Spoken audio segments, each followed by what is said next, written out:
Far from traditional these days, but this should be fun to watch. Especially, Kevin, once you get into the small ball lineups. I mean, we've seen guys as short as P.J. Tucker play the 5. And the starting group for the Grizzlies. They've got Brooks. Brandon Clark is out there with Jaren Jackson. Then there's John Morant. And it's Anderson in at the 2. Now, here's Mitchell. Following the miss by John Morant. Out to Conley. Fires from deep. Good, and it's Mitchell picking up the assist. Well, just such a smooth, pretty lefty stroke. That three-point opportunity for Mike Conley? Yes, sir. Pass to Jackson. Puts it up from 17. Jump shot is good that time. Poor design there defensively. They know he's a knockdown shooter from that spot. That's not coming with the right mentality. The defender neither closes the space nor challenges the shot. That's frustrating as a coach, boy. You can't just stop when there's a pick set up. Gotta fight over it as a defender. You know exactly what that takes. It takes energy, it takes activity, it takes intensity. And he gets the bucket. Jackson's got his second basket of the night. What a deft pass by Morant. He finds a wide open man as quickly as anybody in our league. The drive by Mitchell. Scored the basket, his second of 2 attempts. And giving up some inches inside, but makes up for it with an aggressive style. Well, he... And you gotta love the way he just powered that one down. You know what, to use a Kevin Harlan phrase, he sucked the gravity right out of the building. You say it very well. How quickly does Rudy Gobert move off the screen? His mobility makes him a tough cover in the pick and roll. And after a down season in 2020, with some questioning if he was over the hill, Greg Mike finally came roaring back last season. And the first player ever to make his All-Star debut that far into his career, it had to feel something like redemption. And I tell you, he's not done yet. Has a nice new contract to prove it. And the rejection by Jackson. Here's Morant. And finished off by Morant. And you got to close off those avenues to Morant. Once he gets in one, he is focused on dropping the hammer. Mitchell gets to Conley. In the corner, O'Neal with it. Morant with the steal. To the middle, here's Clark. Slammed home, and he draws the foul. A chance for another point at the free throw line. That's his first. Michael Conley picks one up. Quick off the floor and powerful. Clark loves to attack that rim. First quarter of basketball, just over 2.5 minutes played. At the elbow, Conley. Inside. Gobert the pass to Conley. The Jazz working the ball around now. Shot clock at 5. Stolen by Anderson. Here's Morant. And finished off by Morant. Out in the open court, few defenders can match up with Morant. He's too fast and skilled.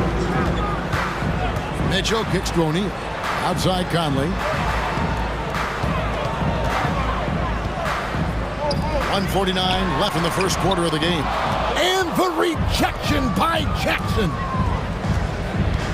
And the foul called on Donovan Mitchell. That is his first foul of the game. I mean, I like the call. I thought the defense was just there a little late.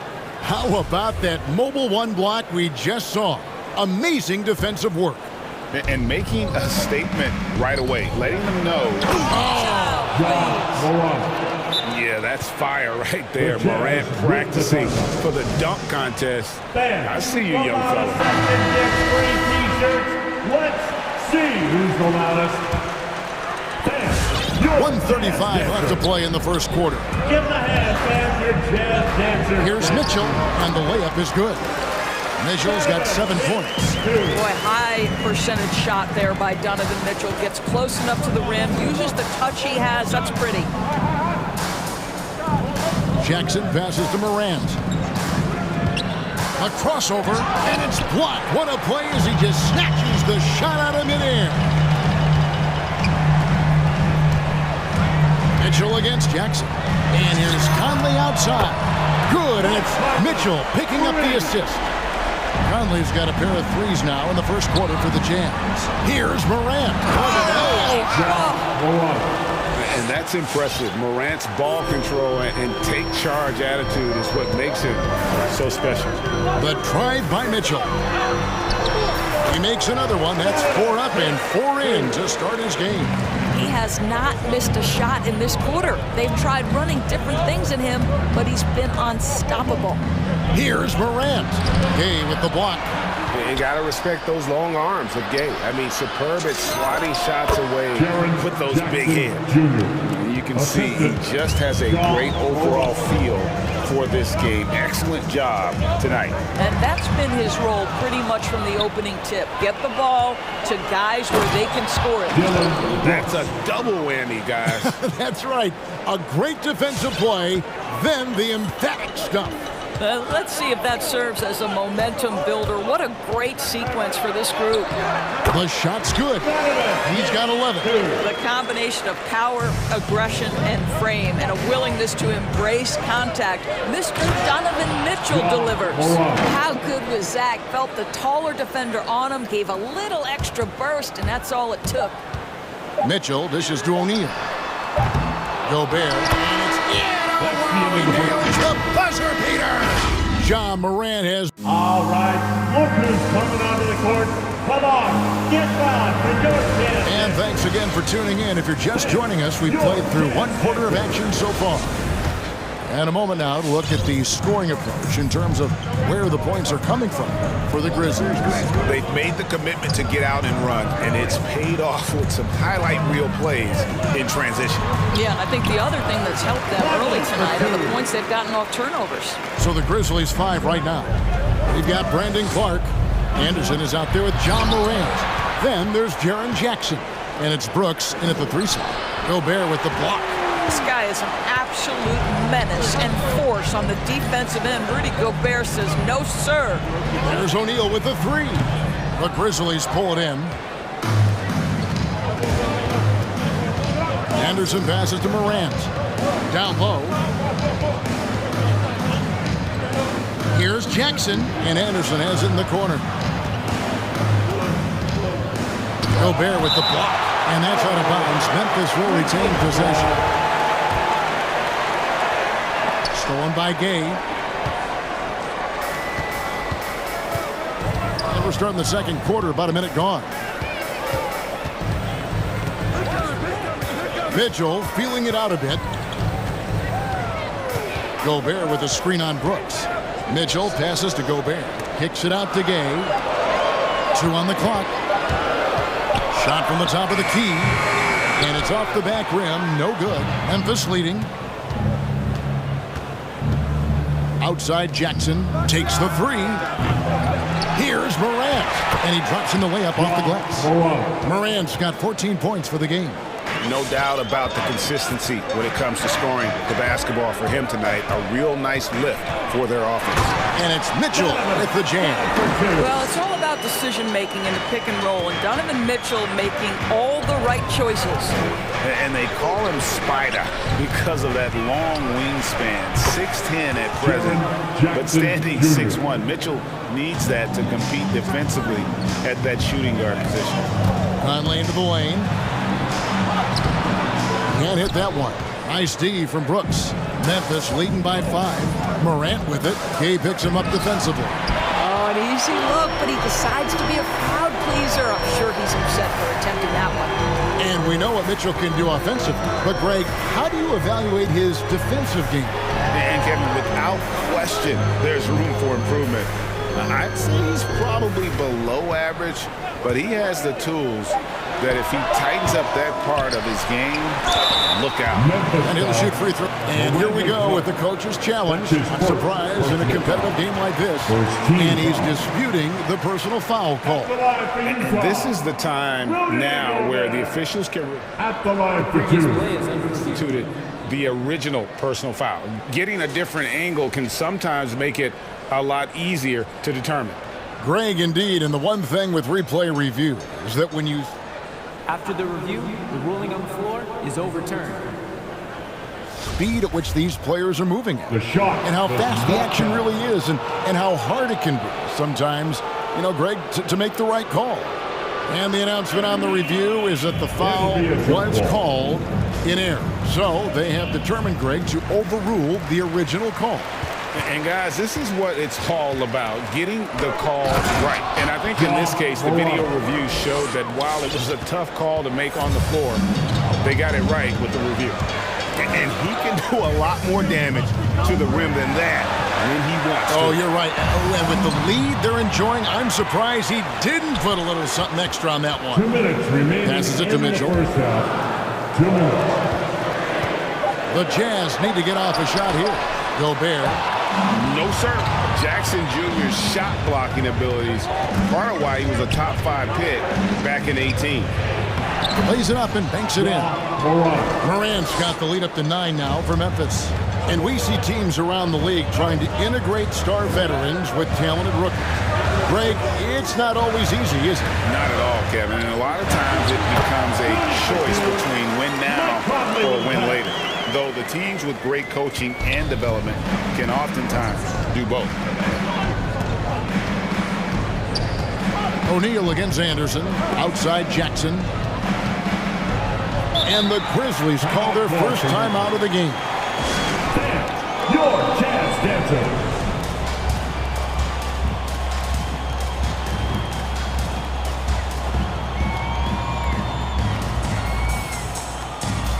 So Utah ends up going with the new group. So Memphis going with almost an entire new group here. Tillman, he's checked in for Brandon Clark. Williams comes in for Dylan Brooks. Baines checked in for Kyle Anderson. And it's DeAnthony Melton in for John Morant. And how about the strength of Jackson there? He uses it whenever he's going up inside and fighting through the contact. Bogdanovich, no luck. And it's Jackson with the ball, bringing it up for the Grizzlies. They lead by their biggest margin of the game. And it's blocked by Whiteside.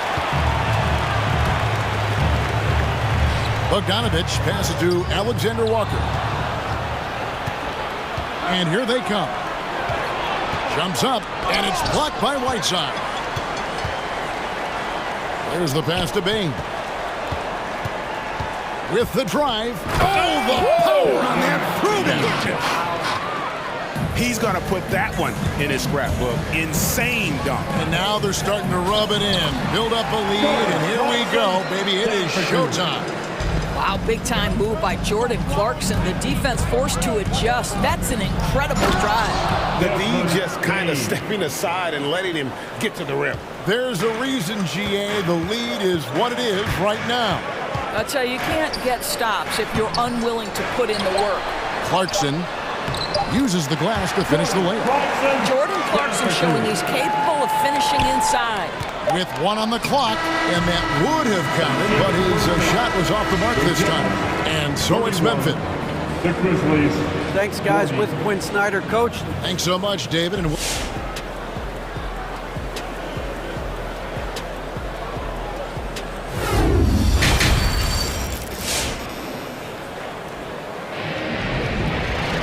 And happy you could join us. We've got 2 quarters left to go in regulation. Guys, John Morant has been sensational.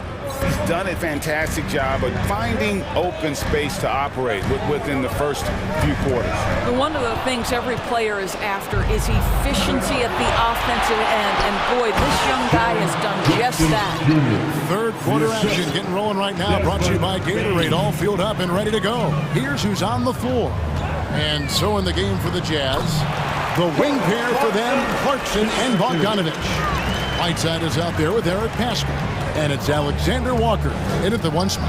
And what a great addition to the second unit up in Salt Lake with the Utah Jazz doors. Jordan Clarkson has really fit right in. Well, he's fit in between the lines, and as importantly, he is so beloved in the locker room. This guy gets along with everybody on the team, and their time bonding in the Orlando bubble, I think, really just allowed him to come out of his shell. Just a genuine guy, and we know chemistry matters. All right. And he's checked in for the Grizzlies. Come on, get off the your chance dancer. Second half rolling along now. About a minute play here. Here's the screen. Bain passes to Tillman. And the dunk to finish it off. A beauty. And just tacks a few more points onto their lead with the tomahawk. That's bringing it down hard.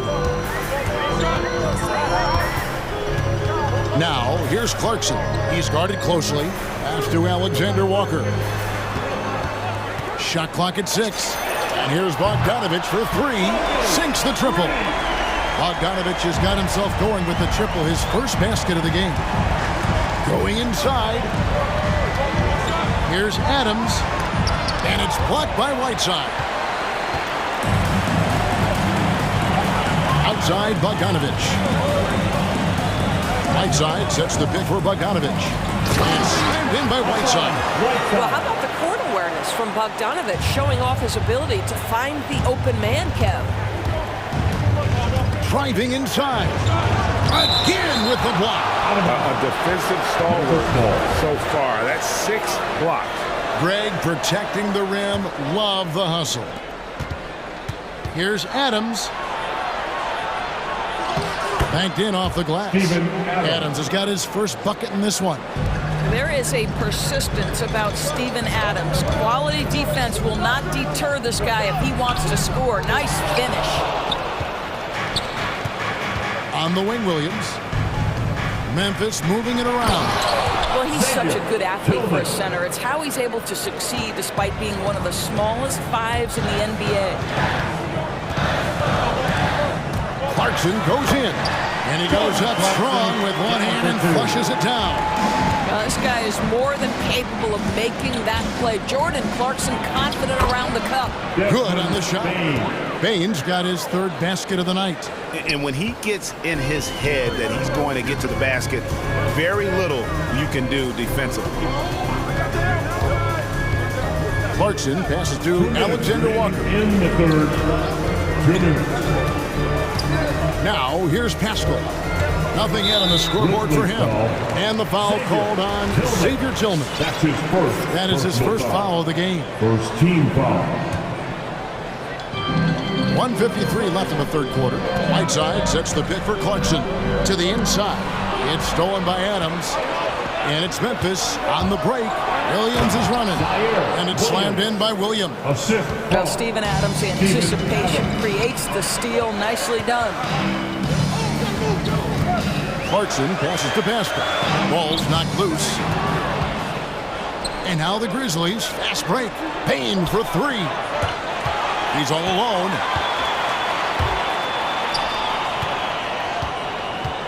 And there's the drive. The offensive rebound. Whiteside hits the layup after the sweet pump fake to freeze the D. Whiteside's got 6. Yeah, and the presence of Whiteside in the paint, really unreal. He is a dominant figure down low. Great work to grab that second chance opportunity. And the shot is good.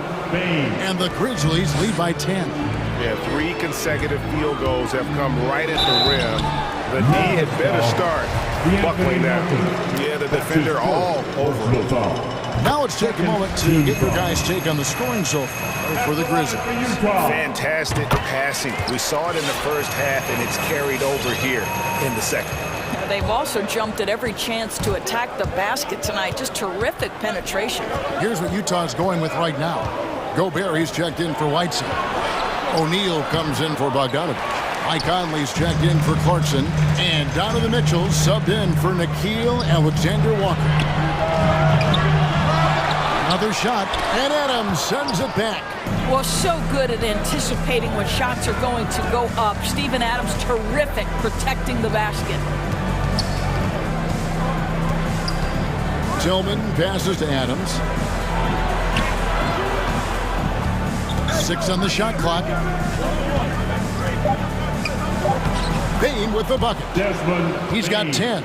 And with the lead, I like the strategy here. Continue to get the ball to guys who can do something with it. One thing we've learned in the NBA, the game is never over. So you've got to continue to score, continue to build your lead. Oh, that's a major league throwdown. Keeps a tight grip on that rim, too, after the finish. Your chance dancer.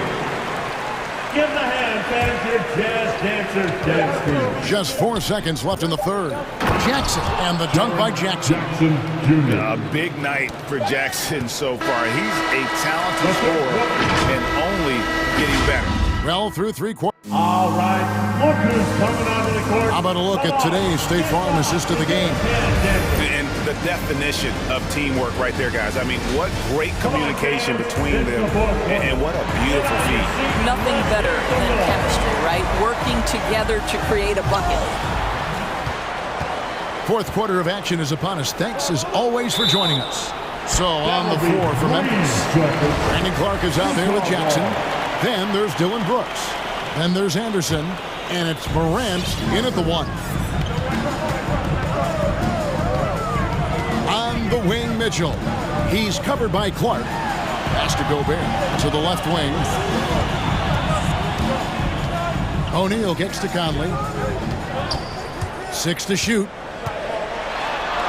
And the rejection by Jackson. Chalk up 2 there. And not being as aggressive from the three-point line anymore. They had a lot more attempts in that first half. And the foul called on Donovan Mitchell. Donovan Mitchell. That's foul number 2 for him. Second personal foul. First team foul. There's Morant.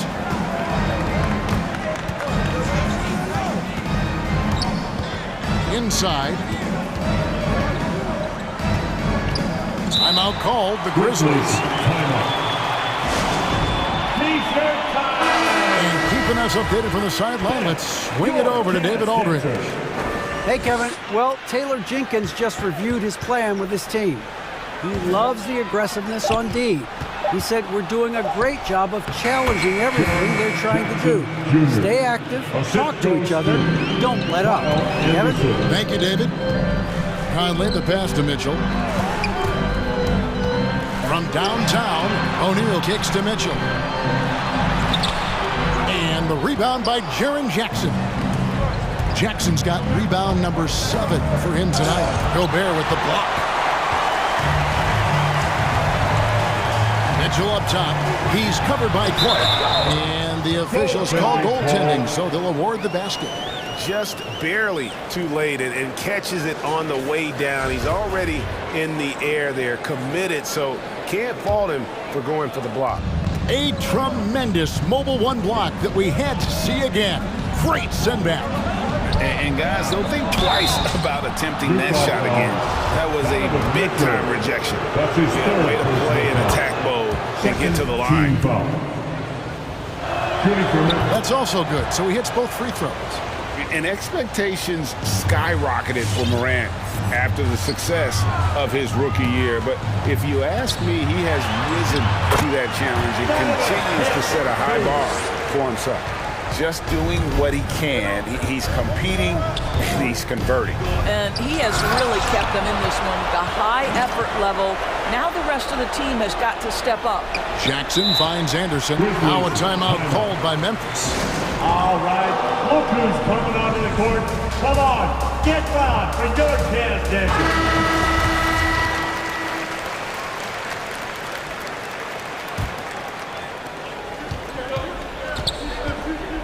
Clock at 4. Morant with it. Conley picks him up. Jackson gets the bucket.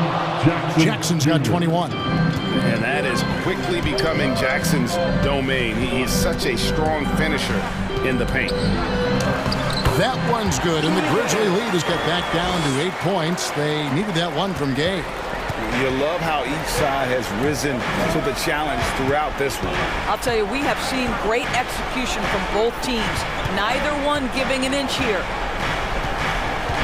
Jackson passes to Morant. There's the drive, and finished off by Morant. Watching Morant drive is like watching lightning move across the sky. If you blink, you might miss it. O'Neal kicks to Mitchell. Gay outside. O'Neal from long range. Tries again. And the rejection by Jackson. Mitchell passes to Gay. Morant against Mitchell. Passes it to Jackson. A bit under 3.5 minutes have passed here in the fourth. Takes it off the glass.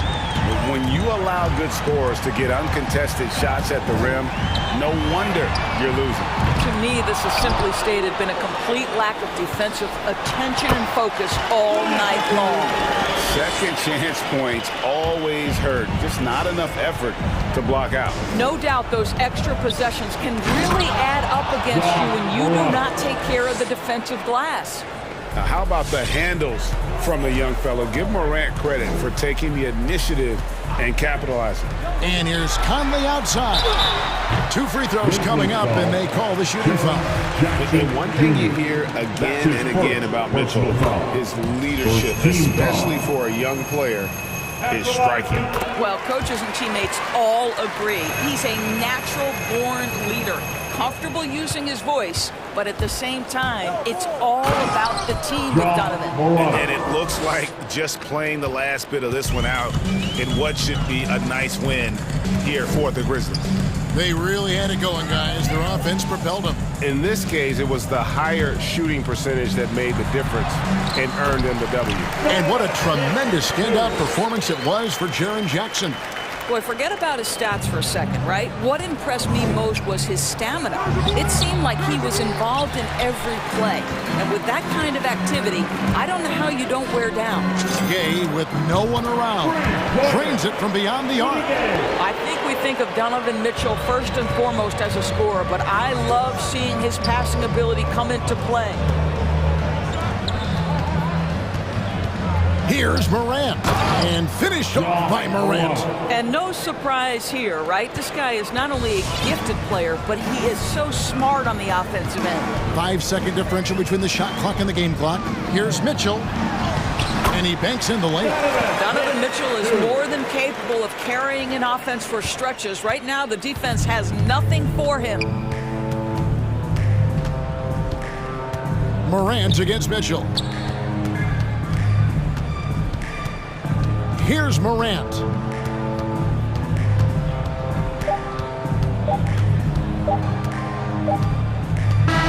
And so the Grizzlies take the win. A truly gutsy performance away from home.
Each game a renewed opportunity to prove themselves.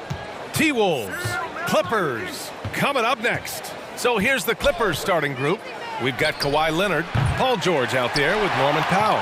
Then there's Marcus Morris, and it's Covington in at the 4. And with Paul George, Graham, you know what he delivers. Very consistent in what he'll bring to each game. I mean, the scoring is always going to be there, but his defense doesn't take a night off either. I mean, very nice and consistent production from him. Down to 5 on the shot clock. Here's Russell. Got a piece of it. Leonard with the ball. He's picked up by Edwards. Leonard with the ball. Working on Vanderbilt. Took the opportunity when he saw it. You love how Kawhi has developed this part of his game, just able to find teammates and rack up assists. Leonard against Russell. Denied by Leonard. And they're able to recover. Tries again. Russell, that's good. But not the biggest guy on the floor, but still big for a guard. And the lefty. It's a nice soft touch from D'Lo. Pass to Leonard.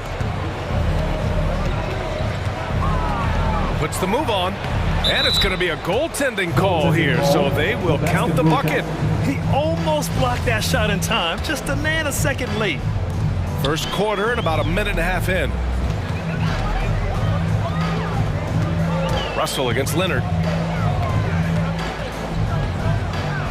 Now here's Russell. He's guarded closely. Up and in on the layup. Russell's got his second bucket on the night. And defensively, you have to make him work harder than this, or it's going to be a long night. George for 3. Oh, and another 3 for the Clippers. That's something I think Paul George in the offseason is really working on, just pulling up off the dribble, maintaining great balance. Very few flaws in his offensive game. And Kawhi Leonard gets a whistle that time. That's his first foul. First team foul. The Clippers on D. 4-point game. Outside Russell. To the inside. Here's Towns. That shot's good. Russell making the play. What a beast inside. When Towns gets in tight, he's almost a sure thing.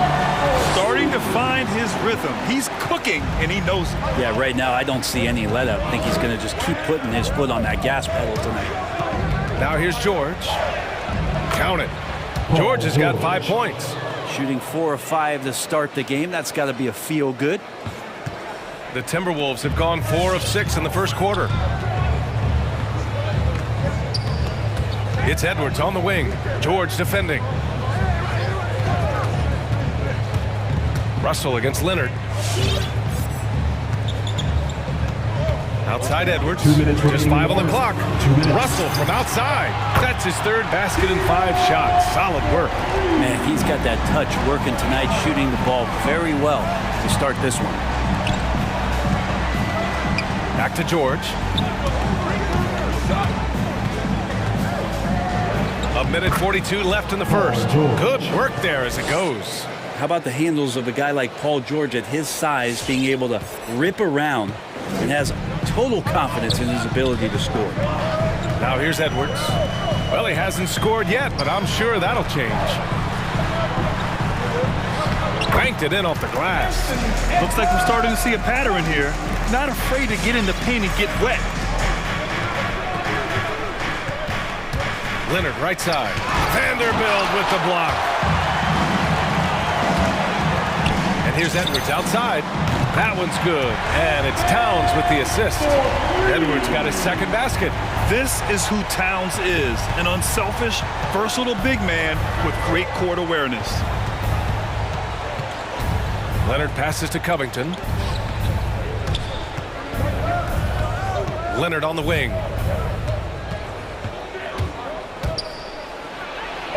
Lays it up and banks it in. Kawhi operating in the painted area. So tough to stop. Edwards with it, and it's Leonard picking him up. Here's Towns. And it's powered home by Towns. Oh, man, the defender bites on the up fake, giving him a clear line to the basket. Hey, when it works, that move is just too pretty.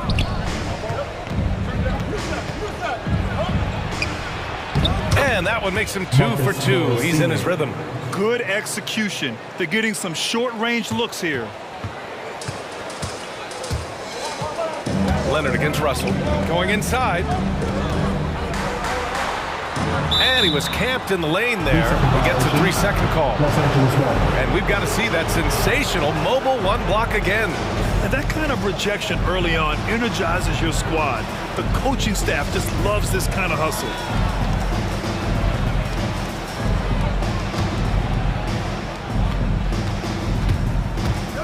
Leonard attacking. That one goes. Count it. Leonard's got 6.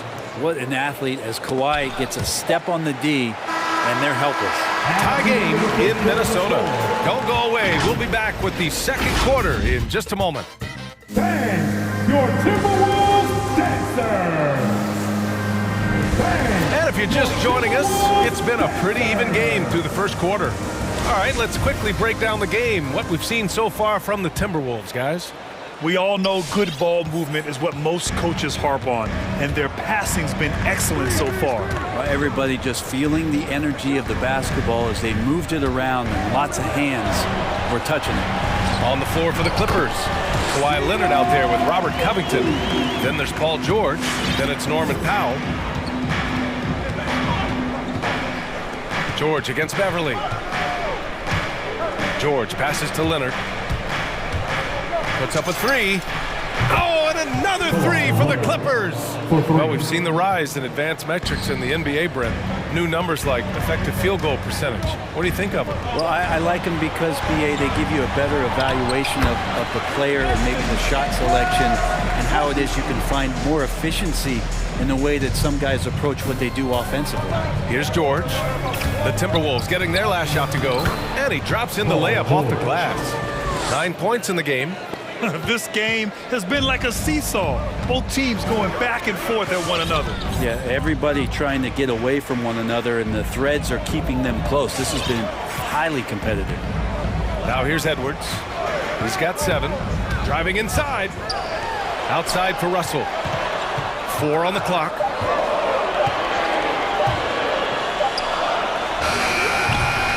Ooh, nice D from George.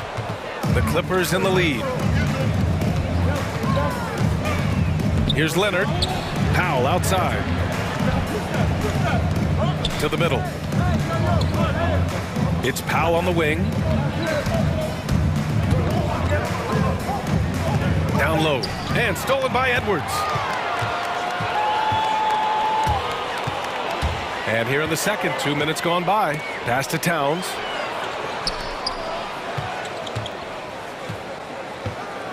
Back to Edwards.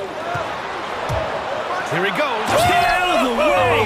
Wow. Yeah, just a solid passer.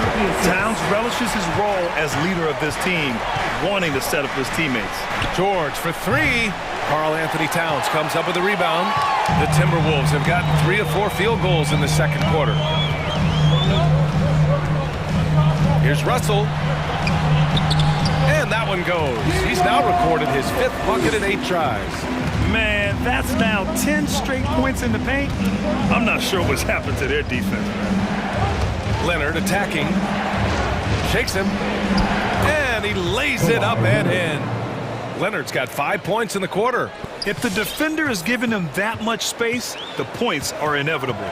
And everyone knows what an elite defender Kawhi Leonard is. I mean, he's a former Defensive Player of the Year, and he can still shape games with his defense.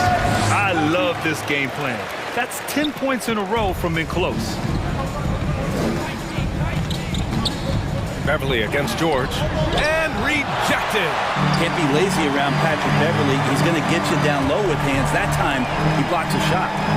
Here's Russell to the wing, right side. Beverly outside.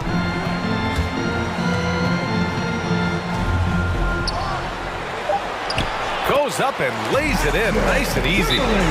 And now a 5-point Minnesota lead. And with Leonard, he's just as sharp as ever with his stifling defense.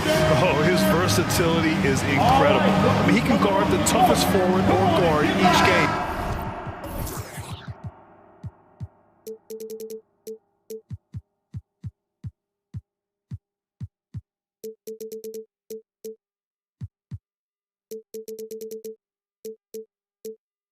He still has the energy to go out there and get numbers on the offensive end as well. And the Timberwolves going with a whole new group out there. Kennard outside. 1:19 left to play in the half. And the whistle blows. It's going to be on Naz Reid. That's his first foul. And just wasn't able to set up in time.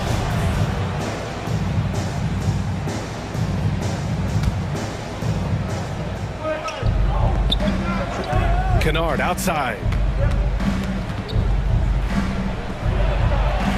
Pass to Hartenstein. Just 3 to shoot.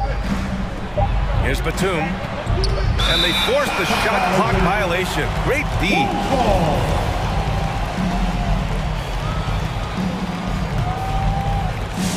And 1:01 left to play in the second quarter. Noel drives in. It's good. Noel's gotten his first basket of the night. Just so successful getting the ball inside and finding those great looks. Oh, it's stolen. Driving to the basket. Oh, there's a killer two-hand slam. What a two-way play. Just tremendous. Yeah, the steal was slick. The slam topped it off. And we say it time and time again, so I'll repeat it. Have to be careful with the ball, or this is what happens. Here's Noel.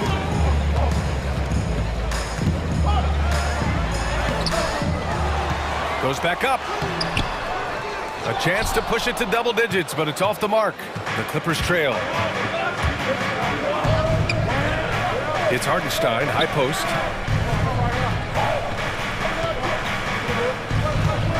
And it's going to be a 3-second call. 3 seconds. Minnesota ball.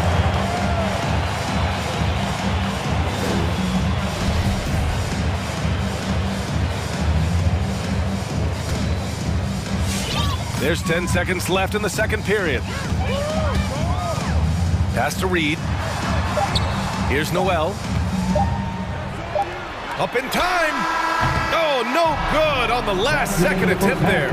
And so it's the Minnesota Timberwolves. They have a nice...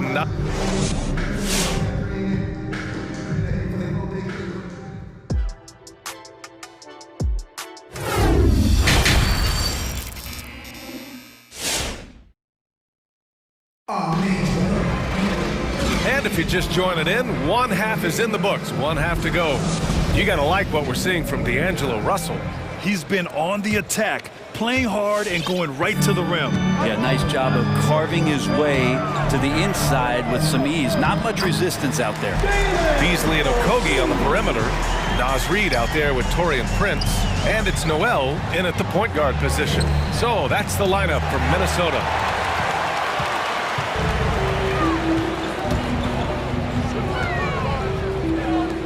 Here's Prince, defended by Jackson.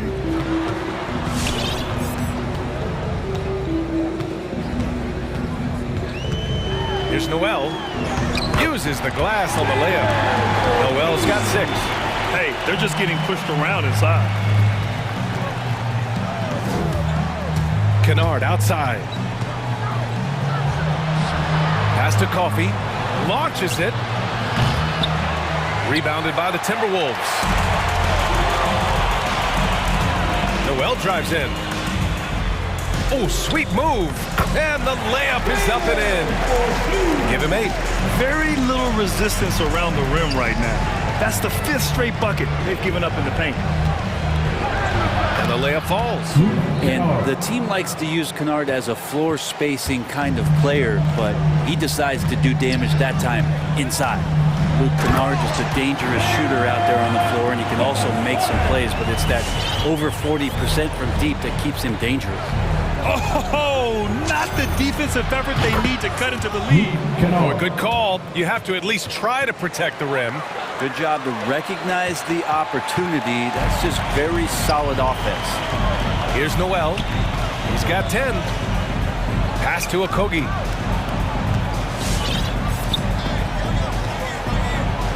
Into the lane. 5 to shoot. Reed to screen on Jackson. Shoots.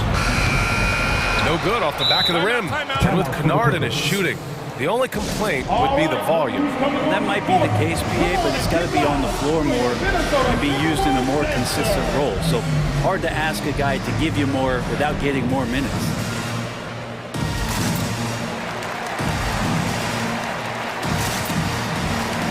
And some changes here for the Timberwolves.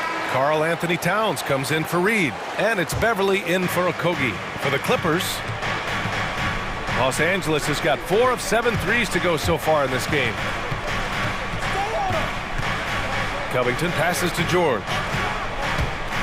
With the drive. Got a hand on it.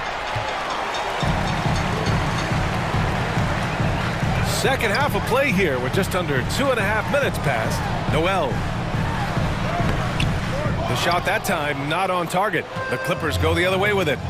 Leonard outside. Tipped and stolen by Beasley. Here's Noel. Powell covers. Picked by Prince. Noel drives in. Jacks up a 3. Out to Beverly. Just 5 to shoot. To the paint. Pass to Noel. Fires for 3. Oh, wow. And coach doesn't like the call at all. He's opting to use his challenge. He wants the officials to look at the replay. And even with the coach's challenge in place, we've seen so many disputed even after the video review. There's no doubt there's going to be a gray area in a lot of these calls. But at least we have the option to take a second look so the officials can be sure they get it right. The ruling on the floor stands. And they've made their decision. The call will stand. And as much as it hurts to lose a challenge, I think coach would challenge that call again if he could. He really disagreed with the foul, and he's still peeved. First free throw is good. Good on the second one. And he makes all 3. A great player on a great role at the charity stripe. The D has got to be careful about being too aggressive on him and sending him back for freebies. Good on the bucket. George has got 11 points.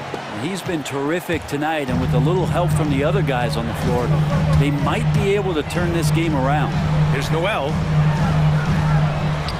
Oh, he drains it. His 6th making 9 tries so far. Pretty easy right now. Clear out, give him some space, let him get to work. George outside. Leonard with the ball. Towns covering. Shot by Leonard, no good. They've had a slight leg up on the boards and a big leg up on the scoreboard. Towns on a screen. Noel drives in. Count the basket. Noel's got 15 points here in the second half. And force-feeding the ball inside. I mean, no reason to go away from what's working. And the jam by George. Yeah, Paul George, look out. Hammers that one home. The Timberwolves have gotten 6 of 8 shots to go and looking good since the break. Here's Noel. George defending. Picked by Prince. Here's Noel. Pass to Towns.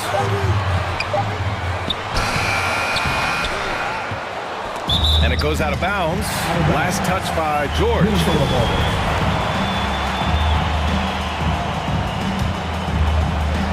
We've got 33 seconds left in the third quarter. Towns on a screen. 6 to shoot. With 1 on the clock. And it's powered home by Towns. Aggressive play by Towns on the glass. Recapturing possession so he can take it right back up. Here's Leonard. And again, it's the Clippers converting. He just takes advantage of the D in a way that very few players playing today can do. Out to the right wing. Inside. Here's Beverly. It's good! It's good at the buzzer! Wow!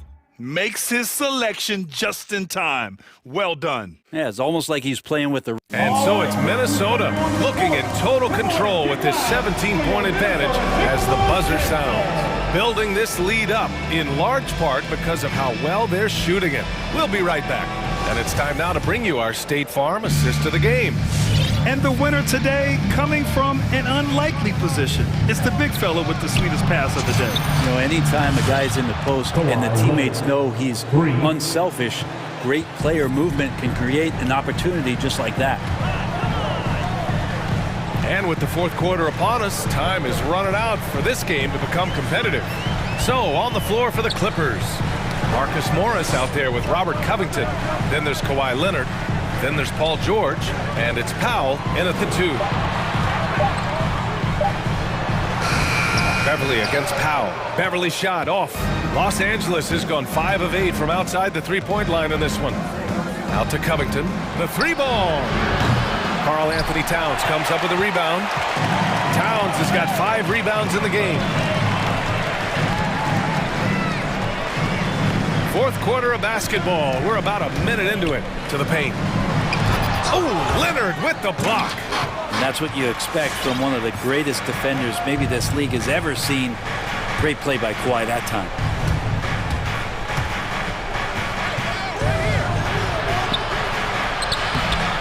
Towns with a rebound. Towns has got his 6th rebound on the night. Noel drives in. Final quarter of play, about a minute and a half off the clock. Now Towns, back to Noel. Minnesota calls timeout. All right, look who's coming onto the court. Come on and get loud for your Minnesota Timberwolves dancer. Some changes for Minnesota. Vanderbilt's checked in for Prince. Edwards comes in for Beasley. And D'Angelo Russell subbed in for Noel. Gives us a chance to catch up with Allie LaForce. I was able to listen in on what Chris Finch was going over with his team. He loves the pressure deep. He told his guys, quote, "We've got them on their heels. They're making mistakes. Do not let them get comfortable. We'll see if they can maintain their disruptive ways down the stretch." Back to you. Good job there, Allie. Thanks. Oh, deflected. And stolen by Covington. Leonard with the ball. Now guarded by Beverly. Throws it down. And they've stopped the action here. They're using their coach's challenge to see if they can get this foul overturned. And even with the coach's challenge in place, we've seen so many The previous play still disputed even after the video review. There's no doubt there's going to be a gray area in a lot of these calls. But at least we have the option to take a second look, so the officials can be sure they get it right. After review, the ruling on the floor is overturned. So they see clear evidence of a bad call, and they're going to overturn it. Probably the right decision. And give credit to the officials for recognizing the mistake and correcting it. Nobody likes to say they got it wrong, but they fixed it in a hurry. Outside Russell from deep. Tries to keep it alive. And it's out of bounds. It's Minnesota. And now let's revisit that exceptional mobile 1 block. Yeah, I love that they maintain the defensive energy even when they're behind. Now here's Edwards. Outside Russell. 5 on the clock. Picked it.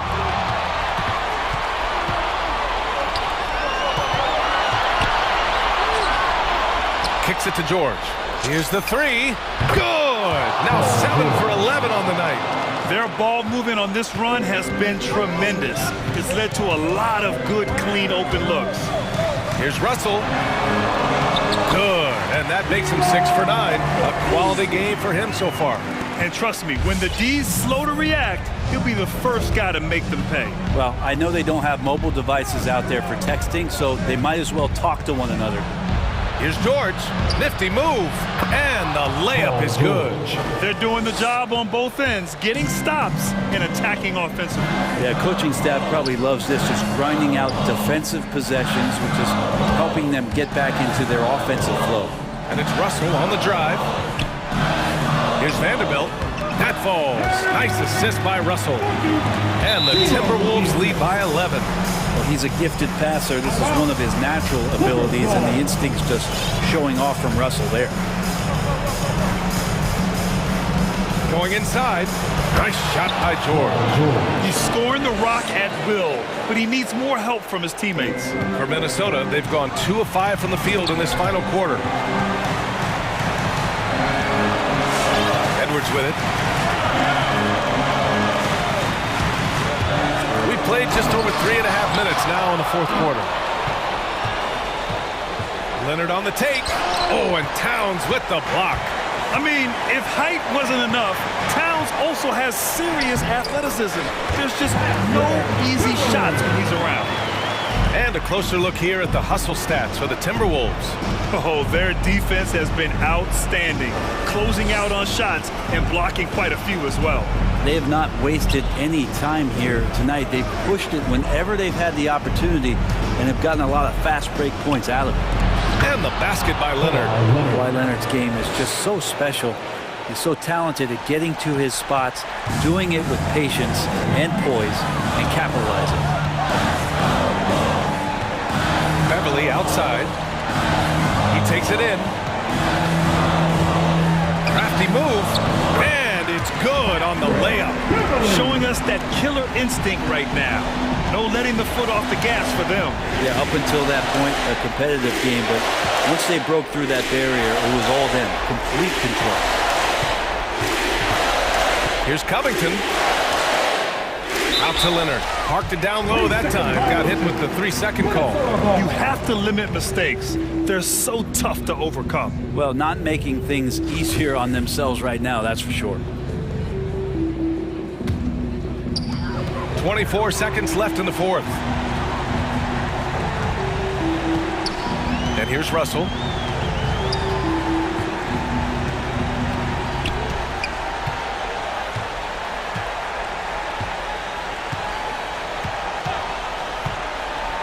Clock at 4. From deep.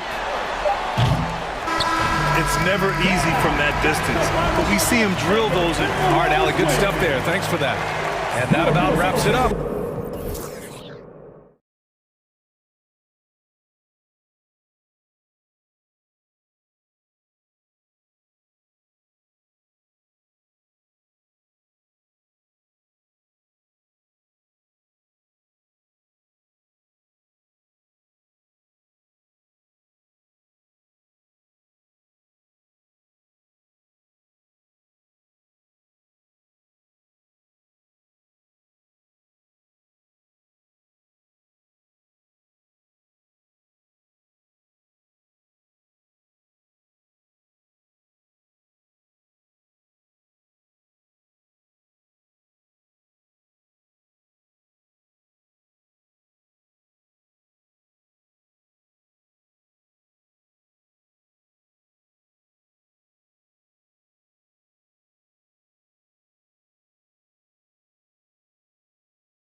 It'll be the Heat off the tip.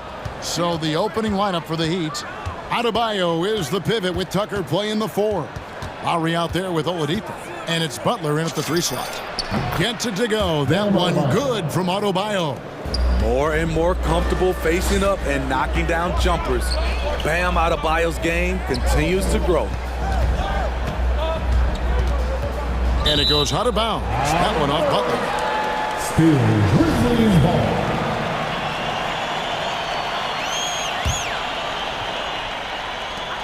Here's Anderson, now off the inbound, and he sinks the layup. Trying to become a better scorer on all 3 levels.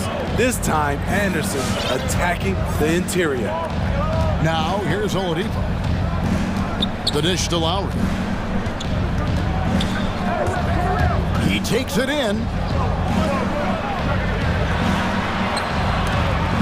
And the rejection by Jackson. Morant passes to Clark. No, here we go. Lowry, nobody back. Out left to the wing. It's tipped. Stolen by Anderson. And stolen by Butler.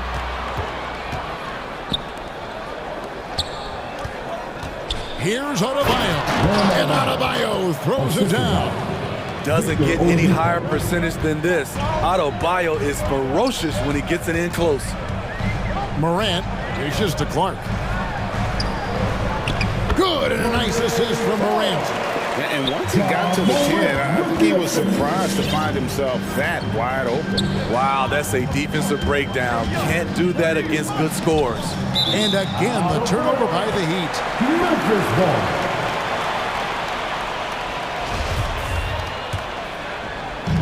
And the 21st pick in 2019, Smitty, how did Brandon Clark fall that far?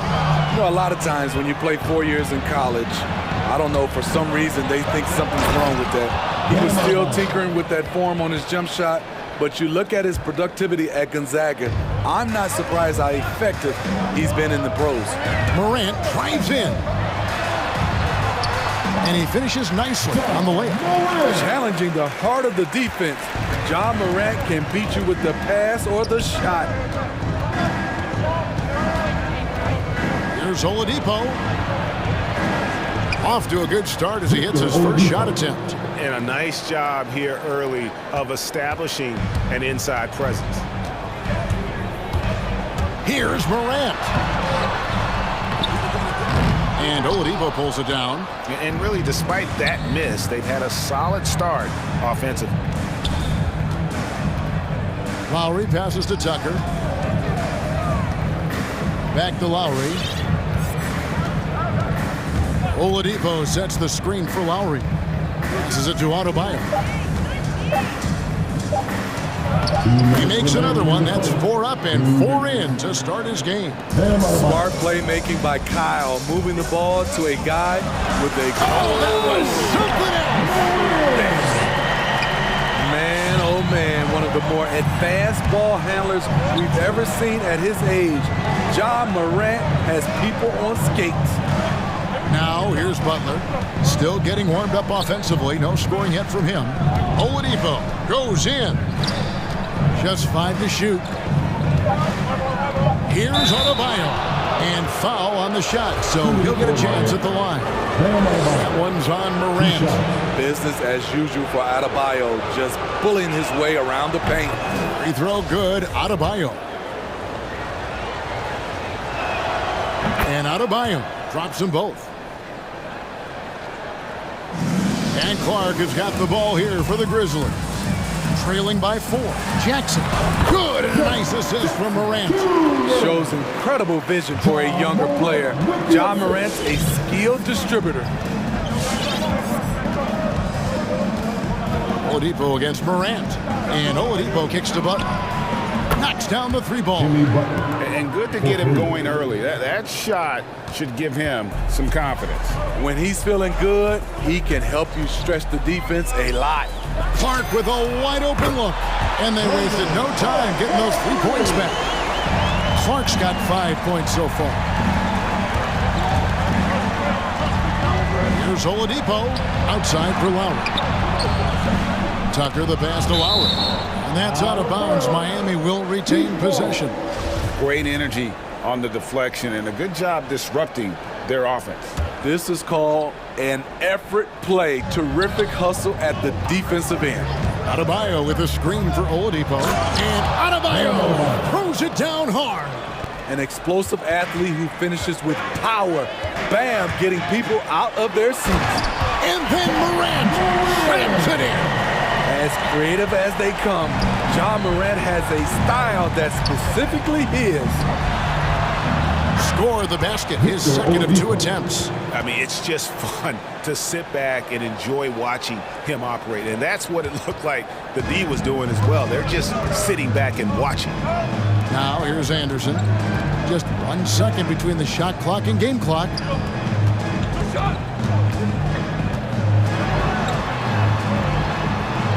Good work defensively by Lowry.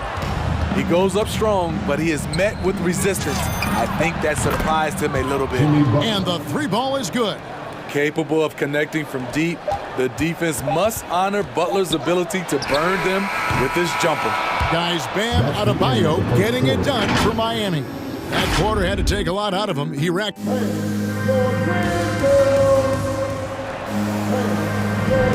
And if you're just joining us, we've played through 1 quarter in this one. And a chance for just a second now to check out the scoring breakdown for Miami. It looks like they're ready to run today, fellas. They keep getting out on the break whenever they can. And also defensively, they've been able to cause some turnovers tonight, and that also builds confidence and gives you momentum. They've got Kyle Anderson. Brooks is out there with Brandon Clark. Then there's John Morant, and it's Jackson in at the center, locking down the middle. That's the lineup in the game for Memphis. And one thing about John Morant that can get lost in all the highlights, he is truly a gifted playmaker. Great vision, and he manipulates defenses to create openings for his teammates. Let's not forget, he led the nation in assists his sophomore season at Murray State. His court sense and feel for the game are advanced, especially for a player his age. Stolen by Jackson. And the basket is good, and he's got a chance here for 1 more at the line. They're getting on a roll inside, and their last 3 field goals have come from the paint. Memphis shooting their first free throw attempt on the night. And Greg, some star big men have complained that they get hacked all game long. But they're not getting the foul calls these guards do on the perimeter. I'd have to agree, Kevin. I mean, and on a lot of those fouls, the guards get 3 free throws. So something the league might want to take a look at, trying to balance things out. The Grizzlies trail by 4 to the paint. And Clark slams it in. Quick off the floor and powerful. Clark loves to attack that rim. Lowry drives in. Nice move. And the officials calling for a 3-second violation.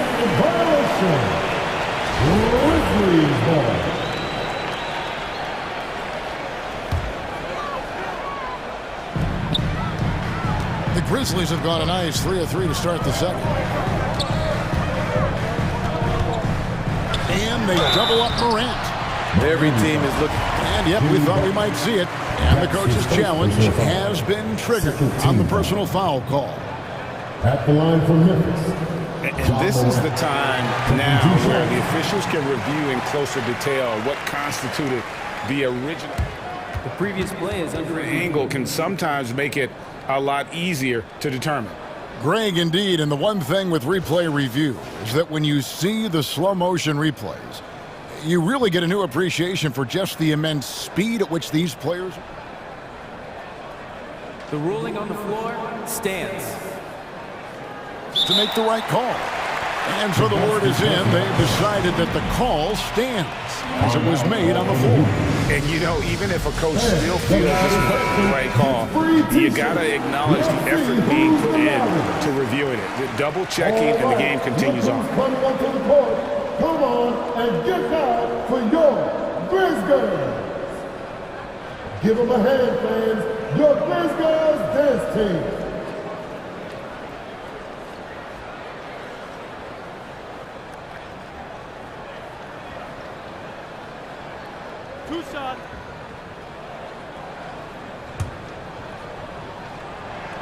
And the first one at the line is good. As young as Ja Morant is, I'm impressed. He came in ready to lead a team. And these guys, they follow him. Outside Lowry. From past the arc. Good ball movement here by the Heat. The shot by Adebayo, no good. The shot's there for him, and he's got to take it. I don't care if he doesn't convert. That's a shot he has to continue to take. What an athlete this guy is. Ja Morant is talented at staying in control. Butler against Brooks. Adebayo kicks to Oladipo. And he drops in the layup off the glass. Oladipo's got the game tied up here for Miami. And they've repeatedly probed inside in the first half, guys, and it's paid off. Oh, did you see that? Stronger than his frame might suggest. That's a big-time and one by Ja. And let's take a moment, guys, to get your take on the scoring so far for the Grizzlies. Guys, their willingness to attack the basket so far has been great. They're penetrating, finding the holes in the defense, and scoring from close range. Yeah, they're showing some muscle also in the first half as well, and getting a lot of those points in the paint. Really like the balance they've shown. For Miami, they have gone 2 for 2 in the game at the line. And look back a season ago, they did a solid job at the line, about 79% of their free throws. And that's good as he hits both of his shots. Greg, you were just talking about Oladipo. He holds a very high standard for himself. And he's trying to reach another level every year. Wants to keep growing, making everything more consistent. And it's possible we still haven't seen the best of him yet. On the pass to Adebayo. And again, it's the Heat missing. It's so hard to keep the defense honest when you miss wide open looks like that. Pass to Clark. Morant gaining the floor.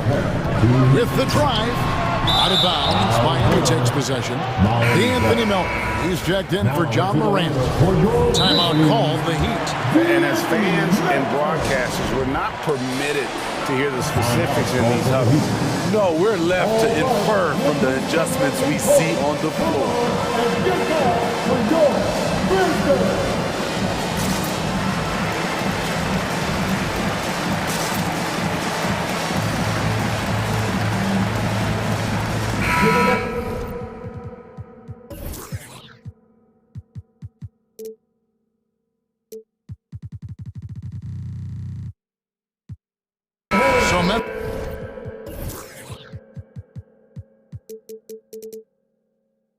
Going with almost an entire new group here.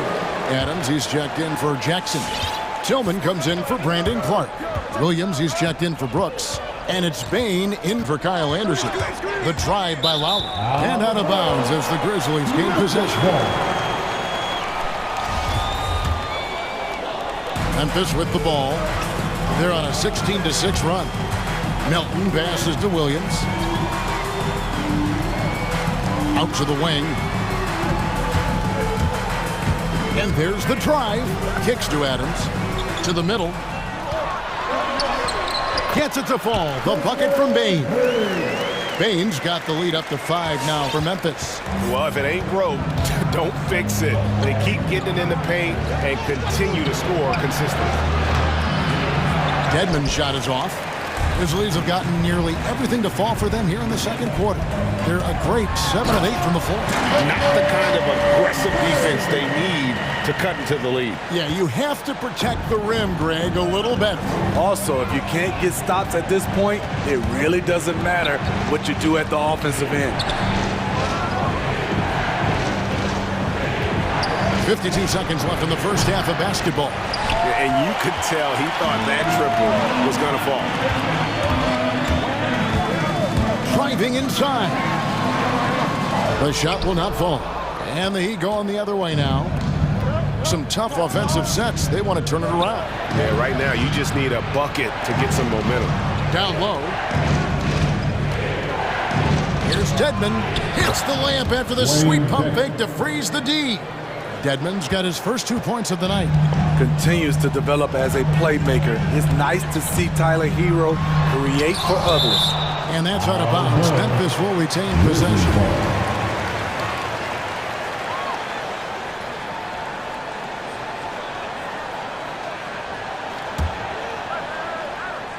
Just 1 second between the shot clock and game clock, and it goes out of bounds. Last touch, they say, by Martin. And so it looks like the Grizzlies will retain possession here.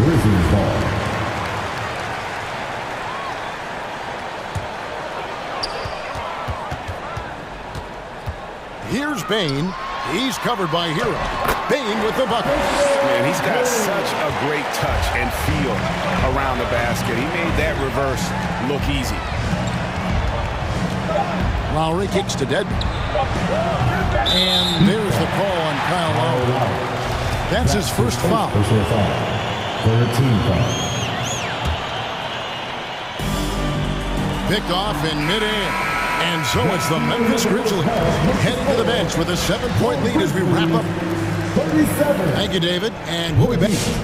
30.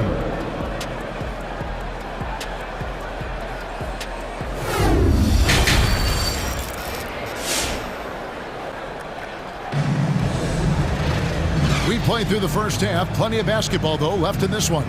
Guys, Ja Morant has been sensational. Yeah, it's been a great performance from him, really staying focused on quality shots. And many of those quality shots have been jumpers. A very high percentage of those in the first half. So with Butler sitting on the bench, this is who Eric Spoelstra has on the floor. Lowry and Hero are the guard set. Dwayne Dedmon is out there with Martin, and it's Strus into the small forward. Here's Strus. Second shot opportunity. Basket is good. He'll get a chance for one more at the line. Salvage the possession. He's a terrific offensive rebounder. And he's got his first chance at the line here. One shot.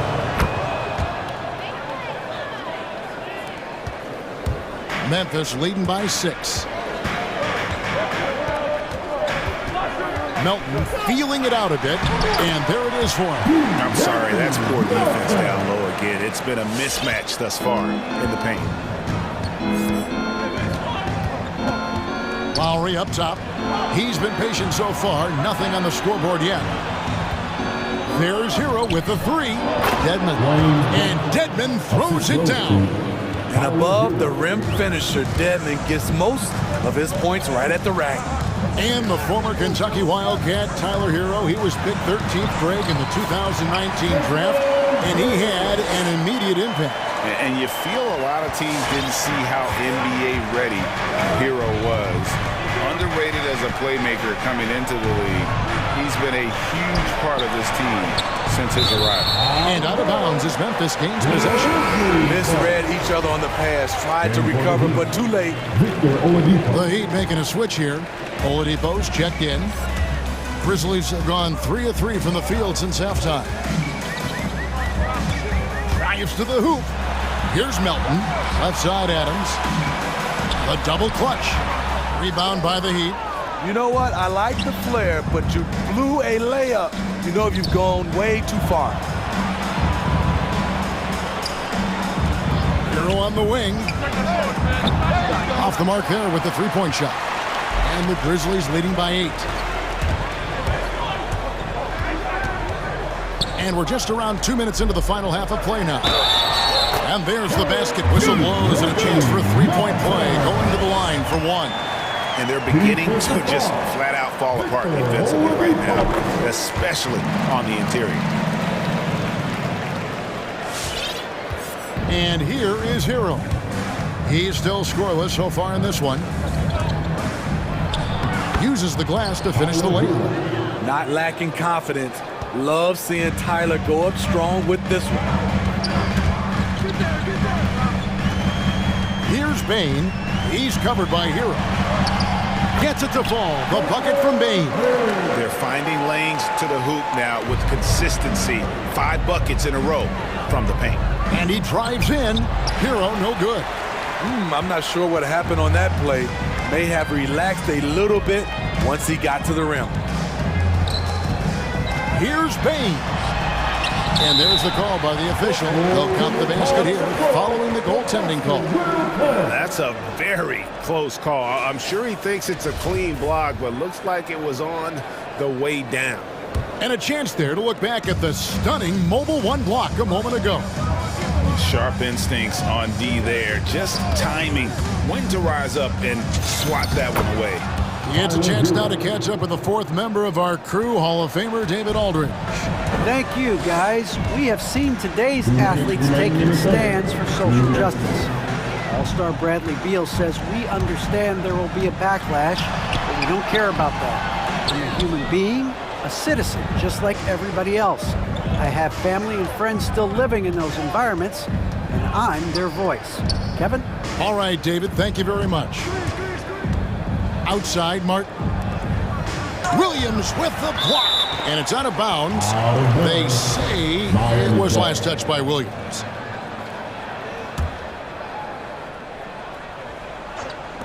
Just under 3.5 minutes played here in the third quarter. Melton passes to Adams, takes the assist and lays it in. Picked out the pass nicely. And the Grizzlies lead by 13. Here's Hero. Makes it off the glass. Hero's got 6 points. In this period, they're feeding him, and he's feeling it. Into the lane. Bain. Dedman with the block. The 7'4" wingspan of Dedman, hard to get your shot over that. Here's Strus. Goes up and lays it nice and easy. Strus has got his second basket. Nice job getting inside for the layup. Got the D thinking, jump shot, gave a little pump fake, and then off to the races. Bain passes to Melton. Inside. Dedman with the block. Here we go, one-on-one. And we have an intentional foul there, GA. Wish I could say why. That one's pretty strange. I mean, no idea what got into his head right there. So Memphis ends up going with the new group.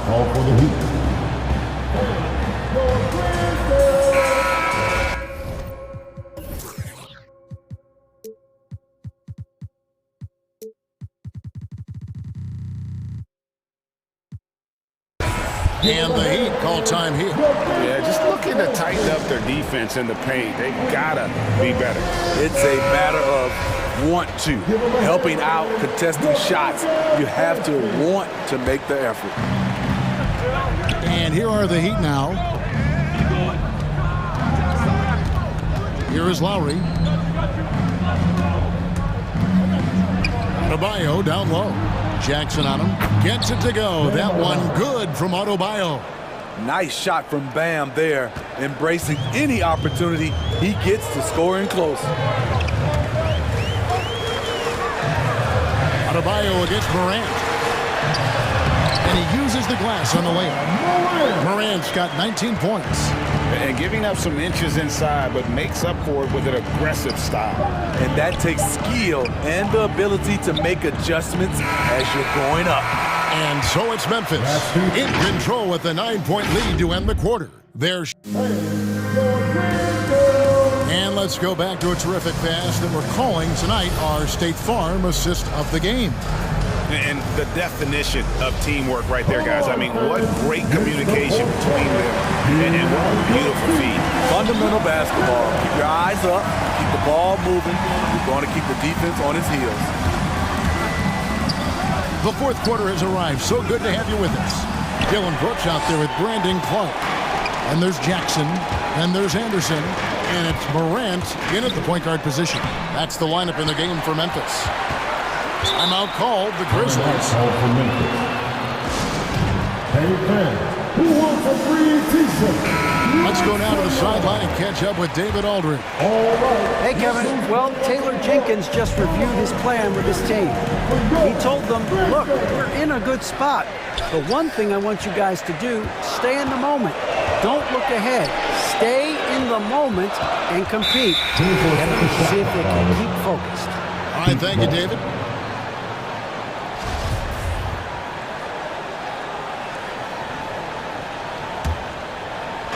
And it's the Heat with the ball. 9-point game. Oladipo outside. And Kyle Anderson gets the whistle that time. Kyle Anderson. That's his first foul. That's his first personal foul. First team foul. And it's going to be out of bounds. The Grizzlies will take it. Memphis ball.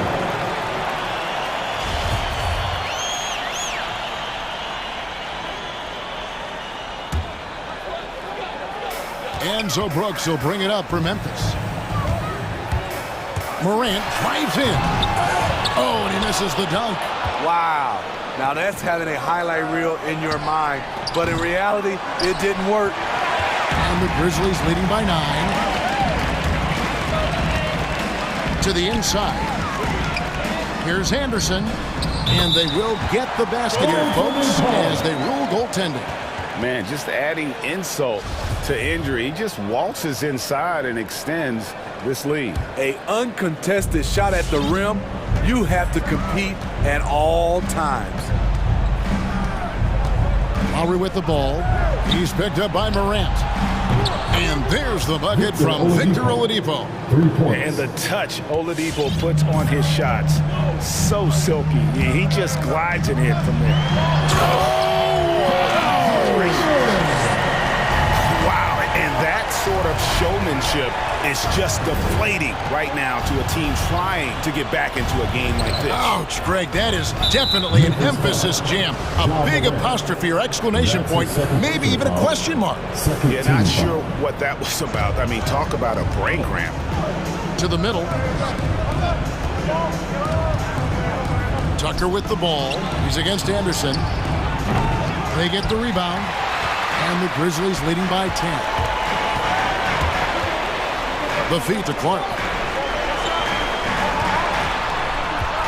Morant against Butler.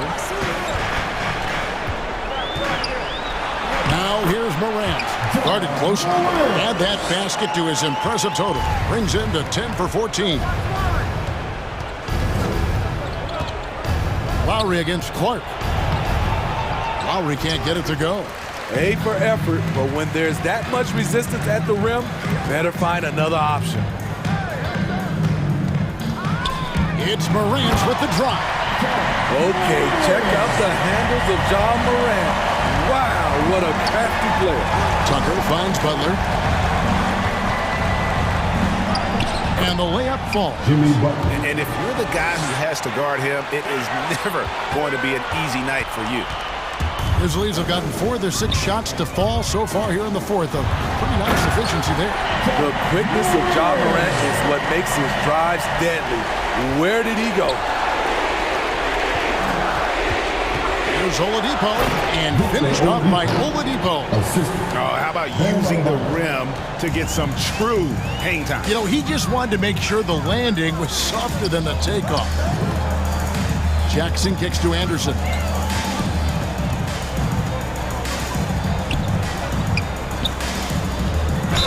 And he gets the basket. Officials blowing the whistle, so a chance at the line for one more.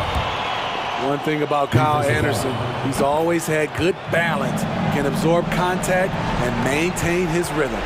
The Heat trail by 15. Lowry with the ball. Reverses. The rebound by Anderson. Oh, I don't believe that. He's better than that. Come on. And tonight's battle is going to end with a very clear winner, leaving nothing to chance. Impressive win for the Grizzlies. You know, it's tough to put your finger on the deciding factor in this one, but I'd say that the shooting accuracy made the difference. Yeah, I think you're on point, Kevin. They got better looks, and that tends to lead to a better field goal percentage. And one of the key components to this victory, if not the biggest, was the incredible performance from John Morant. You love to see this kind of leadership, directing traffic, keeping everyone happy. He was the straw that stirred the drink. Butler with the ball. He's picked up by Brooks. And that one's good by Butler. Often delivering as much punishment as he takes. Jimmy Butler with a nice finish through contact. And finished off by Morant. Taking no chances. They go on one last run to seal the deal. Not messing around at all. They were focused, relentless, and they got the job done. To the paint. Jackson kicks to Clark. Some nice passing there by Memphis. And that one goes out of bounds. Last touch by Anderson.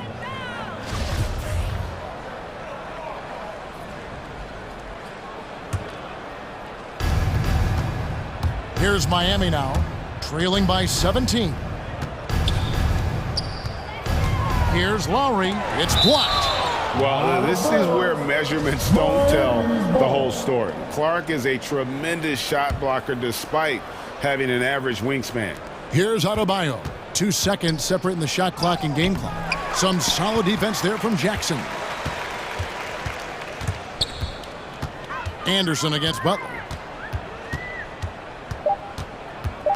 Anderson outside. So no problem for Memphis as they get the win. This game may not have been the most exciting we've ever seen.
Hands up.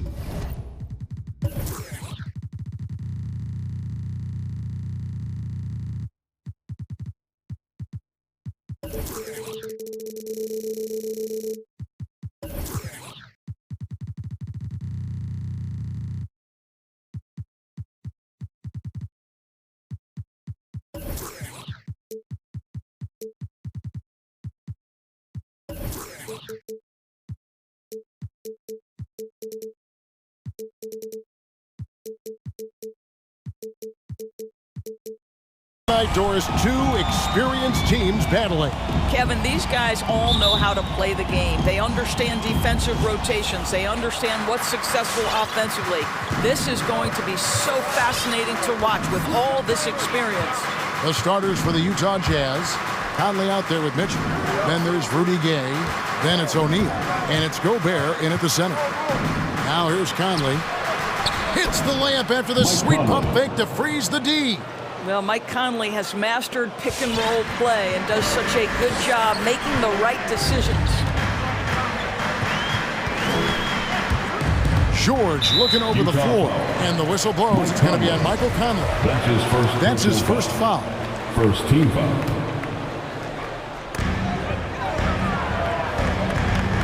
Gay against Leonard. Covington setting the pick for Leonard.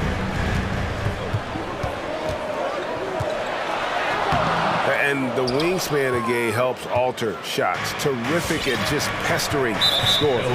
And the foul called on Kawhi Leonard. That is his first foul of the game. First team foul. So it's the Jazz now. Mitchell passes to Gobert. And slam dunk by Gobert. Sometimes a player is born with a passer's mindset. He deals it with conviction. And George, here we go. Gobert with the block. 9'9" standing reach. Rudy Gobert twice on the pipes. Here's Gay driving to the basket. The D just kind of stepping aside and letting him get to the rim. There's a reason, GA, the lead is what it is right now. But you can't get stops if you're unwilling to put in the work. Over to the left wing. Powell with the steal. And here comes Leonard leading the fast break. Oh, and he blocks it off the glass. Wow. Gobert with it. Passes it to Gay. And Gobert kicks to Mitchell. Conley against George. 4 on the clock. Mitchell passes to Gobert. And George, here we go. Powell against Mitchell. On the wing, George.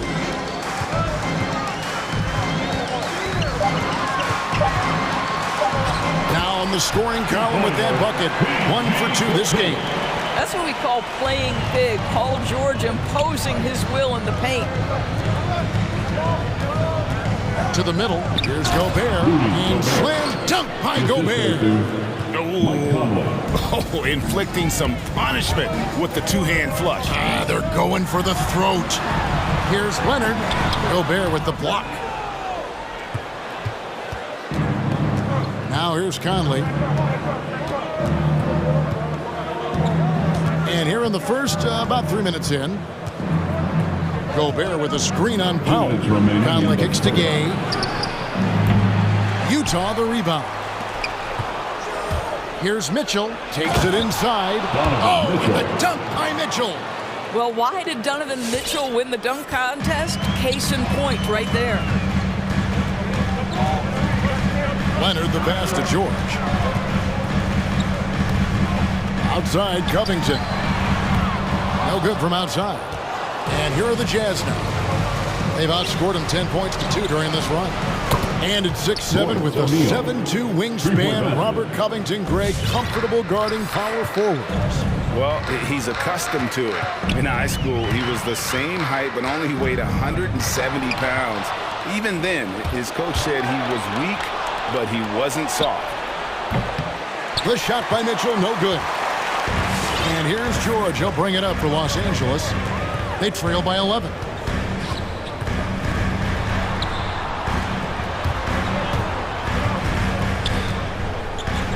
.54 seconds left here in the first quarter. Misses in close. Well, we didn't see the same kind of control we're used to seeing from him. This guy is usually a tremendous finisher. He couldn't believe how open he was. He just couldn't convert it. Leonard inside, covered by Conley. Leonard kicks to Powell. And George, here we go. Leonard against Conley. Unloads. Offensive rebound. And again, it's the Clippers missing. Wow, this defense is blanking him down the stretch, and that's certainly hurting his team's chances. Gobert with a screen on Powell. Here's Mitchell. Played in with a nice touch off the glass. Mitchell's got his second bucket. And they have owned the paint so far, and the score reflects it. I know it's early, but you have got to... And so it's Utah, looking at a 13-point lead heading into the next quarter. They've got their field goal percentage to thank for that. They've been hot from all over the floor tonight. We'll get right back to the action when we return. And if you're just tuning in, we've got a wide margin on the scoreboard, but plenty of time left for a comeback. And guys, the Jazz enjoying a nice lead here. Well, you come in thinking they're going to settle for perimeter jump shots. Think again. They've certainly made the commitment to pounding the basketball into the painted area, and boy, is it paying dividends. Robert Covington out there with Marcus Morris. Then there's Kawhi Leonard. Then it's Paul George, and it's Powell in at the shooting guard. So that's the lineup on the floor for the Clippers. George with the bucket. Boy, there's a smoothness to Paul George's game. He's moving fast, but he makes it look easy. Gobert with a screen on George. Conley into the lane. Gabe passes to Mitchell.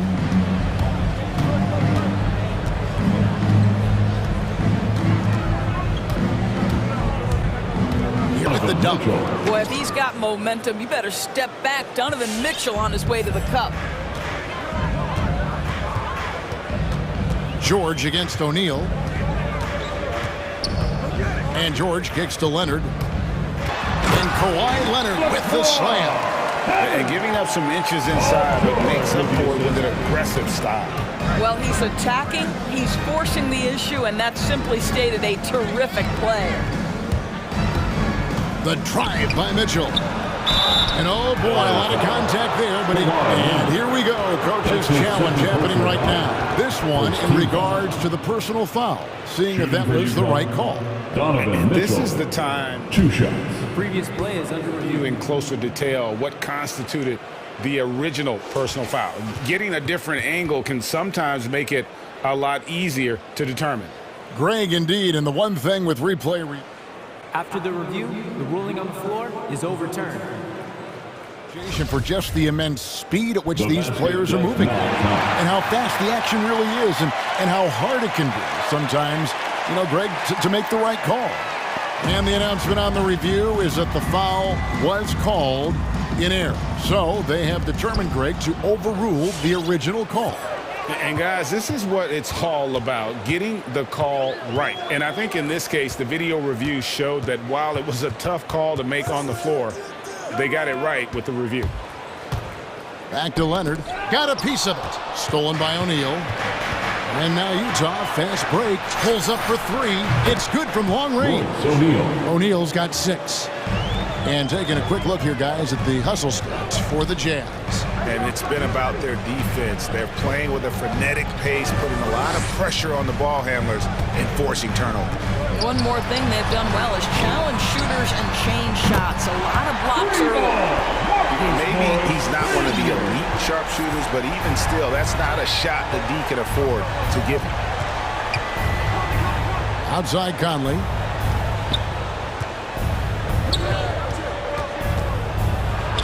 Kicks it out to Mitchell. Driving the lane, and that one drops. 8 points for him. They are just killing him on the interior. Rudy Gay on the wing, defended by Covington. It's Gay with the drive, Covington with the steal. George against Conley. And the whistle blows. It's going to be on Michael Conley. That's foul number 2 for him. And it's close, but, you know, didn't get on balance quick enough. 2 minutes remain in the first half. Covington setting the pick for Leonard. It's stolen by Gobert. And that's just a careless play, and part of the reason right now they're trailing. Mitchell with it. Leonard picks him up. A minute 42 left to play here in the second quarter. Shot clock at 6. Mitchell hits the layup after the sweet pump fake to freeze the D. And of the last 6 baskets, 5 have come on the interior. This is just smash mouth physical basketball, guys. Your Clippers pick.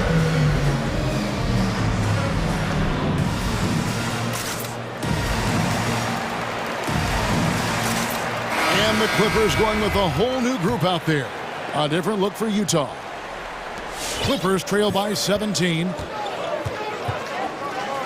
Kennard, the pass to Batum.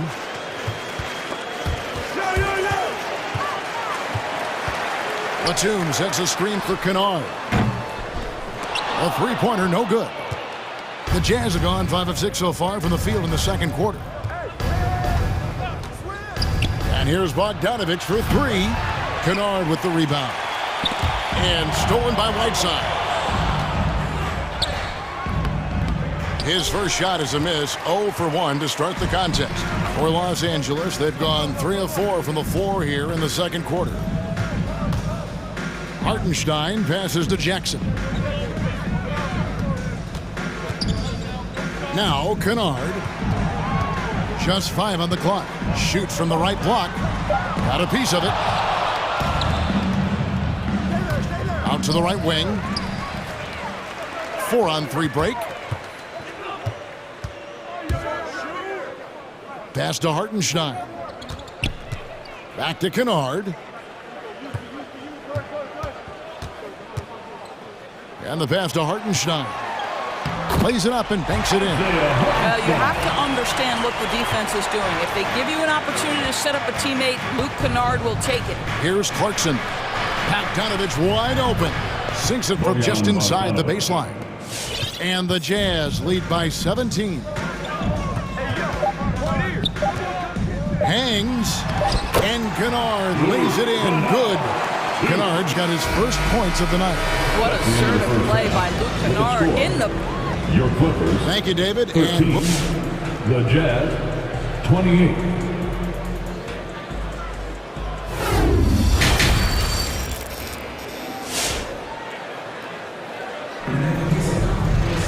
And after a very lopsided first half, we'll see if things play out a little more evenly here in the second. Donovan Mitchell really making a difference here.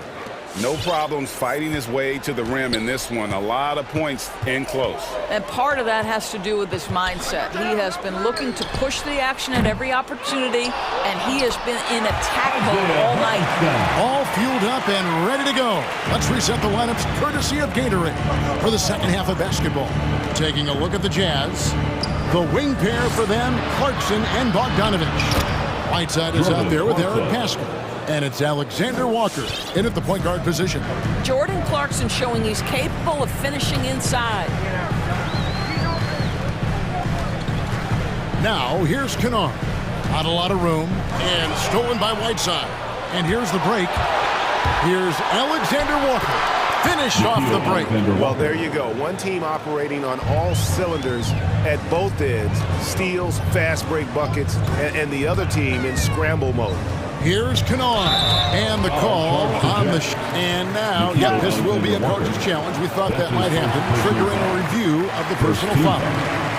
And I I think when it comes to some of the more difficult calls to make, the previous play action is so fast that it's really tough to catch everything in real time. The wonders of technology, Greg. We've seen replay reviews so effectively and involving the coaches by being... After the review, the ruling on the floor is overturned. And the announcement on the review is that the foul was called in error. So they have determined, Greg, to overrule the original call. And guys, this is what it's all about, getting the call right. And I think in this case, the video review showed that while it was a tough call to make on the floor, they got it right with the review. Driving in. Outside Batum. 5 on the clock. Kennard kicks to Jackson. Turnaround Jay. Gets a hand on it. Controls the rebound and puts it back up and in. Hartenstein's got 4 points in the quarter. Oh, how about the finesse there? Nice little gentle touch on the board. And you know, when you have that gentle touch, those tip-ins are easy to come by. It's good. And the Jazz lead by 17. When you allow good scorers to get uncontested shots at the rim, no wonder you're losing. To me, this has simply stated been a complete lack of defensive attention and focus all night long. Whiteside, a screen on Batum. Pascal, the pass to Clarkson. Right side, Bogdanovich. It's deflected. They retain possession. Pascal kicks to Bogdanovich. Offline from the top of the key. Listen, offensively, they're very comfortable with him taking that shot. It's a good look under very little pressure. He just can't convert. Going inside. Kennard's shot is off. Jazz leading by 17. Pascal with a screen for Clarkson. Right wing. Pascal inside. And slam dunk by Pascal. And credit the screen for giving him the space he needed to get to the rim. For sure, GA allows him to come in with the sledgehammer. Boy, that's a play you just practice time and time again, and that's the result of the work put in. Here's Hartenstein. Lays it up off the glass. Hartenstein's got 8 points. And that's not nearly the kind of defense that's going to prevent a player of his ability from scoring. Here's Clarkson. And it's the Clippers with the rebound. Hartenstein's got 4 rebounds now tonight. And the Clippers call time here. And the lack of rim protection, top of the list. And the question they're going to have to answer to me is it a problem with the scheme or is it a problem with matchups? So Utah ends up going with the new group. Leonard attacking. An easy 2 points on the layup. You can see the handle of Kawhi Leonard so much tighter than it used to be. How confident is he off the dribble? There's the drive, and then Mitchell with the dunk. And slams it home and gets some camera time on the end of it. He did. He spent a while up on that rim, didn't he? Pass to Leonard. It's stolen by Gobert. Oh, and here comes Gay all alone. O'Neal from long range. Good on the three-point shot. O'Neal's got his 3rd bucket of the night. Well, they've won the battle of transition buckets, and those easy points have helped them build this lead. Well, this is their pace. This is exactly how they want to play. A little fast, a little loose. Hello. I mean, that's what I call a move. That is some artistry. Greg, you're right. On his way to the basket, he was soaring. Conley for 3. It doesn't go for him. So Los Angeles will take it the other way. And Rudy Gay picks up the foul. That's his first foul. That's his first personal foul. First team foul. Leonard looking over the floor. Covington against Mitchell. 5 to shoot. And the foul called on Kawhi Leonard. That's foul number 2 for him. That's his really just a great foul. play to sacrifice his body and take the charge. 23 seconds left in the 3rd. And here is Mitchell.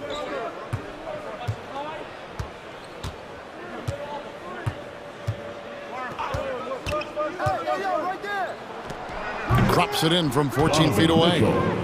Mitchell's got 14 points for the game. Such a great rhythm to what Donovan Mitchell does on the floor. Ready in the mid-range game, on the catch, or off the bounce. This guy is just elite offensively. O'Neal from long range. And the last second attempt does not go in for him. And as we end the third quarter, a double-digit. All right, look who's coming on to the court. And it's time to bring up the State Farm assist of the game. And he sliced the D wide open with his feed. They had no chance to prevent that basket. Well, that's what a great pass will do, right? You love the unselfish play. And 1 quarter to go in a game that, to this point, has not been an evenly fought contest. We've got Kawhi Leonard, Robert Covington out there with Marcus Morris. Then there's Norman Powell, and it's George in the point guard. So that's the lineup on the floor for the Clippers. Back to Leonard. From deep. He can't get that one, and Utah the other way now. Passes to Conley.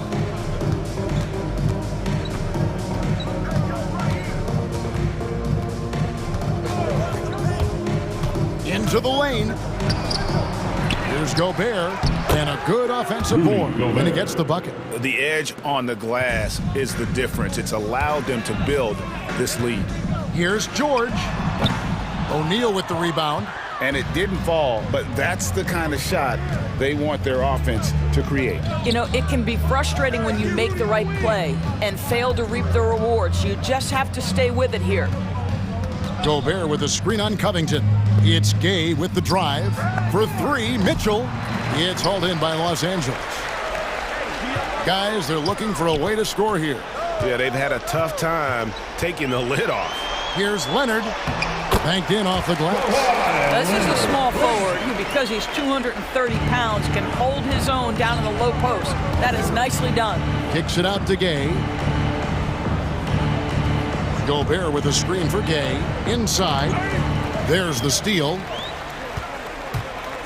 In the corner, Powell with it. Shot goes down. Very quick possession right there. And after an abysmal first half from the field, the shots now starting to fall. Here's Mitchell. The jump hook. Pass to Gobert. Gay in the corner. Gobert with a screen on Covington. Hits the three-point bomb. And the D has gotten a little bit laxed here defending the triple. O'Neal against George.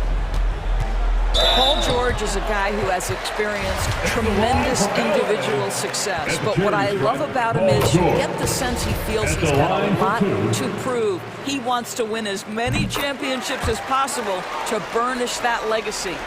Just under 2.5 minutes gone here in the final quarter. Knocked away. Leonard with the steal. Here he goes. He's now made half of those 10 shots in the game. It's his fifth basket. You know, I thought in the first half this guy was pressing. He was rushing. Now he's settled into the game. Conley kicks to Gay. Mitchell feeling it out a bit.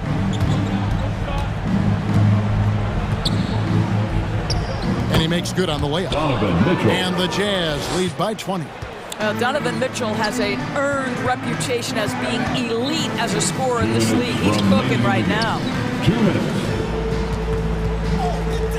Outside Leonard. He scores his sixth bucket from the floor with that one. He's shot the ball 11 times. Well, the versatility he possesses makes him a very tough cover, guys. Here's Conley. Got a hand on it. Leonard against Conley. And Rudy Gay picks up the foul. That's foul number 2 for him. And the Clippers call time here. They're trailing by 18. 1:35 left in the fourth. And now, let's take a look at the New Balance player of the game, Donovan Mitchell. Yeah, and his percentage from the field tonight, just amazing. He hadn't just been gunning. He's been picking his spots. And you need that kind of patience and discipline to shoot as well as he had. Well, to come in here facing a hostile crowd and have a game like he's had, that's what separates the good players from the great players. And guys, what we saw here tonight is one side having everything going for them. Huge margin of victory for the Jazz. Their hard work on the glass paid off. I tell you what, they're both excellent rebounding teams, and it was a tough battle underneath all game. And I think ultimately that earned the W. The one player that really stands out, of course, in this one, it was a dazzling game for Donovan Mitchell. They simply can't stop him right now. This guy playing with passion and focus. And that's an intentional foul. You know, give him credit for still battling here down the stretch, but I think it's too little too late. Mitchell against Leonard. Clock at 6. Leonard against Mitchell. Launches it. The shot misses. And the Clippers will go the other way with it. About 7 seconds separating the shot and game clocks. Oh, and the jam by Leonard. You can appreciate the fight now, but it isn't how they came into the game. No doubt. It felt like they were a little tight for much of the evening. Now they're in a better flow, but it may be too little too late. It's tipped. In transition, here come the Jazz. Here's O'Neal.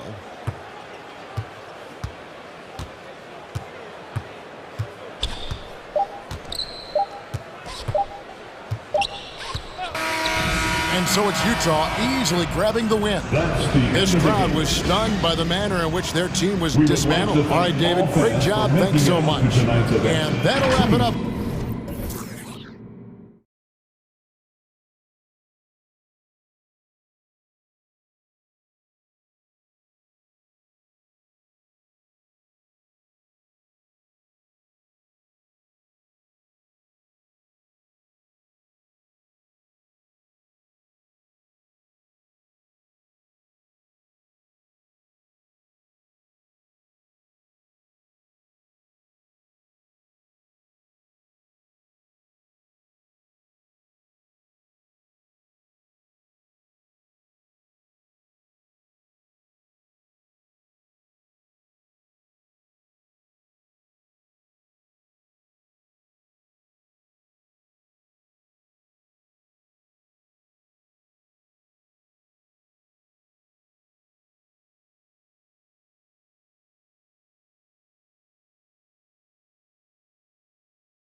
And so off the tip, it's Miami. Looking at the starting five for the Minnesota Timberwolves. In the backcourt is Russell and Edwards. Patrick Beverly out there with Taurean Prince. And it's Towns in at the 5. Well, Lowry can just pepper you with shots from the arc. He's got a talent for finding and making those looks. And Kyle Lowry had a ton of suitors in free agency. And many teams felt he could be the player to put them over the top. But ultimately, he chose the Heat because they had recently gone to the finals. And I'll tell you what, it seems like a great fit overall. He drops it from range. Lowry showing you the veteran smarts there, able to sniff out when the D has overcommitted and taking advantage. The kick out to Edwards.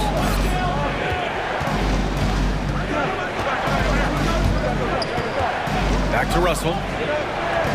Shot clock at 5. Oh, it's stolen by Butler. Here we go, one-on-one. Back to Adebayo. Pass to Oladipo. Beverly against Lowry. Clock at 6. Adebayo passes to Oladipo. Tries it from 19. Good! And the assist goes to Adebayo. Oladipo's got 5. Oladipo's mid-range game continues to look better. He's a consistent threat from this area. Picked by Prince. The ball's knocked loose. Back to Russell. Pass to Prince. Looking to win the run. Hits the trifecta. Yeah, you know, Prince is always doing a nice job working to get open, and that's the reward you get for staying active, keeping yourself moving, an open look on the jump shot there. And here's Lowry from the arc. Butler passes to Lowry. And the first quarter of action, 2 minutes in. Here's Butler. Nice move. Prince grabs the miss. Outside Russell.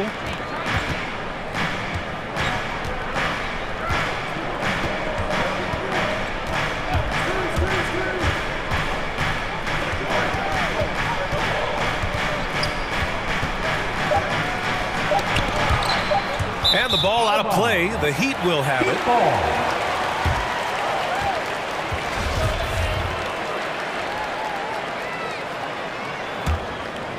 Now, if you're just tuning in, we've played about 2.5 minutes here in the first. Oladipo outside. Adebayo sets a screen. Oladipo, the pass to Adebayo. And the officials call goaltending, so they'll award the basket. Yeah, it was just a little late. I mean, he thought he got there, but the ref saw it otherwise. Bam Adebayo.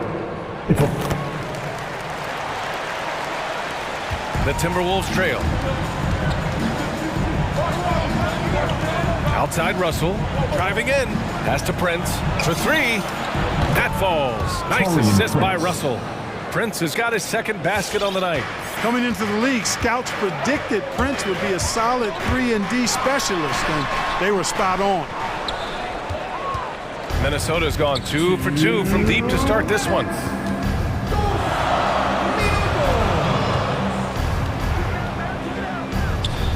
Picked by Prince.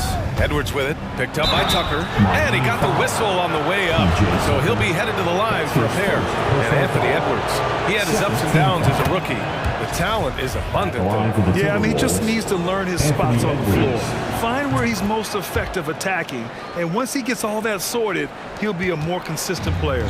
There were plenty of big expectations for Anthony Edwards, but he went first overall because he's that talented. So I know he can rise to the occasion. Now here's Lowry. Three-pointer. Oladipo finds Adebayo. Now here's Tucker.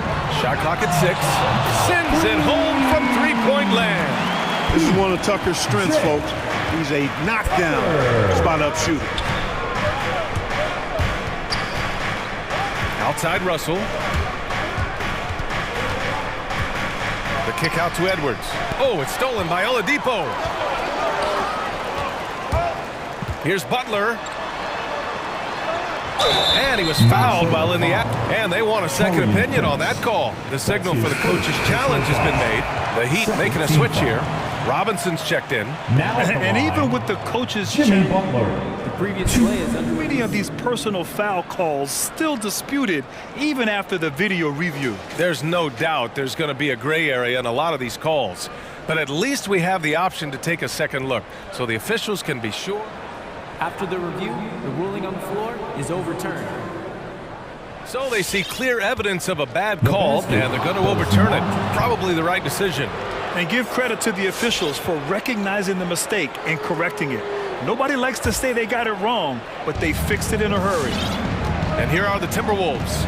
They trail by 6. Russell against Butler. Russell, that's good. 3 out of 3, perfect start. Let's see how long they can ride this wave. Fans, welcome your Miami Heat dancers.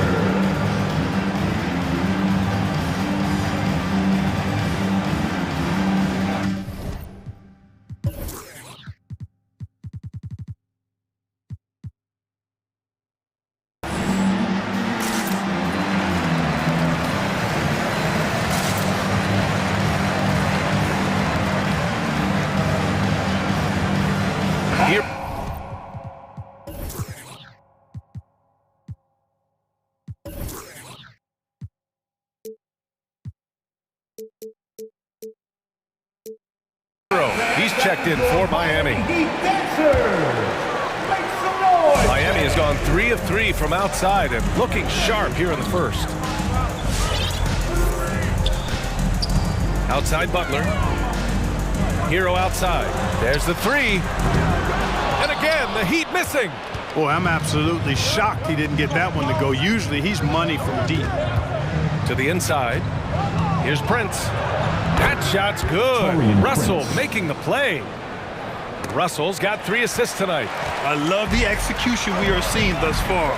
4 shots and 4 makes. Now here's Hero. Here's Prince. Pass to Russell.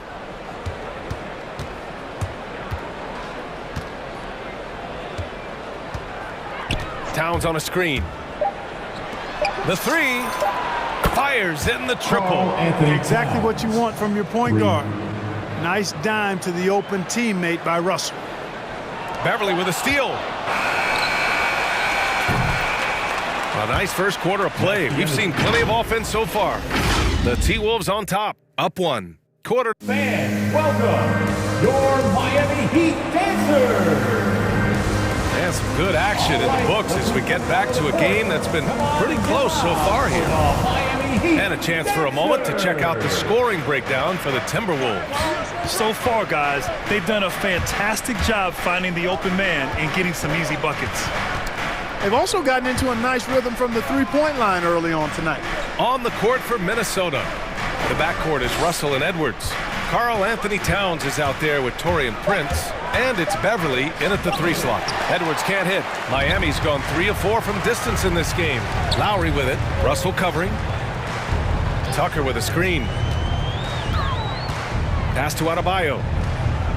Here's Hero. Back to Adebayo. Drops in the layup for 2. Adebayo's got 5. As a Rookie of the Year award winner yourself, Grant, what do you see as the biggest challenge facing today's rookies? I honestly think with all the information and expectations, the hardest thing for young players today is meeting those expectations. Because of all the great rookies who've come before and gone on and had success right away, that pressure a lot of times can be a lot for a young player entering the league. Hero left side.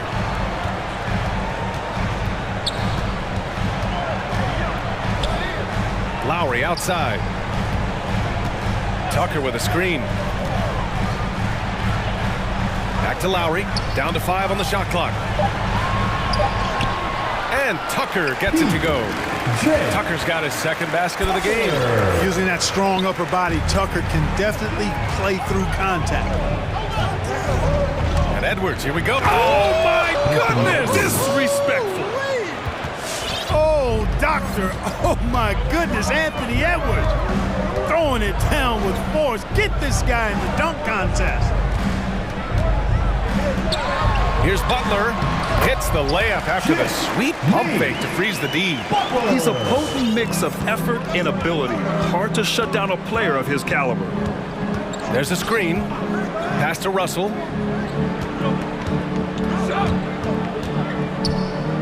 Now here's Towns. Nice move. That shot's good. Russell making the play. Russell's got 5 assists tonight. Towns makes the most of his chances inside. He gets the ball in good position, does his work early, and then the battle's over after that. Hero, no good. The Timberwolves have gone 2 of 4 here in the second quarter. Outside Edwards. Outside Russell.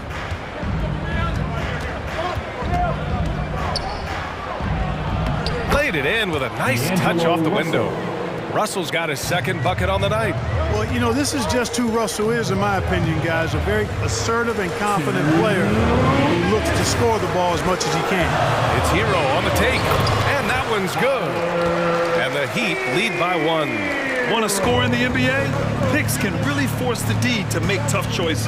And with Tyler Hero, he's shown he can score. He has a skill set to get consistent points and knows how to find his spots on the floor.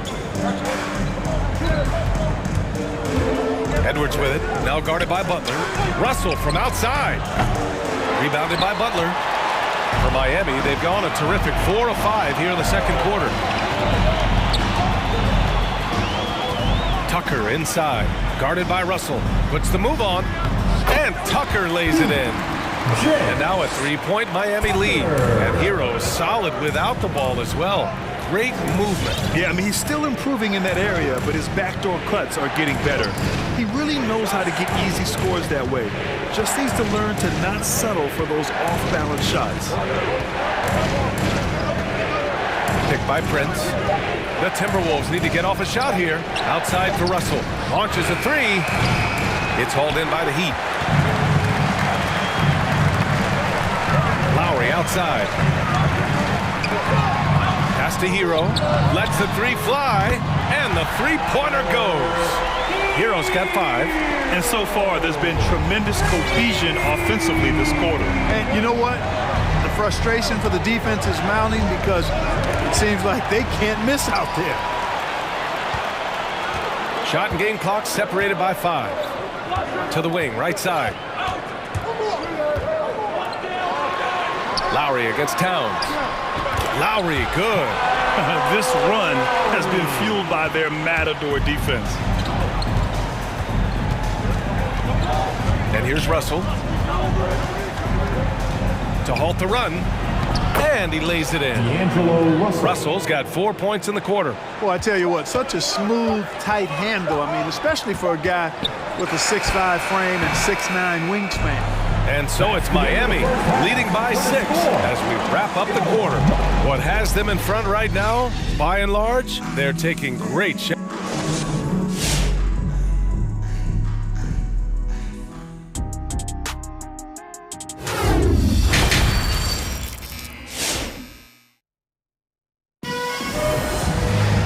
Second half of basketball is upon us, and we may be in for an exciting finish based on how close of a game we've seen so far. And the Heat call time here. Calls timeout. Fans, the loudest section gets free T-shirts. Let's see who's the loudest. All right, look who's coming onto the court. Come on and get loud for the Miami Heat Dancers.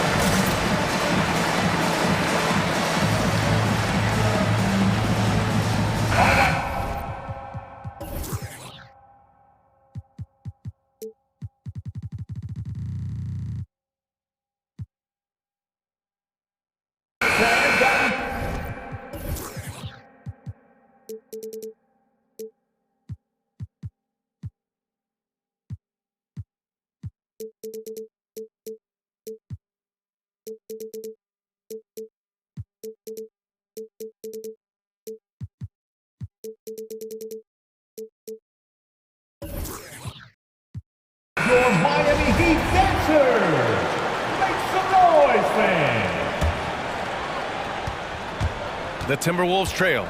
Duncan Robinson is out there with Victor Oladipo. And it's Martin in at the 4 slot. That's the group in the game for the Heat. Reed in the post. Oh, and there's the whistle on the... And coach doesn't like the call at all. He's opting to use his challenge. He wants the officials to look at the replay. And even with the coach's challenge in place, we've seen so many of these personal foul calls still The previous play is under review. There's no doubt there's going to be a gray area in a lot of these calls. But at least we have the option to take a second look, so the officials can be sure they get it right.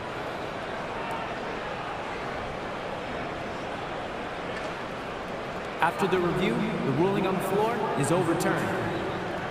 So they see clear evidence of a bad call, and they're going to overturn it. Probably the right decision. And give credit to the officials for recognizing the mistake and correcting it. Nobody likes to say they got it wrong, but they fixed it in a hurry. Here's Noel, 6 on the shot clock. High post Reed. Back to Noel. Over Oladipo. And it's good with time running down on the shot clock. Noel's gotten his first bucket of the night. Oladipo with the ball. He's got 5. Pass to Martin. Takes it inside.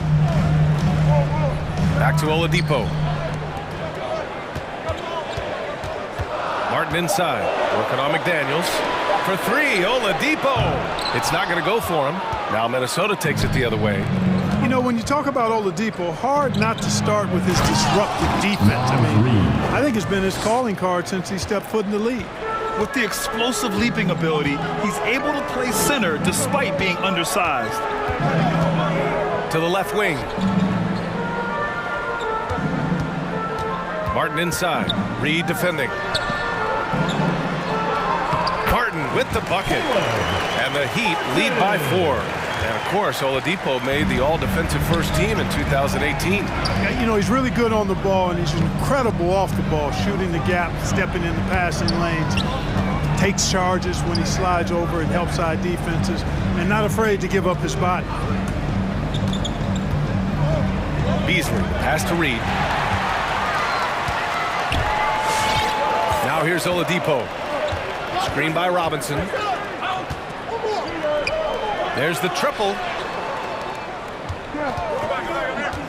To the middle. Oh, they get a hand on it. For Minnesota, they've got 2 of 3 from the floor in this third quarter. Pass to Noel. Down low. And the powerful one-handed slam. Impressive one-hand slam right there, B.A. Man, as long as he's confident about it, I'm good with it. Maybe use 2 hands next time. He knows where he is. Somebody you can count on. He is an extremely reliable finisher. Gets the shot he wants. The defense wasn't quite connected enough. They lost contact. Well, we're into the third quarter. Just over 2.5 minutes played. And Minnesota calls time here. Who wants a t-shirt? Fans, welcome your Miami Heat dancers.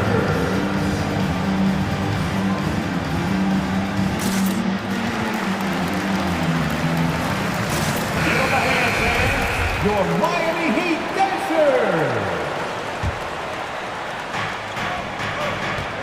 Reed, a screen on Robinson. Beasley, the pass to Reed. Right around 3 minutes into this second half. And he drives in. Pass to Martin. From downtown. McDaniels with the rebound. The Timberwolves have gotten 3 of 4 shots to fall so far in the third.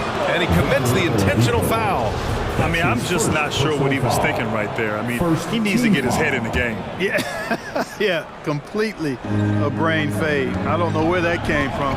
Just lost sense of time and the situation.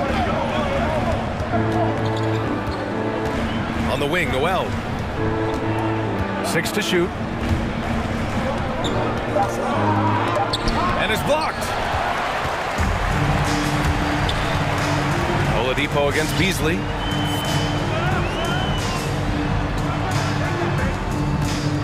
Pass to Martin. Inside. And he jams it after taking the nice feed on the run. Woo! Defensively, you can't afford to let him get to the rim that easily. Well, that might be why their deficit is what it is right now. You know, you look at it, the communication is lacking, as is the trust. They can ill afford those types of breakdowns. It won't work. You can't win with those kind of breakdowns.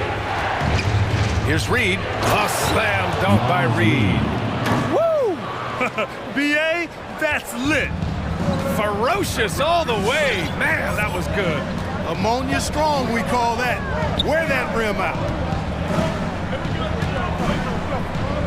Pass to Robinson. And that one drops. Robinson's got his first points of the night. Soft interior D, and they've exploited it. They've been having major problems offensively. Definitely in a bit of a dry spell. Noel. No good that time. Ooh, some solid defense from Oladipo. Here's McDaniels. And the layup is good off the glass. McDaniels got his second bucket on the night. Assertive move. You can tell the game's heating up a bit. Here's Oladipo. Ooh, it's slammed in by Oladipo. Well, the explosive nature of Oladipo's drives to the rim are incredible. Hard for any defense to keep him from attacking the way he does. Now, B.A., you know they would love for him to get more of those opportunities. Well, that would cut into the deficit quickly if he does. Well, I like the way he capped off that drive. The one-hand hole punch. For three, Robinson. Oh, at the buzzer! Wow! I didn't think he was going to get it off in time. Oh, wow. And so it's Miami, up by a healthy 8 points at the end of the period. Just pounding the painted area. That's helped them build an advantage. Back after this. And now we have a moment to reveal our State Farm assist of the game. Yeah, just shredding the defense with that feed. Zero chance to stop that. Yeah, that's just a brilliant read of the defense. I mean, it was also excellent anticipation of the movement of his teammates before the pass. Just great harmony on all sides. With 3 quarters behind us, let's see what this fourth period holds in store. So for Minnesota right now, Beasley and Okogie on the perimeter. McDaniels out there with Naz Reid. And it's Noel in at the point guard position. First team foul. Timeout called for the Heat. All right, look who's coming up.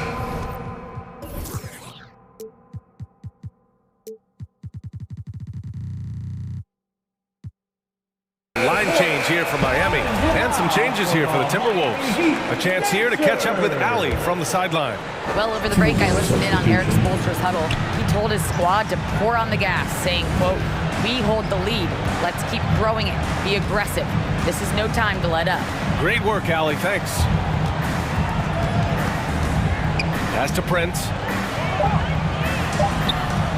That falls. Nice assist by Russell. You know, once Prince gets good inside positioning, he's going to work. Here's Hero, and the dunk to finish it off. A beauty. And adds a few more points to their lead, showing off some style. Wow, that was prime time stuff right there. Guys, it is symbolic of their effort here tonight. Beverly outside.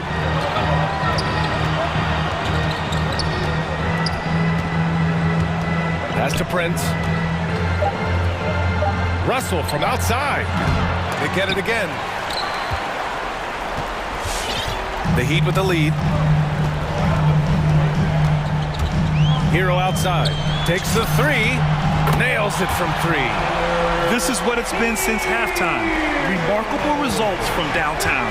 Boy, it's been a three-point barrage. They came out gunning and have not stopped. And he gets the bucket.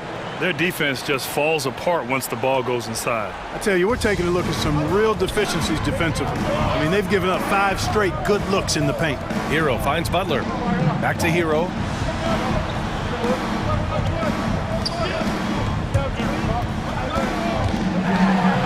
Out to the wing.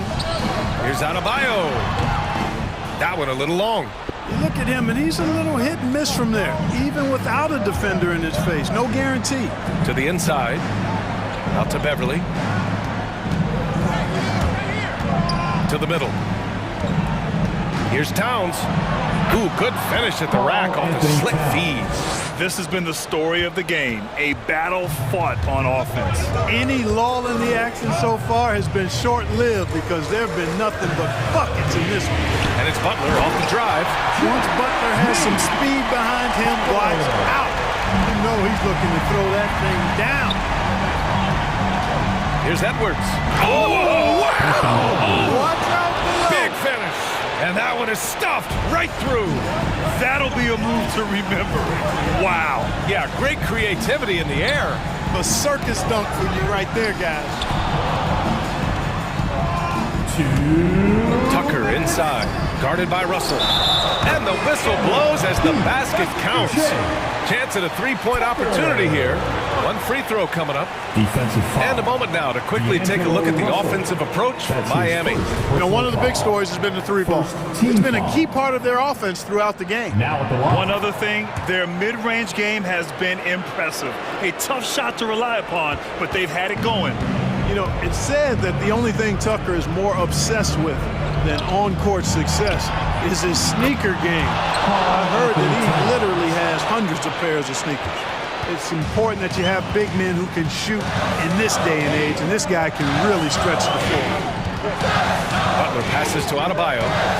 Back to Butler. To the paint. Oh, and Towns with the block.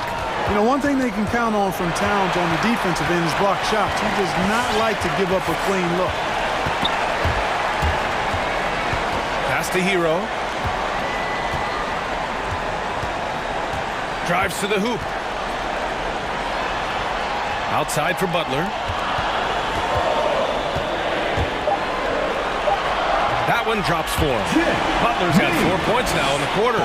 Butler's ball skills now pretty tight for a wing guy. He's excellent at creating for himself on offense. Edwards. And count the basket. He was fouled, and he's going to the line for one more. At the line for the Timberwolves, Anthony Edwards. Free throw good, Edwards. 1:02 left in the final quarter. Now Hero. Lowry outside. Pass to Adebayo. Out left to the wing. Left side Tucker. The Heat need to get one up in a hurry. Yep, that one goes. And the Heat lead by 8.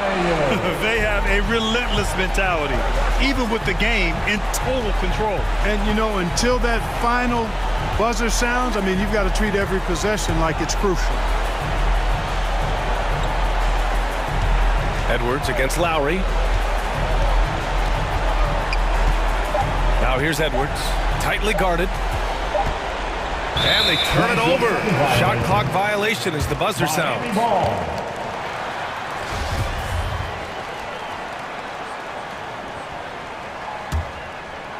Here's Butler.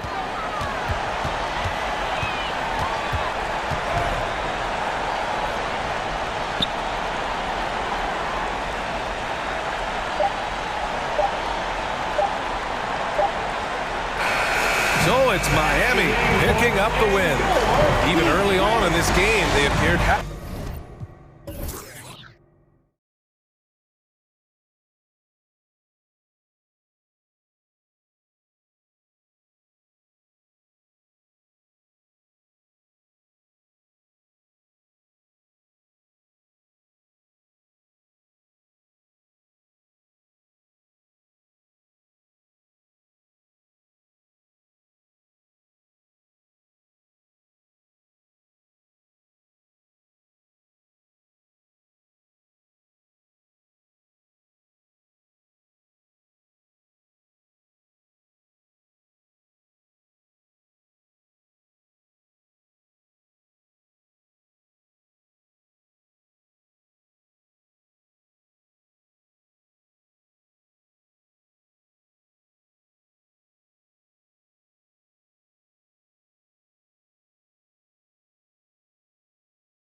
Back and relax. We'll be back in just a moment. And so off the tip, it's Utah. The starters for the Utah Jazz. We've got Rudy Gay, Conley out there with Mitch. Then it's O'Neal, and it's Gobert in at the 5 spot. Always on the attack. Mitchell loves to drive it to the hoop, put the pressure on the D. They grab their own miss. Here's Jackson, and he can't bank that one in. Mitchell outside. And there's the pass to Gobert. O'Neal from long range. Offensive rebound. Second chance shot. Gobert can't hit. And keeping us updated from the sideline, let's swing it over to David Aldridge. Well, Kevin, Taylor Jenkins and I shared a few minutes together. Now, he knows this other team blocks shots, but he doesn't want his team to change its approach. He said we've got to attack the paint. We can't just live outside. I told my guys, when you go up strong. So, Kevin, they're going to take it early and often to the front of the rim. Okay, David, thank you. We'll see if they can execute, Greg, well enough to beat the good defense. Yeah, and it's about identifying the right matchup. You almost always have an advantage somewhere on the floor. You can bet they've been doing a lot of scouting, really getting a chance to prepare for this game. This should be an interesting game of adjustments. And Utah has possession. The Grizzlies making the shot. Here's Conley. And the rejection by Jackson. Just 5 to shoot. Morant against Mitchell. And there's the shot clock violation. Couldn't get the shot off in time. Grizzlies ball. So first quarter just over a minute and a half in. Morant against Mitchell. It's stolen by Gobert. And oh, here we go. Gay's got it, the fast break chance. And it's blocked. Well, this is where measurements don't tell the whole story. Clark is a tremendous shot blocker despite having an average wingspan. Mitchell with it. Guarded now by Clark. Just 5 on the clock. Goes back up. Shot's good by Gay. The defense was clearly not on the same page. No one picked up the open man. Gay against Morant. And the layup's good off the glass. Morant's got his second basket of the night. Challenging the heart of the defense. Ja Morant can beat you with the pass or the shot. Conley, the pass to Mitchell. Stolen by Brooks. Here's Anderson, and Anderson slams it in. Brooks' mental game, great anticipation on that steal. The drive by Mitchell, and it's Mitchell with the jam. Oh, big finish, emphatic. He hangs on the rim just for good measure. Wow. 2 minutes Pass to Jackson. Stolen by Michael Conley. From deep, an absolute bomb from 3-point range. And now we'll get a perspective here on the hustle game, how it's been going for Utah. Their aggressiveness on D has been the most glaring aspect of this game so far. They have the heat turned all the way up in this first half. And also defensively, they've been able to cause some turnovers tonight, and that also builds confidence and gives you momentum. And denied at the rim, but they called it. Folks, the coach's challenge has been initiated for a personal foul. Close game like this, and he thought it wasn't a good call.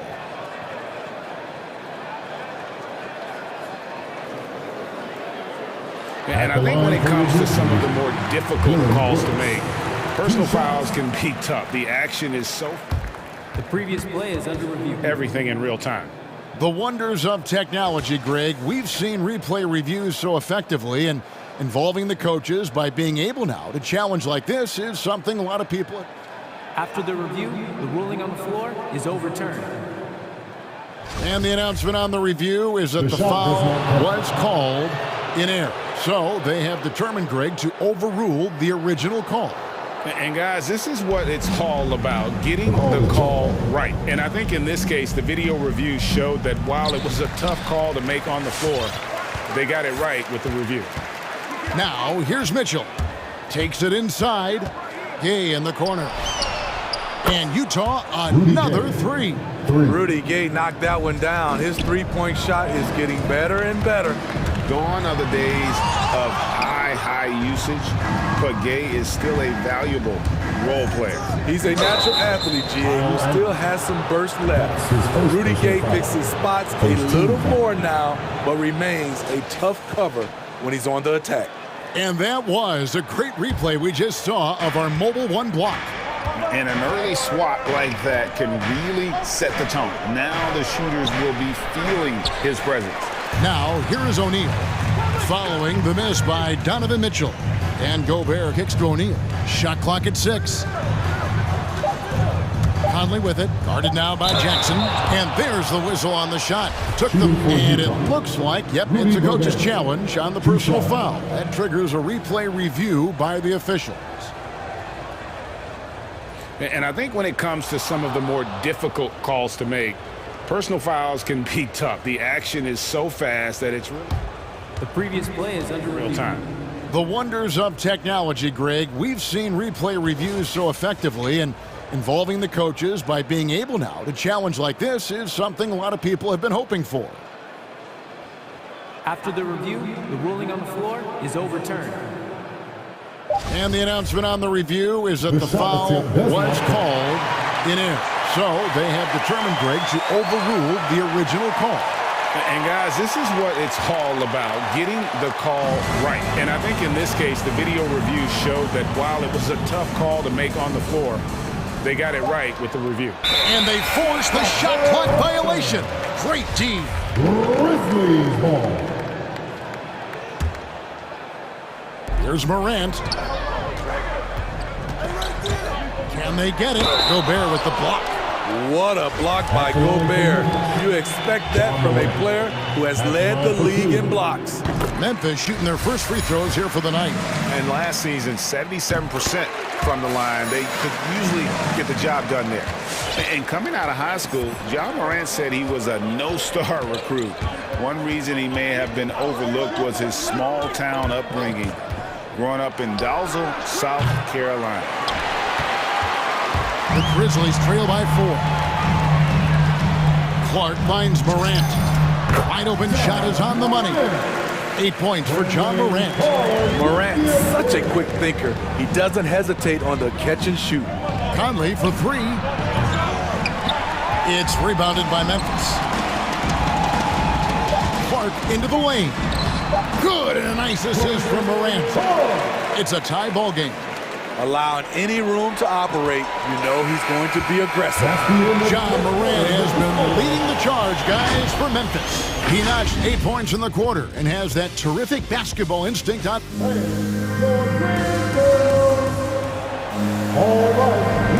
And we hope you're enjoying the game. Both teams tonight keeping things pretty even so far on the scoreboard. And for Memphis, guys, what jumps out to you stat-wise? Yeah, in that first period, they looked to push in transition at every opportunity. That's their mindset. Man, oh man, one of the more advanced ball handlers we've ever seen at his age. John Morant has people on skates. And that one goes out of bounds. Last touch by Anderson.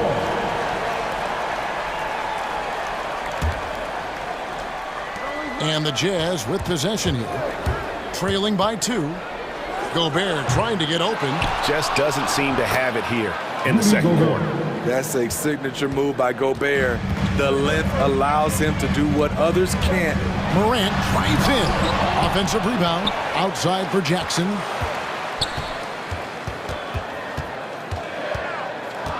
So timeout called here. First for Memphis. And teams often try to slow down point guards with bigger defenders. But, Greg, you locked up without that age.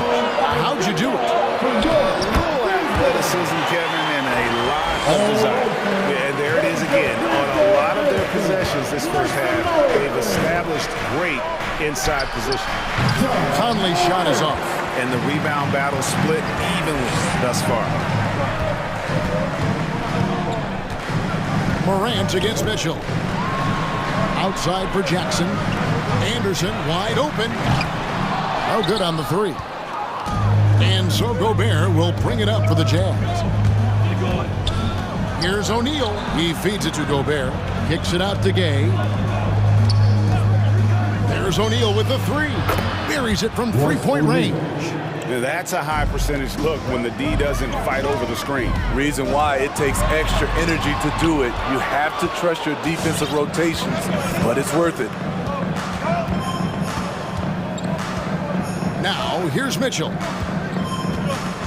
Pass to Conley. From deep three-point range, stolen by Brooks. To the inside, and slam dunk by Clark.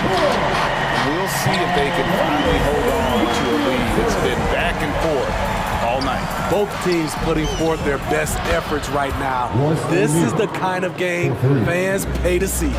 And they're not afraid to let it fly from deep. They're looking to extend their lead with the three ball here in the second quarter. As creative as they come, Ja Morant has a style that's specifically his. The drive by Mitchell. That one's all good. Now he's 3 for 5 from the field. Great job of screening there. Nice job to take it to the rim and get the finish. Pass to Jackson. And he banks in the layup. Jackson's got it all tied up now for Memphis. And that's 10 straight points in the paint. The defense, nowhere to be found. Mitchell kicks to Conley.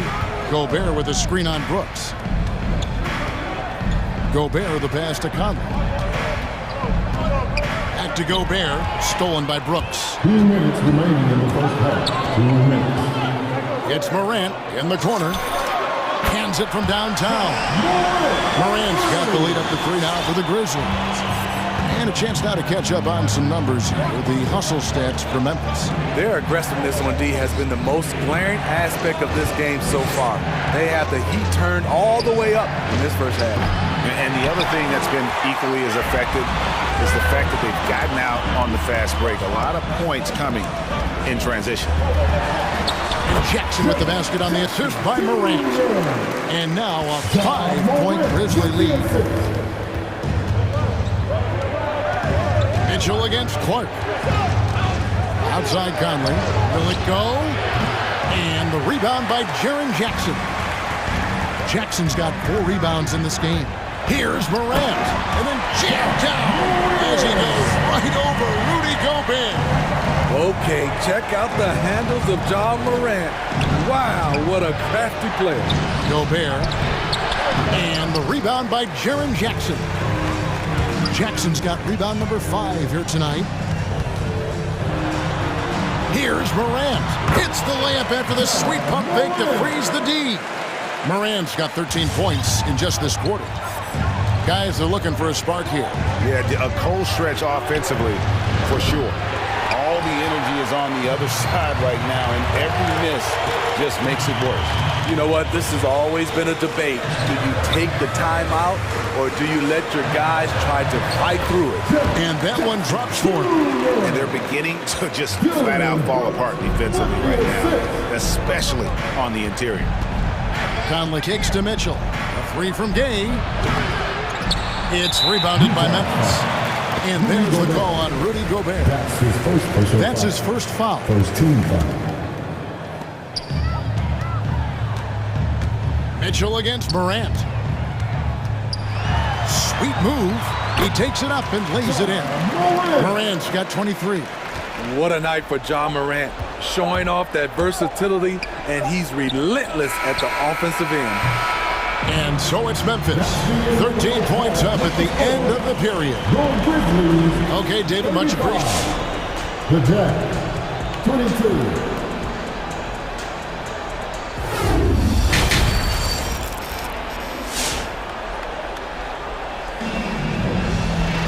And with a big gap on the scoreboard, the second half begins with very different goals for these teams. One side trying to mount a comeback, one side trying to protect their lead.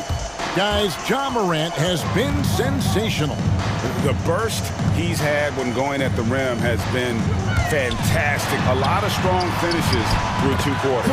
His activity level has made an impact, and he is fearless. Dylan Brooks out there with Brandon Clark. And there's Jackson. Then it's Morant. And it's Anderson in at the 2 spot. That's the lineup out there for the Grizzlies. Here's Morant. And finished off by Morant. And they're getting points. They're getting stops. And this is how they'd like to play all the time. Yes, when it's going good, it feels easy. These are the nights you relish, but they're tough to replicate. And that's a little lack of fight at the defensive end. Absolutely. At least on that slam, you're right. That's one way to let a team back in the game. Yeah, defensively, your mantra at this point has to be no easy buckets. Lets it go from deep. Kept alive to the left side wing. Stolen by Brooks. Here's Clark, and it's Clark with the jam. I like that find by Jackson. Young bigs can see the whole floor. Don't come across them that often. And it's easy to give up after a play like that, but this team needs to keep fighting. It's just one trip down the court, but you have to have short memory in this league or you won't last long. Catching up on the changes for Memphis. Adams, he's checked in for Jackson. And it's Anthony Melton in for Kyle Anderson. And the whistle blows on the backcourt violation. He went over and back. That's going to go back the other direction. They've played a pretty clean game. Not many giveaways, and the score reflects that. Tillman, he's checked in for the Grizzlies. Williams comes in for Brooks. Baines checked in for Memphis. Right around a minute and a half played here in the third quarter. Clarkson goes in. And it's Whiteside, that time on the assist from Clarkson. Whiteside's got his first bucket of the night. And Steve, a second-rounder back in the 2014 draft out of Missouri, Jordan Clarkson with a productive NBA career. Yes, Kevin, and he's always been a bucket. What has changed is the shot selection. A lot more threes and terrific free throw shooting, making him a great bench weapon. And the shot goes down. I don't know what's happening defensively, but they're not putting up any resistance. Pascal, the pass to Alexander Walker. Knocks it loose, and it's going to be out of bounds. The Grizzlies will take it. Boy, if you're the coach, you hate to see that kind of miscommunication between your guys. He takes it in. Here's Adams. Nice pass. Right into the rack perfectly for the layup. Adams has got 4 points now in the quarter. Bogdanovich passes to Clarkson. Beyond the arc. He can't get that one to fall. And the Grizzlies going the other way now. Solid rebound there, and with the score like it is, that's an area where they can't afford to get lazy. Every time they get scored on during this run, it's come from inside the paint. And this is his first trip to the line tonight. And how about a year ago? 82% on his foul shot, so he was reliable when he went to the line. And Anthony Melton picks up the foul. That is his first foul of the game. His first personal foul. First team foul. The three from Bogdanovich. It's hauled in by Adams. Memphis with the ball. They're on a 15-4 run. And it's slammed in by Williams. What I like here, even with the big lead, they continue to execute their offense. They've taken nothing for granted. You can see they're playing the moment rather than the score. Bogdanovich, no luck. And Adams has got the ball here for the Memphis Grizzlies. Just 4 points. That's all they've given up here in the second half. Williams can't get it to go.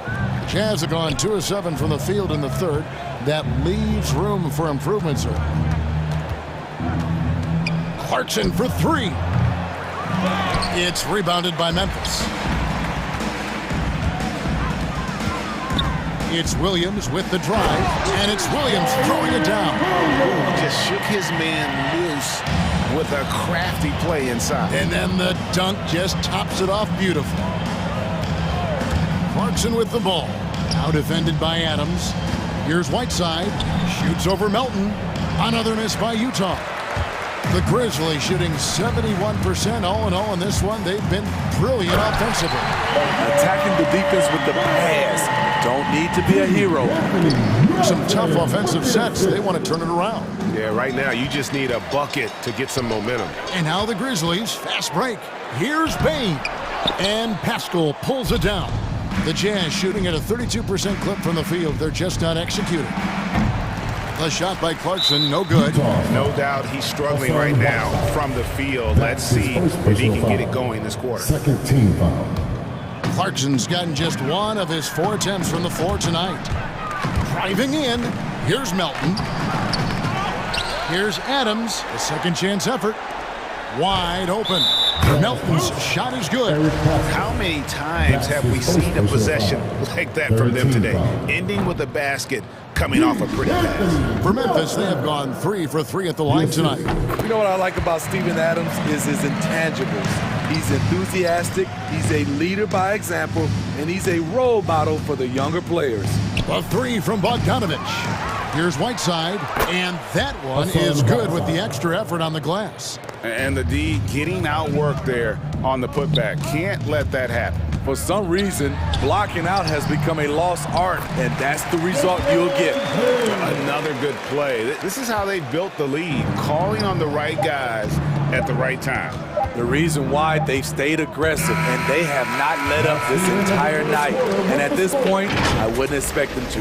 And so it's Memphis, up by 33 points as the buzzer sounds. All right, look who's coming up in the court. And now we have a moment to reveal our State Farm assist of the game.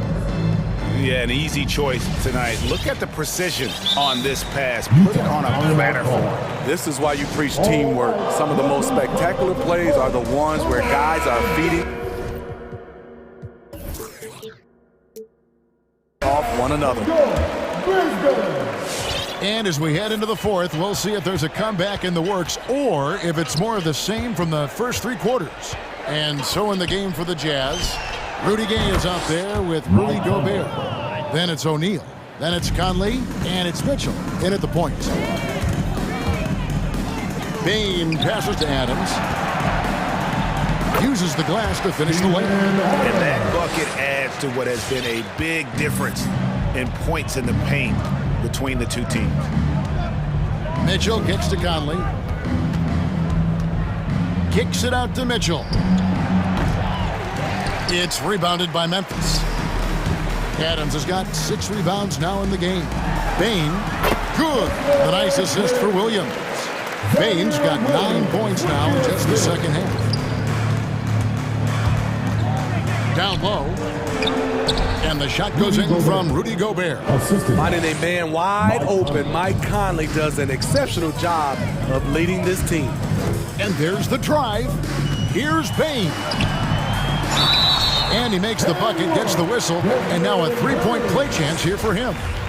They should continue to get the ball inside. The defense struggling to contain them. All right, we'll take a look now at how the points have been generated so far. A scoring breakdown for Memphis. I mean, a fantastic game for them in open court. Their fast break points really stand out. Yeah, and also the way they've been able to generate points off of the turnovers that they forced tonight has also helped. Here's Bain, covered by Mitchell. And out of bounds as the Jazz gain possession.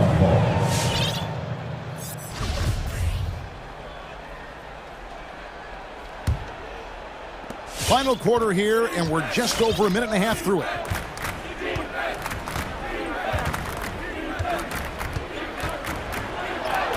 Basket good.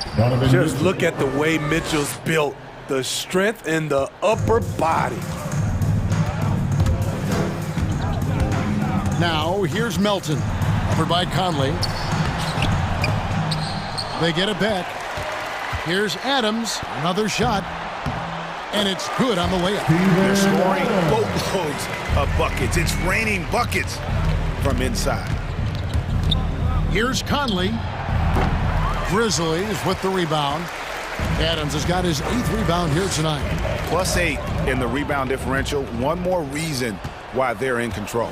The pass to Conley. We're in the fourth quarter here, just under 2.5 minutes gone. Laid in with a nice touch off the glass.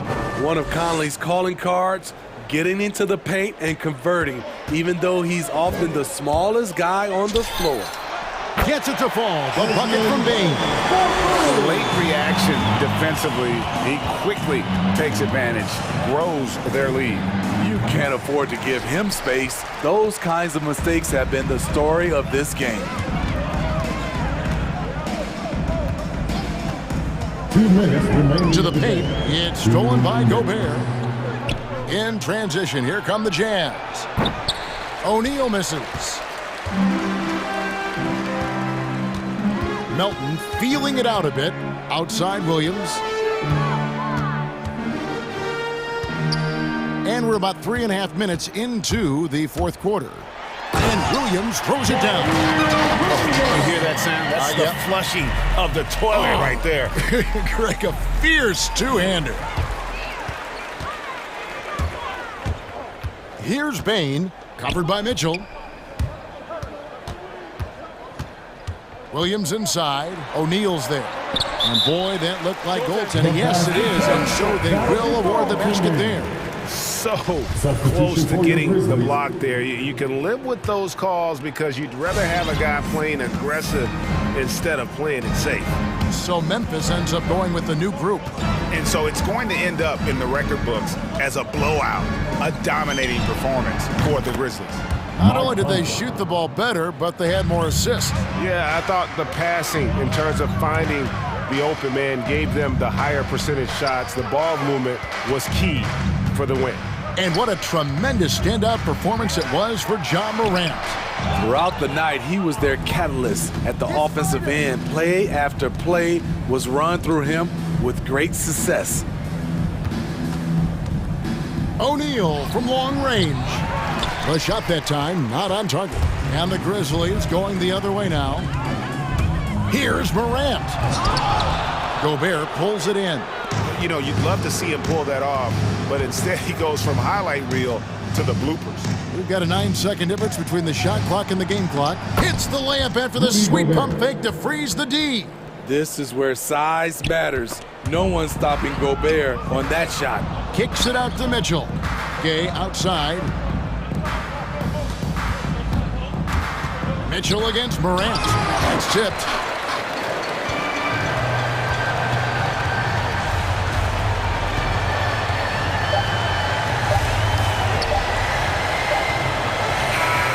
So no problem for Memphis as they get the win. Thank you, David. Great interview once again. Well, folks, that's going to do it for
In the backcourt. Oh, a sign of the times, BA. Agility and skill is in demand, and that is on display tonight. And a look at Minnesota's opening lineup. The backcourt is Russell and Edwards. Jared Vanderbilt out there with Karl Anthony Towns. And it's Beverly in at the small forward position. George against Towns. The three is up. George's shot is off. Outside Russell on the take. Oh, and makes it with the kiss. Good penetration for D'Lo right there. Real nimble on the inside. Finds an angle. It's stolen. Fast break, Minnesota. Edwards with it. Picked up by Powell. Edwards against Powell. Outside Russell. And that one makes him 2 for 2. He's in his rhythm. Well, not the biggest guy on the floor, but still big for a guard and a lefty. It's a nice soft touch from D'Lo. Leonard outside. Fires the three. Rebounded by the Timberwolves. Yeah, you know, he usually makes you pay from that range. Towns a screen on Covington. Here's Edwards. And he got the whistle on the way up. So he'll be headed to the line for a pair. It's going to go on Kawhi Leonard. And he can't get the first one.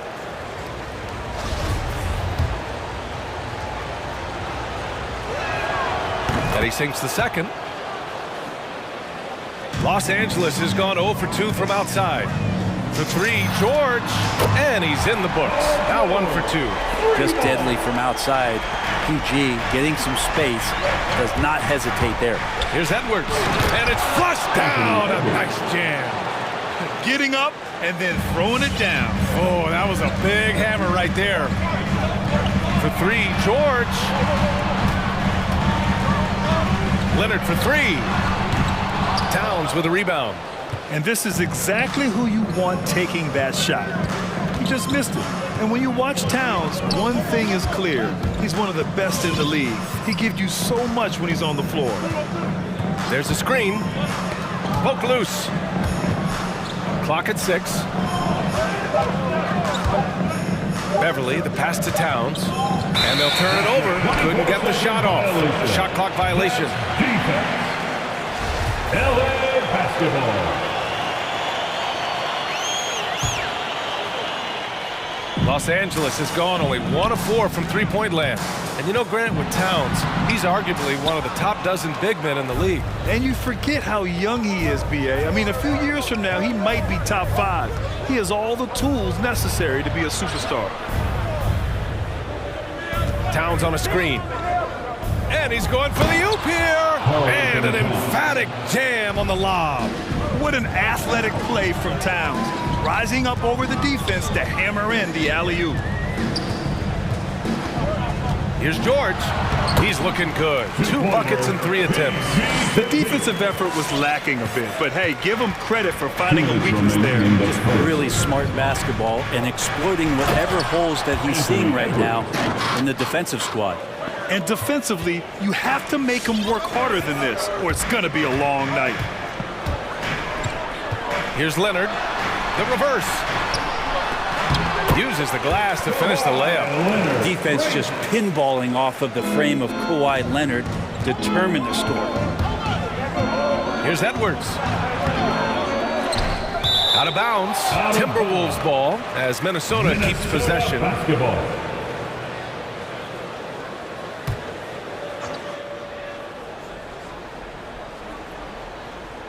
Just over 3.5 minutes gone here in the first.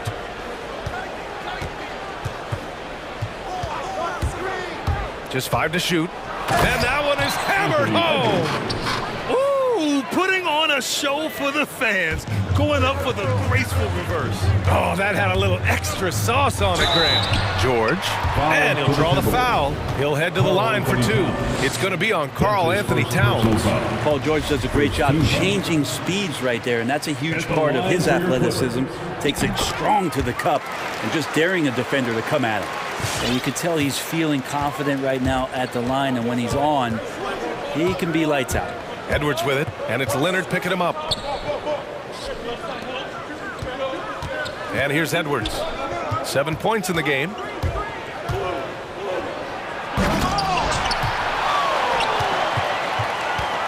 Second shot opportunity. And Beverly gets it to go. And Patrick Beverly sneaking in right there, always looking for ways that he can help support the team. Pass to Leonard.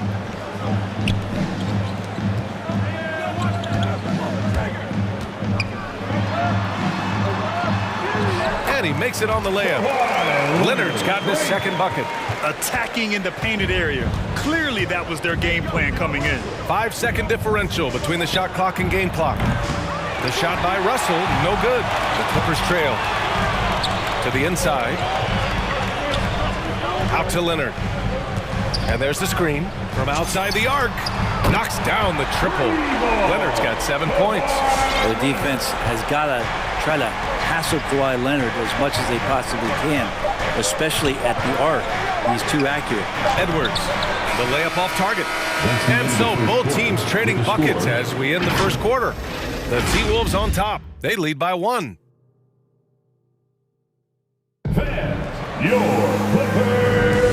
And close game underway so far. We'll see if either of these teams can jump out ahead in this second quarter. And let's quickly check out the scoring breakdown here for the Timberwolves. Some great drives to the bucket for them tonight. Another part of the game tonight where they've been effective is to get points in the paint. Setting the floor for the Timberwolves. The backcourt is Russell and Edwards. Jared Vanderbilt out there with Patrick Beverly. And it's Towns in at the 5 spot. Outside Russell. Gets the 3 to fall. He's got 7. No hesitation as D'Angelo Russell, someone who does not lack confidence. Oh, and the jam by Leonard. It looks like an orange in his hand, and Kawhi tenacious to the rim with that finish. Edwards against Leonard. And down it goes. 2 points. Well, that's how you draw it up right there. A screen to shed the defense. A quick move to the bucket, and you get the lay-in. George, soft touch off the glass. George has got 4 points this quarter. Showing off those long strides. Really tough to keep Paul George off of his straight line when he's on the bounce. Well, you were Rookie of the Year back in 1995, Graham. For young guys coming into the league, how difficult are expectations right out of the gate?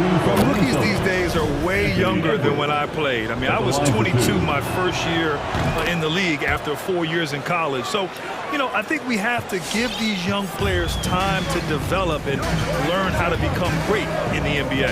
George, a deep 3. 3-pointer off the mark. Minnesota in the lead. Outside Edwards. A minute and a half gone in the second quarter. Towns a screen on George. Here's Russell. Hits the layup after the sweet pump fake to freeze the D. Russell's got 9. That's been the story of their offense so far.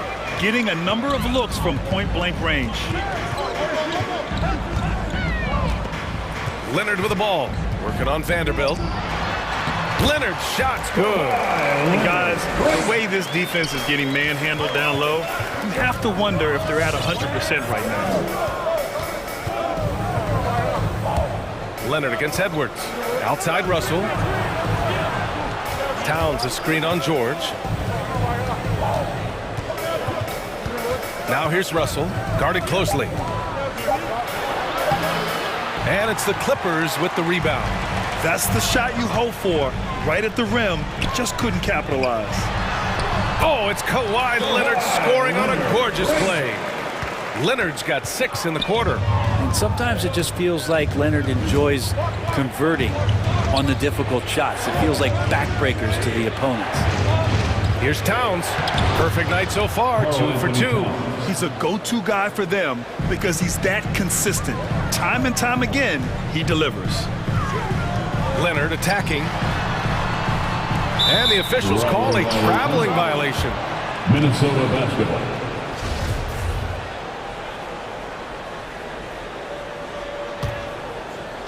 3 minutes of action thus far in the second. Russell against Leonard. In the first half, 2 minutes. Outside Russell. There's the drive. Hits the layup after the sweet pump fake to freeze the D. He's got 11. Oh, man, this would be a different ball game if they didn't have this type of scoring to rely on. Fans, the loudest section, get free T-shirts. Let's see who's the loudest. All right, look who's coming onto the court. Come on. And the Clippers.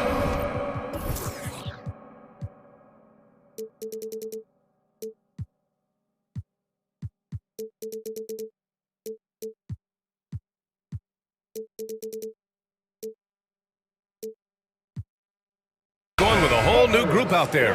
And a new group getting ready for the Timberwolves. Reed's checked in for Towns. Prince comes in for Vanderbilt. Okogie's checked in for Beverly. And Beasley has subbed in for Anthony Edwards. Kennard outside. Nice move. Oh, and Reed with a block. 18 feet out.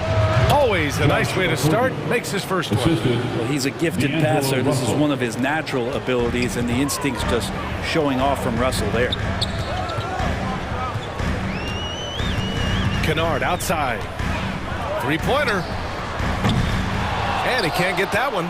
So Minnesota will take it the other way. Wow, potent offense. It's been fun to watch. Just aggressive and effective, taking it right to the defense. And now, almost all their points coming from the paint. Will it go? Here's Batum. And he drops in the layup off the glass. Well, any possession that ends in a shot from that range after good player and ball movement, that's a good one. Pass to Prince. Back to Russell. 35 seconds left in the second. And there's the call on Reggie Jackson. That's his first foul. That's his first personal foul. Second team foul. Reed sets a screen. It's his second foul, but not the end of the world. One more before halftime, though. That would change some things. And the first one at the line is good. And D'Lo has shown that he has an extreme amount of confidence and offensive ability in this league. It's just a matter of finding the right environment. Now here's Kennard. Tight defense on him. Off target from three-point range. Outside Russell. Drops in the three. Russell's got 18 points in the game. Come on, guys. Check out the tenacity. There's no back down in this fellow whatsoever. Here's Batum. And that's not going to go. And so it's D'Angelo Russell making things happen for the Minnesota Timberwolves. Absolutely carrying the offense. He ends the quarter with 14. All right, Allie's ready to go. She's courtside. Carl, you were able to build the lead, but what's the key to maintaining it or even increasing it going forward? Appreciate it, Allie. And we'll be coming right back after this.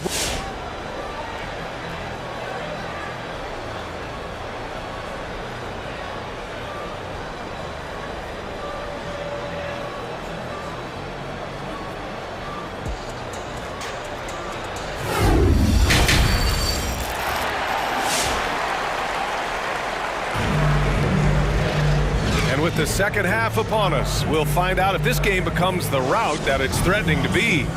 You know, D'Angelo Russell has been exceptional here, guys. He's been on the attack, playing hard and going right to the rim. Yeah, nice job of carving his way to the inside with some ease. Not much resistance out there. We've got Nicholas Batum, Jackson out there with Luke Kennard. Then there's Isaiah Hartenstein, and it's Coffey in at the three. That's who's out there for the Clippers. And passes like that demonstrate just how much Kennard is a team-oriented player. And it's Russell on the drive. Rebound by the Clippers. Pass to Batum. Lets it go from deep. Unable to get that one.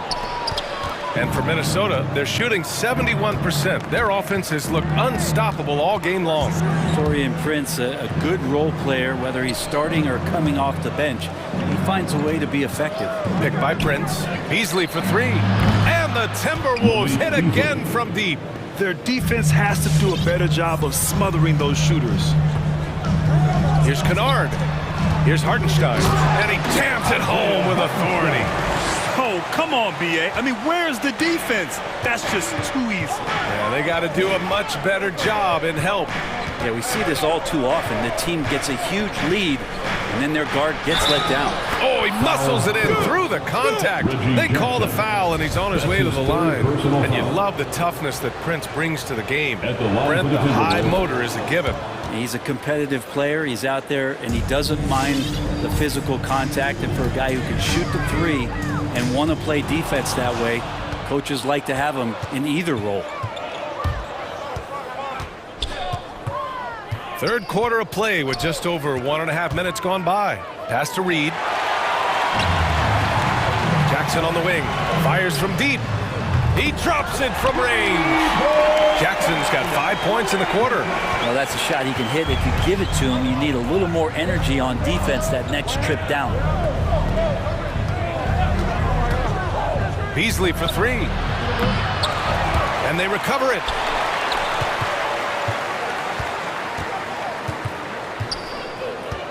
Shot clock at 6. Reed sets a screen from behind the arc. Beasley misses. Los Angeles has gone 1 for 2 from outside the arc in this third quarter. Kicks it out to Kennard. Back to Batum. Uneasy, too, on the layup. We've seen that more than once today. An effortless basket inside. Minnesota has gone 3 of 6 from deep so far. Beasley outside. Let's go with a three.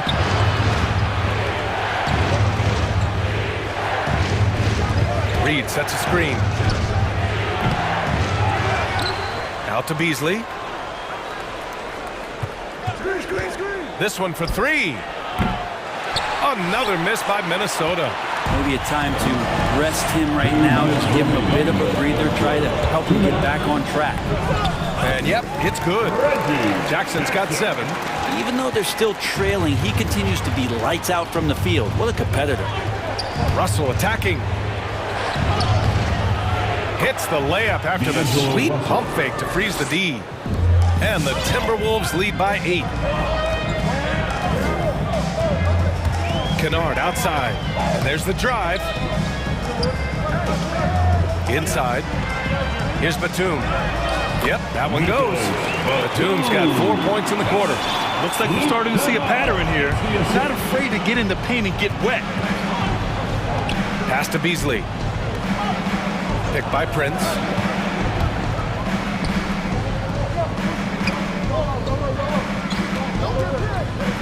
Outside Russell. Reed with it. With his first shot attempt. Hartenstein pulls it in. Kennard outside. Takes a three. It doesn't go for him. And Minnesota will come the other way. Beasley against Jackson. Beasley into the lane. Pass to Reed. The three. Batum pulls it in.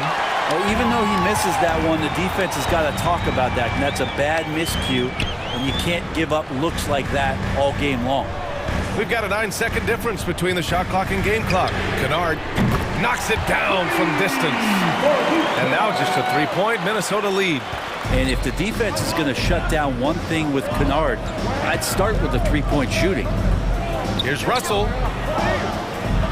There's the block. And so it looks like the Timberwolves will retain possession here.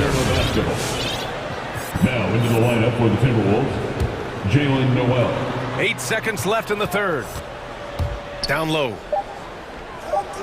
A slam dunk by Reed. You make it so much easier for your teammate when you throw that lead pass that gets to him right on the money, whether that's on the run or in the shooting pocket. And a great show through 3 quarters as we enter. All right, Look who's coming onto the court. And let's take this opportunity to show you our State Farm assist of the game. Now, I know he's a big man, but he's got some point guard in him if he's making passes like this. The passing for the team becoming contagious, this time involving the big. We've reached the fourth quarter in what has been a very competitive game. Should be an exciting finish. A moment to hear from Allie LaForce. I was able to listen in on what Chris Finch was going over with his team. He told them, quote, play as if it's 0-0. We want that type of energy and focus. We might be winning, but this game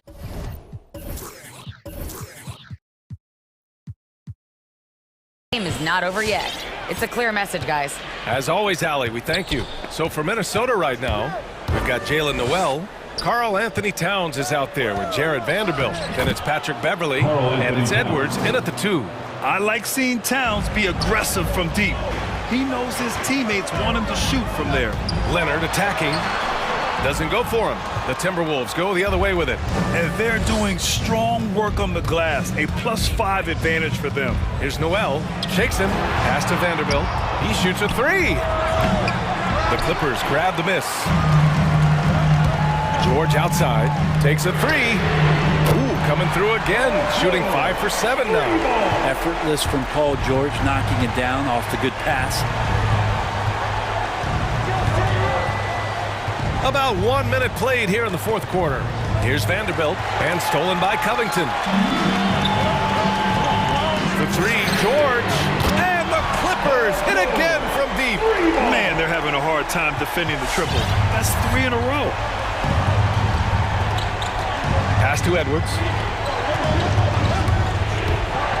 Here he goes. Denied by Leonard. And that's what you expect from one of the greatest defenders maybe this league has ever seen. Great play by Kawhi that time. Yeah, and the defense has really got to tighten up on him. I mean, he's just too dangerous from the three-point line. Oh, what great action we've seen tonight. Hard to imagine a more entertaining game. No, this is about as high-octane a game as you're going to find. It's George with the drive. Puts it up from 15, and that's good for 2. Think about the growth of Kawhi Leonard's game, where in the first few seasons had very few assists as a playmaker, and now it's a key part of his game. Pass to Towns. Now Edwards. He takes it in. The fadeaway. Back to Towns. The kick out to Edwards. 5 to shoot. The shot misses. So the Clippers will take it the other way. And stolen by Edwards. Here's Vanderbilt. The kick out to Edwards. Vanderbilt with a screen. Leonard against Edwards. Pass to Towns. And the layup is good after a nice lead pass. And the Timberwolves lead by 3. And guys, what do you think about the hustle stats for the Timberwolves?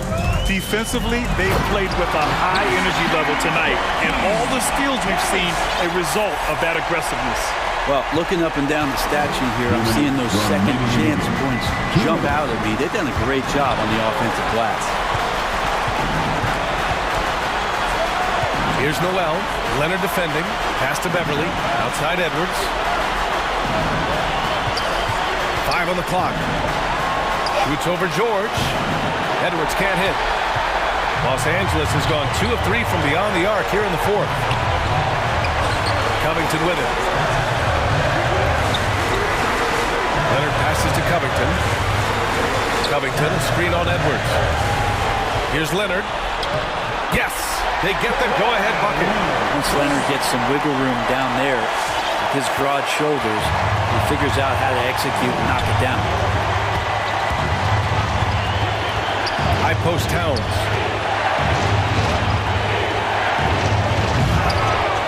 That one doesn't drop. And Los Angeles the other way now.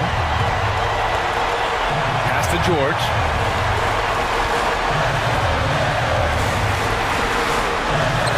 And it's in. There is absolutely no fear in his eyes. He loves the moment. Love seeing that there. A huge possession, and he nets it. Here's Edwards. Takes it inside. Oh, what a sensational bucket! That brings him within one. It doesn't get any easier than that. The defense has to play better. And some changes here for the Timberwolves. Prince comes in for Vanderbilt, and Russell is subbed in for Noel. 41 seconds left in the fourth. Leonard against Edwards. Out to Covington. Leonard on the wing.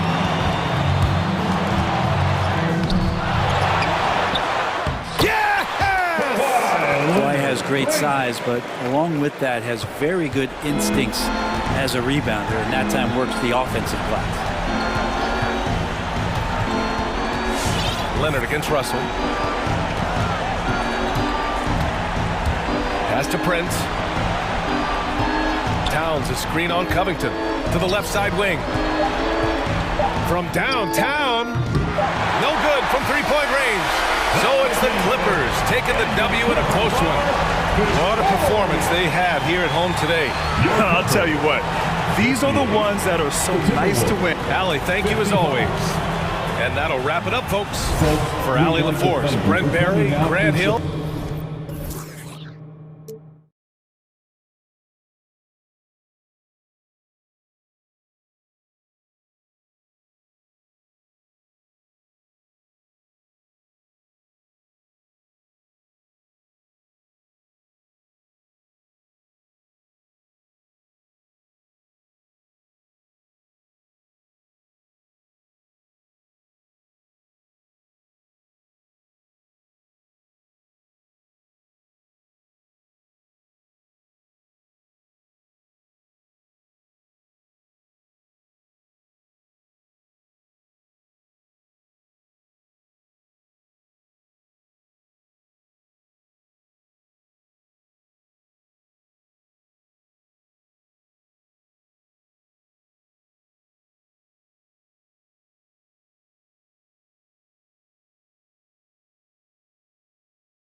play tonight. No lack of quickness on either side of the ball. Let's get it popping. This should make for a fun game. I mean, the tempo should be quick, and the fans, we should be happy. And the starting group for the Grizzlies. They've got John Morant. Brandon Clark is out there with Brooks. Then there's Jaren Jackson. And it's Anderson in at the shooting guard. It's stolen by Oladipo. Lays it up and banks it in. It's evident that Tucker likes trying his luck inside. He has the size, weight, toughness, and touch to be effective. Now here's Morant. And they double up Morant. And wrestling for it there, but no one has possession. We'll have a jump ball.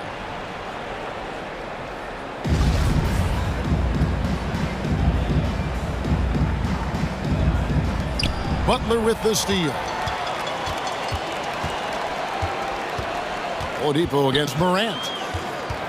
They get a hand on it. Tucker the pass to Lowry. Butler in the corner. To the middle. And the Grizzlies call their first time out of the game. And they just can't seem to get going offensively. Yeah, they might be pressing a little. I mean, forcing some things. This is a good opportunity to calm everyone down. We're about 1 minute into the first. Now let's go to Hall of Famer David Aldridge, who had a chance to talk with... Are you for real? Morant, way up. That move is fire. Yeah, and the Grizzlies used to be a half-court, slower-down team. When you draft John Morant, it's time to open the floodgates because he is devastating in transition. Nice job getting inside for the layup. Got the D thinking, jump shot, gave a little pump fake, and then off to the races. Morant against Butler. They get it back. Up and in, off to an efficient start. 2 for 3 from the field. You know, and this exemplifies Morant to a T. He doesn't quit, really getting after it on the glass. Here's Oladipo. And that's out of bounds. Miami will retain possession.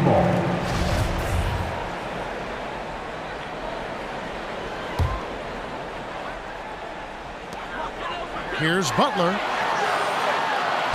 That's in, coming off an assist from Adebayo. And the hang time for John Morant is incredible.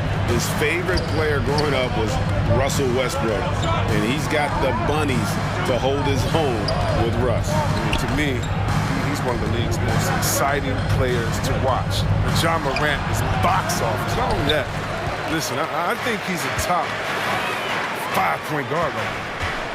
Now, here's Oladipo. Tucker, stolen by Anderson. An intentional foul committed, but for what purpose, Greg, I'm not sure. A scene of confusion right there. I can't imagine why he thought it was a good idea to foul there. And that one's good, Morant. So it's Miami now. And here in the first, approaching 3 minutes played. Oladipo outside. Butler in the corner. Oh, and the jam by Butler. And known as a combo guard, Victor Oladipo has some point guard level passing skills in the body of a 2. Now, here's Clark. The kick out to Anderson. Gets it to go from beyond the arc. And that's exactly what he's looking for, draining the triple. Morant against Oladipo. Makes a fantastic move and nails the shot. This is light work for Oladipo. If the D doesn't force him out of that area, they're done. And finished off by Morant. Taking matters into his own hands. Yeah, we didn't expect to see that kind of finish. No, but his teammates love that kind of energy, fellas. I mean, dunks like this demonstrate leadership. But the D didn't do a good enough job on him. He can be an ace when he gets a good look at 3. Morant drives in. And 2 free throws coming up, unable to get that one to go with all the contact. And if you're wondering if John Morant lacks for confidence, well, look no further than his point god moniker. This kid is fearless, and he's hungry, and he plays with that proverbial chip on his shoulder. Now, here's Adebayo. He's gotten some minutes, but nothing on the board yet. Outside Butler. Back to Adebayo. And Adebayo throws it down. Well, this is something Butler's been working on, becoming a stronger facility. The Grizzlies trail by 3. Here's Morant. And finished off by Morant. And this is some serious showmanship. Loving that tomahawk right there. Greg, he came with force, and that's not just about getting 2 points. That was sending, I think, a message. Oh, Kevin, not a petty, not a Manny, but a facial. Oh, a bounce to the ounce, Greg? Yeah, showing off the bunnies. Ooh, the vision, the ability to throw every type of pass. I mean, Morant's already reached an elite level as a playmaker. Here's Oladipo. Brandon Clark picking up that last basket. Oladipo, the pass to Adebayo. Good, and it's Oladipo picking up the assist. I mean, the number of points they've scored in the paint already here is eye-opening. Here's Morant. Good on the bucket. Morant's got 13. Oh, 6 of 8 from the field, 75%. Just scoring the ball at will. Butler feeling out of it. Driving the lane. And he uses the glass on the layup. 8 points for him. Yeah, you got to bring more muscle than that to stop Butler. He's committed to scoring through the contact. Now here's Morant for 3. Jimmy Butler has been on display for the Miami Heat. He notched 8 points in the quarter and has that terrific... All right, look who's coming onto the court. Come on. And some good action in the books as we get back to the game that's been pretty close here so far. And a look at how the offensive approach has been going here so far for the Heat. They've been effectively aggressive here in the first half, driving to the hoop with authority and getting a lot of their points right at the rim. And also another aspect of their game that's been super so far tonight is how they've been sharing the basketball. And now let's check out the lineups courtesy of Gatorade, all fueled up and ready to go. Here's the second quarter of play. On the court for the Heat, Butler and Tucker up in the forward spot. Lowry out there with Oladipo. And it's Adebayo in at the 5 spot. And the foul on Victor Oladipo. That's his 3rd foul of the game. He was hoping to avoid a 3rd foul before the break. Now, he might have to sit out until halftime. Morant against Butler. Morant kicks to Brooks. Good, and a nice assist from Morant. Brooks has got his first 3 points of the game. Showing how lethal he can be from there. Brooks, oh man, if you keep giving Brooks these type of looks, he's going to keep making you pay. And there's the bucket from Victor Oladipo. And it's coming easy for them right now. 5 baskets in a row in the paint. And it's Butler with the jam. That's a stomach punch, guys. Turn it over and give him a free run to the bucket. Oh, you're so right. No question who has the momentum now. Oh, exactly right. Momentum shifting plays like that can change the tone of a game. Butler against Brooks. Outside Lowry.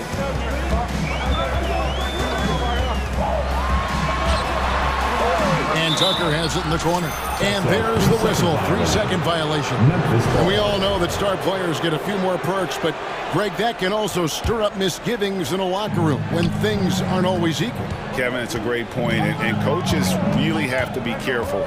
If you're holding one player accountable and giving another a pass, that tends to lead to a fractured locker room.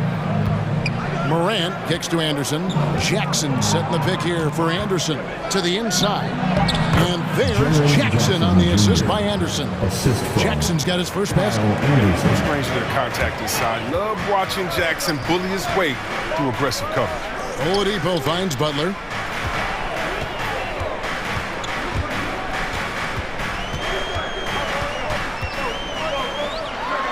And the rejection by Jackson. Stolen by Brooks. And now the Grizzlies. Fast break. Anderson with the ball. An intentional foul committed, but for what purpose, Greg? I'm not sure. A scene of confusion right there. I can't imagine why he thought it was a good idea to foul there. Jackson kicks to Morant. With the drive. Back to Jackson. The ball is turned over. Timeout called the Grizzlies. Every timeout, a chance to review the lineups, matchups, or call a play. You know, that's what coaches are paid to do, right? I mean, curious to see what they go with here. Fans, welcome. So it's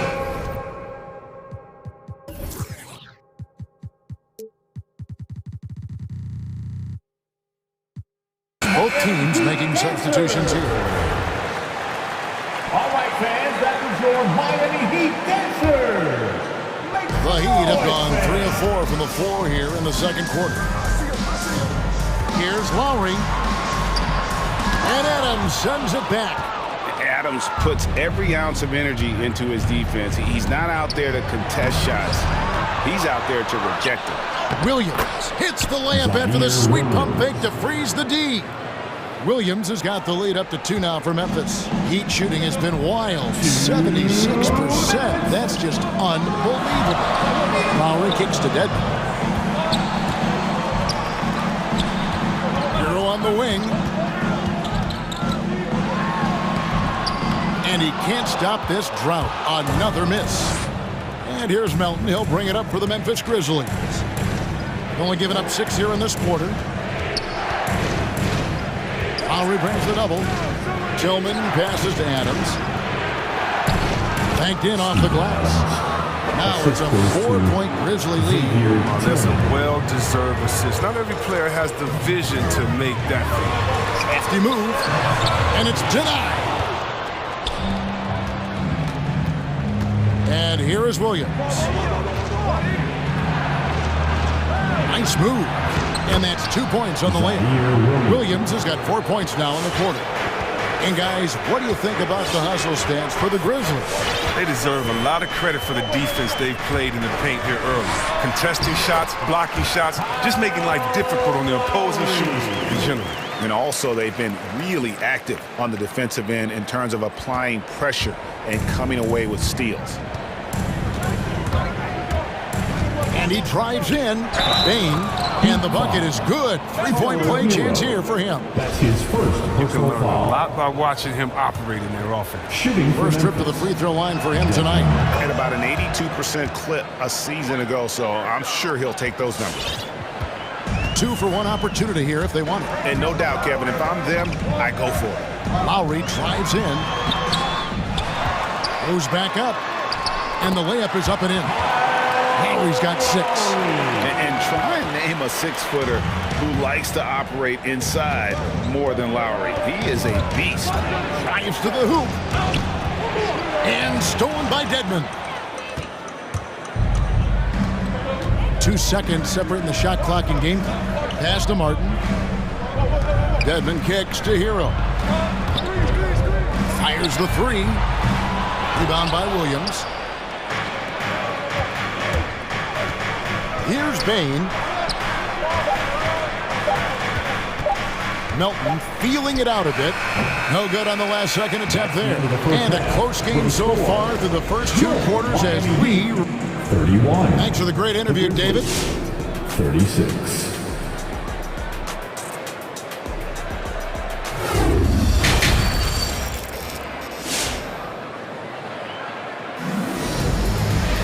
And as we get into this third quarter, as we've seen so far, neither team able to create much separation on the scoreboard yet. Guys, Ja Morant has been sensational.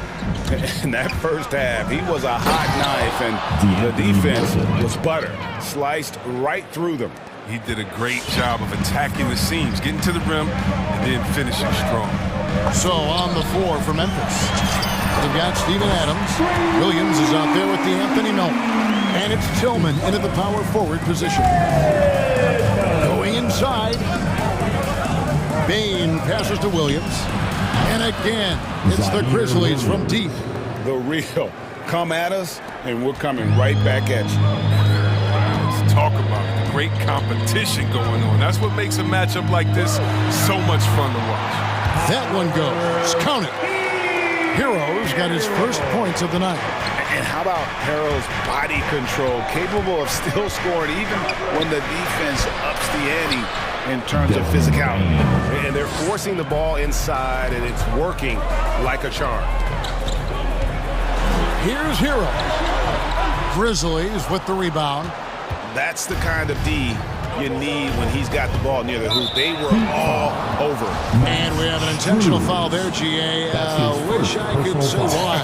That was pretty strange. I mean, no idea what got into his head right there. Here's Bain. Oh, that's blocked. And watch how Hero uses a burst of speed to get ahead of the shot, managing to swat that one away. Third quarter here, over a minute and a half into it.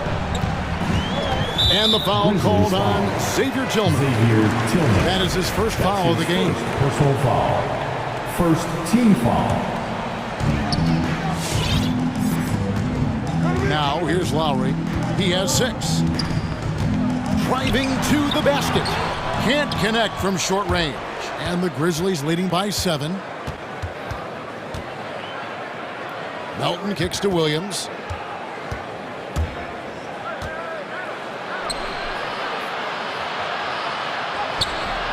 The shot comes out. Now the Heat take it the other way. One-on-one fast break. Strus's shot is good. But he doesn't have a clear path to the hoop, so why not pull up and bury it in 3 in transition? Driving inside. Here's Bain. Off with the layup. That's not the type of opportunity he fails to convert very often. Outside for Lowry. And it's Memphis on the break, and so they choose to intentionally foul. Yeah, not sure what that was about. I mean, talk about a brain cramp. Just over 2.5 minutes gone by here in the second half. Bain passes to Adams. And Williams, here we go. And you saw him gauging that pass there. He knew they were coming inside with it and got in position for the steal. Here's Lowry. It's blocked. And that's out of bounds. Miami will retain possession. Let's take another look at the staunch defense during that mobile 1 block. And boy, did he get up quick to reject that shot. That's as fundamental as defense gets. And it's out of bounds. The Heat able to retain possession here. Yeah, gets a finger on it, but just can't quite come up with the steal. Appreciate the effort, though, making his presence felt defensively. There's Hero with the 3. It's stolen by Adams. With the drive. Here's Bain. He's covered by Hero. Gets it to fall. The bucket from Bain. Bain's got 4 this quarter. They didn't have much of a problem getting the ball into the post that time. Hero, no good. And here's Melton. He'll bring it up for the Memphis Grizzlies. 6-point game. Passes it to Adams. And he floats in for the easy 2. Credit the assist on that one. And this is where Adams has the biggest impact. The closer to the basket, the more effective he is. Memphis leading by 8. It's Williams with the drive. And he drops in the layup off the glass. Williams has got 9 points. And they're beginning to just flat out fall apart defensively right now, especially on the interior. Left side Lowry. Back to Dedmon. Dedmon a screen. 6 to shoot. 3-pointer. Martin nailed from 3-point land. Martin's got his first bucket of the game, and he's on the board for 3. Drives to the hoop. Bain, and he goes in for the dunk. The D just kind of stepping aside and letting him get to the rim. There's a reason, GA. The lead is what it is right now. The coaching staff has to be upset. You can't give the opposition timeout called for Memphis. All right, fans, get on your feet and make some noise. And Mike.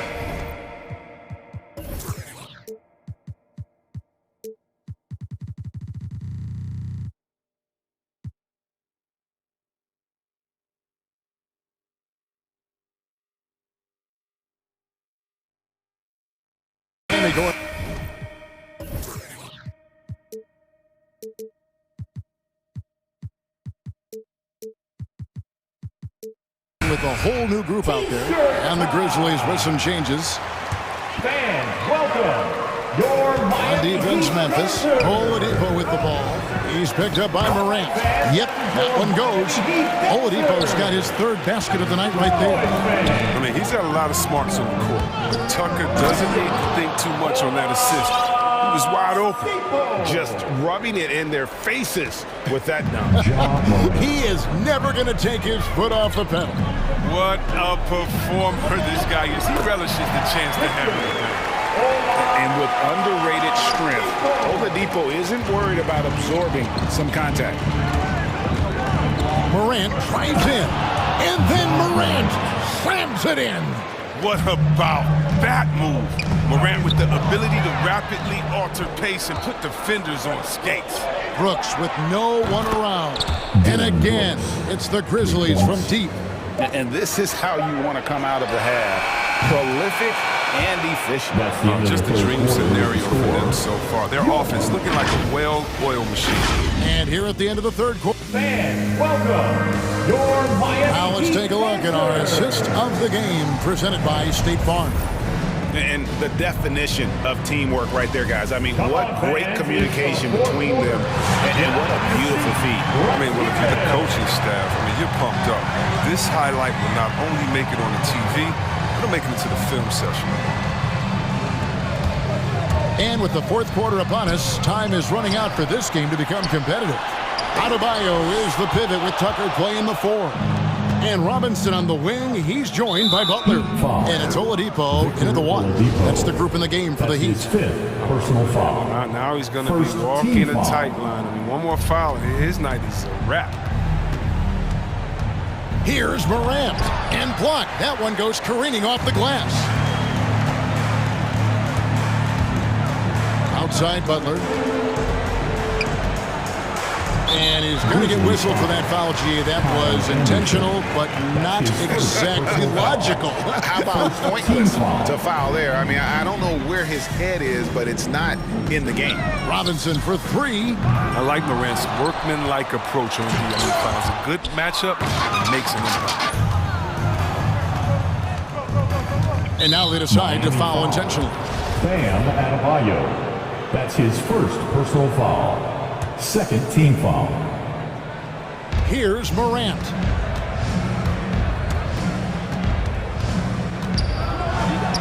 In terms of fundamentals, Tucker is rock solid at the defensive end. I mean, you can see the effort he puts into his D right here. And the Grizzlies leading by 12. Here's Morant. Miami grabs the miss. Adebayo's got his sixth rebound on the night. Robinson for three. That's in, coming off an assist from Adebayo. Robinson's got the fourth quarter going with the first basket of the period here for the Heat. It's Morant with the drive. And finished off by Morant. Man, he takes off like a rocket. I mean, there's a suddenness to Morant's game that most athletes don't have. Here's Butler. Brooks grabs the board. Memphis has gone a very strong 4 for 5 from three-point land in the ball game. And the dunk by Jackson. This is the power Jackson possesses. The ability to slam it down when given the opportunity. Butler attacking, makes it off the glass. His shooting has been a bright spot for them. Otherwise, they've struggled as a whole. Driving to the basket. And finished off by Morant. And those are the kinds of plays that are just killing them right now. And the foul on Victor Oladipo. That's it for him. He's fouled out of the game. And he has to take that long, slow walk back to the bench here. He'll watch the rest of this one from the sideline. Kyle Lowry, he's checked in for Victor Oladipo. Fans, welcome your Miami Heat hero.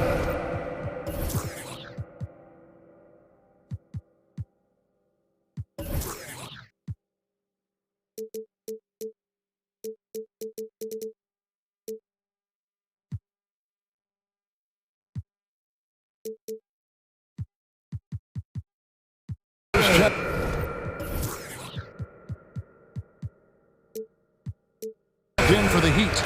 Now let's go to the sideline and catch up with our Hall of Famer, David Aldridge. Well, guys, during the last break, I listened to Eric Spoelstra address the team. He was not happy with their play. He told them, we're getting outworked out there. Simple as that. We've got to dial up our effort. Kevin, we'll see if they have enough to get it done. Thank you, David. He's not using his head this quarter. He's got to get back to finding high percentage shots. Here's Morant. Here's Anderson. Out to Morant. Hits it from three-point range. Morant's got 11 in the second half. What I love about Morant is that he understands his strength on offense. I mean, which is why he's efficient. Back to Hero. Here he goes. Shooting foul as the whistle blows. He'll shoot 2 free throws. That's his I'll tell you what, he earned his money on that foul. Second team foul. In a moment here to take a look at some hustle stats for the Grizzlies. All those block shots, that's a clear indicator of the great D they've been playing, not giving them an inch of space out there. Yeah, and another thing, they've created a lot of turnovers, but they've also been able to convert when they've got down in transition. Welcoming the physical defense on the way up. Morant enjoys overcoming these types of challenges. The D just sagged off just enough and no hesitation on his part. Morant drives in. It's Adebayo with the rebound. Adebayo's got his 8th rebound here tonight. And yes, it's good. The timing couldn't have been better on that assist. Guys, a good chance for them to slow it down. Yeah, they definitely should use some clock here. Butler against Morant. Clark dishes to Morant. Drops in the layup for 2. Morant's got 32 points. What a confident shot by Morant. Okay, he gets the hot pass and puts it right up. 2 points, that one goes. And that's just showing off right there, guys. I mean, he is too good with that crossover. Morant drives in. And so only one team answered the bell tonight, guys. Not a monster blowout by any means, but still a double-digit victory for Memphis. Their shot blocking turned out to give them a big advantage in this game. Yeah, excellent defense around the rim there, Kevin. They were disciplined and focused. And you know, when you look at the huge impact he had, just a monster game for Ja Morant. He was doing everything right, and the points came in bunches. Definitely had the hot hand. As much fun as it is to watch Ja Morant, I mean, he's clearly having more fun out on the court. I mean, his love for the game is so obvious, and you can tell it affects his whole team out there. Hero kicks it to Tucker. Inside, Adebayo, and denied. He sends it right off the glass. Here's Morant, and finished off by Morant. And it's just competing, you know, giving your best when it matters most. Well, this is what guys play for, and when it pans out like this, it's a great feeling. Here's Hero. And just miss after miss right now. So it's the Grizzlies now. 18 points separating the teams. That's the biggest lead of the game. Now Anderson.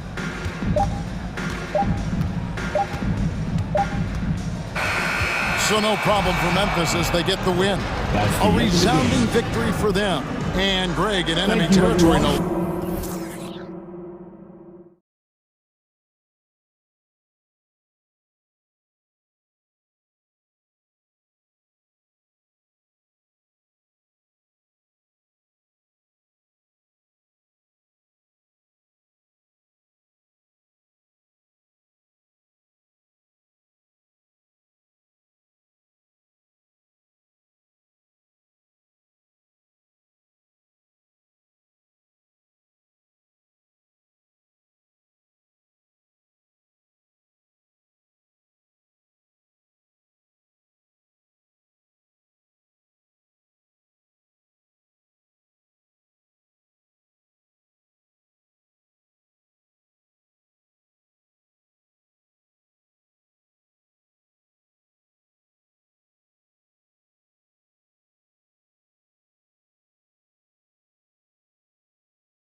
You hear players say that it's just another game.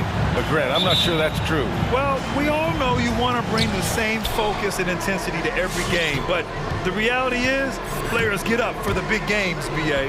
So the opening lineup here for the Clippers. Robert Covington is out there with Kawhi Leonard. Then it's Norman Powell. Then there's Marcus Morris. And it's George in at the point guard position. Now here's Conley. Back to O'Neal. The three is up. That one's good. And it's Conley who picks up the assist.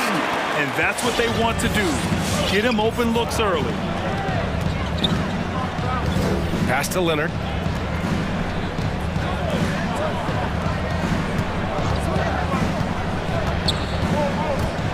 Driving to the basket. And Gobert with a block. Rudy Gobert, a consistent force on the defensive end, does a nice job sending that one back. Out to the wing. Rejected by George. Back to Leonard. Covington, a screen on Gay. Here's Leonard. And denied. He sends it right off the glass. Mitchell against Leonard. Mitchell into the lane. And Mitchell with the slam. Well, Donovan Mitchell off the bounce, able to put pressure on that dribble drive. That is a nice-looking move. Well, despite all he's accomplished, Donovan Mitchell hasn't escaped criticism. Those saying he doesn't have what it takes to get to the next level. I'll tell you what, he's not letting it faze him, though. I'll tell you, he is so tough to keep down once he gets near that rim. Yeah, he can get up even a few notches higher. Now here's Conley from deep. Gay. Here's Gobert. Pass to Mitchell.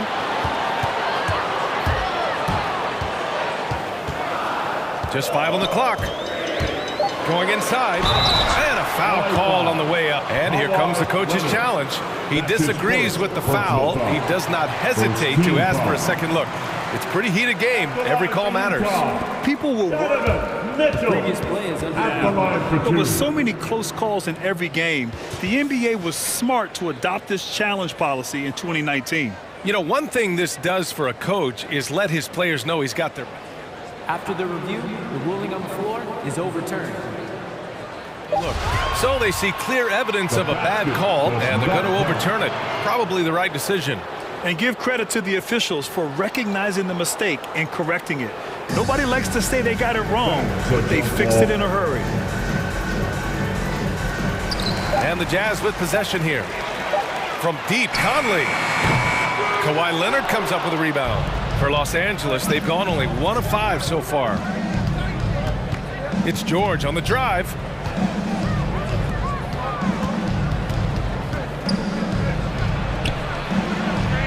Hits the layup after the sweet pump fake to freeze the D.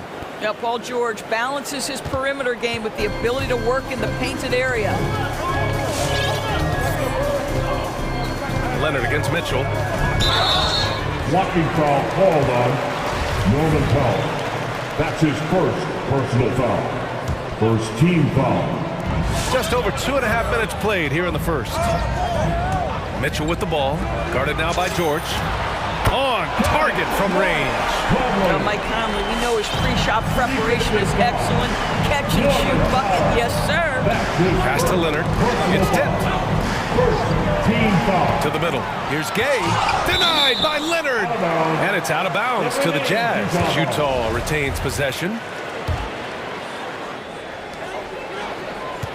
Gobert with a screen on Leonard. 2 minutes. Mitchell against Leonard. Mitchell, the pass to Gobert. And it's the Clippers on the break. Leonard for 3. And so far in this one, 2 for 4. Well, that's about recognizing a transition opportunity when it presents itself. Nice job by Kawhi Leonard.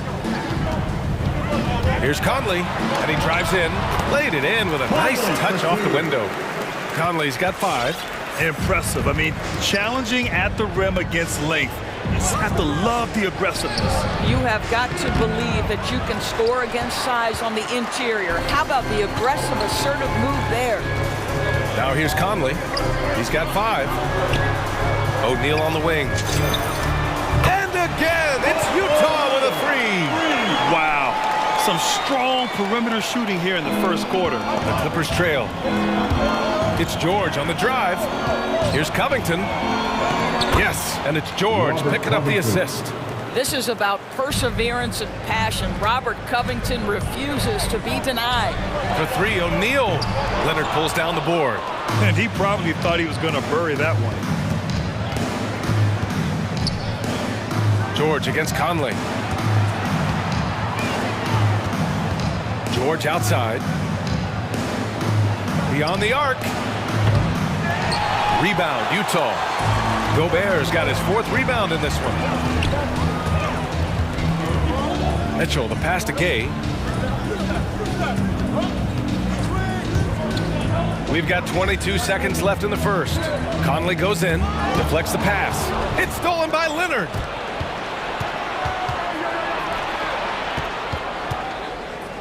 Hangs in the air, and it's blocked right out of the air and controls it. Outside Mitchell. And we've reached the end of the first quarter. It's the Jazz up 4. And your Jazz Dancers. Your Jazz Dancers. And for those of you just tuning in, second quarter action is where we are. And from what we've seen from the Jazz, what's your take so far? Give it up for their D. They're battling, communicating, and coming up with key stops. Yeah, I think they wanted to come out of the gate strong, and they have. They've taken the early lead here. And so in the game for the Clippers, Robert Covington is out there with Marcus Morris. Then there's Paul George. Then there's Kawhi Leonard. And it's Powell in a 2-guard. Boy, in recent years, Mike Conley taking more shots from long range, but make no mistake, this guy able to score at every single level. And that one's good. As good a scorer as he is, we know that Paul George is not a ball stopper. Excellent decision right there. George against Conley. Pass to Mitchell. Gobert with a screen on Leonard. Mitchell. Oh, and Mitchell powers it home! How high was Donovan Mitchell? How pretty was that dunk? My goodness. And Doris, you look at the shooting numbers for Conley. He can hurt you from deep and everywhere in between. Well, it's easy to, quote, get to your spot when you have so many spots on the floor. At the same time, I feel like Conley does such a great job balancing scoring and setting the table for his teammates. 4 on the clock. Drains the triple. Mitchell's got 5 points in the quarter. And you know, in this quarter, they've really brought up their shooting percentage. We're about a minute and a half into the second quarter now. A strong finish under heavy pressure from the D. I'll tell you, you can't put your head down after a tough first quarter. You've got to keep fighting, and now he's starting to roll. Outside Conley. O'Neal on the wing. That one's good, and it's Conley who picks up the assist. Conley's got 4 assists now tonight. George finds Powell. 4-3. Rebound, Utah. Gobert's got his 6th rebound on the night. They've had a slight leg up on the boards and a big leg up on the scoreboard. Outside Conley. Gobert with a screen on Covington. Conley passes to Gobert. The kick out to Conley. 3-pointer. Oh, and again, it's the Jazz from deep. And the 3-pointer gaining prominence. Grant, that shot wasn't a big part of your game until later in your career. Why was that something you waited to develop? Well, over the years, the game had changed during my career. Early on, I didn't need it as much in terms of how I played. But at the end of my career, in more of a complimentary role, I had to be able to knock down 3-pointers. I did a pretty good job. First team foul. Utah's got it going from deep. 3 for 3 so far in the quarter. Mitchell with the ball. Guarded now by George. Outside Conley. Lets the 3 fly. Counted from distance. Conley's got 11. A dozen consecutive points off of threes. This defense looks rattled. Pass to Leonard. And stolen by Gobert. Here's Gay. Outside for Mitchell. Fires the 3. Offensive rebound. And it's Gay with the miss. The Clippers have gotten 3 of 4 field goals in the second quarter. Time called here. The Clippers decide to talk it over. Quick, loudest section wants a t-shirt. All right, look who's coming onto the court. Come on, get loud. It's your chance, Denver. So Utah ends up going with a new group.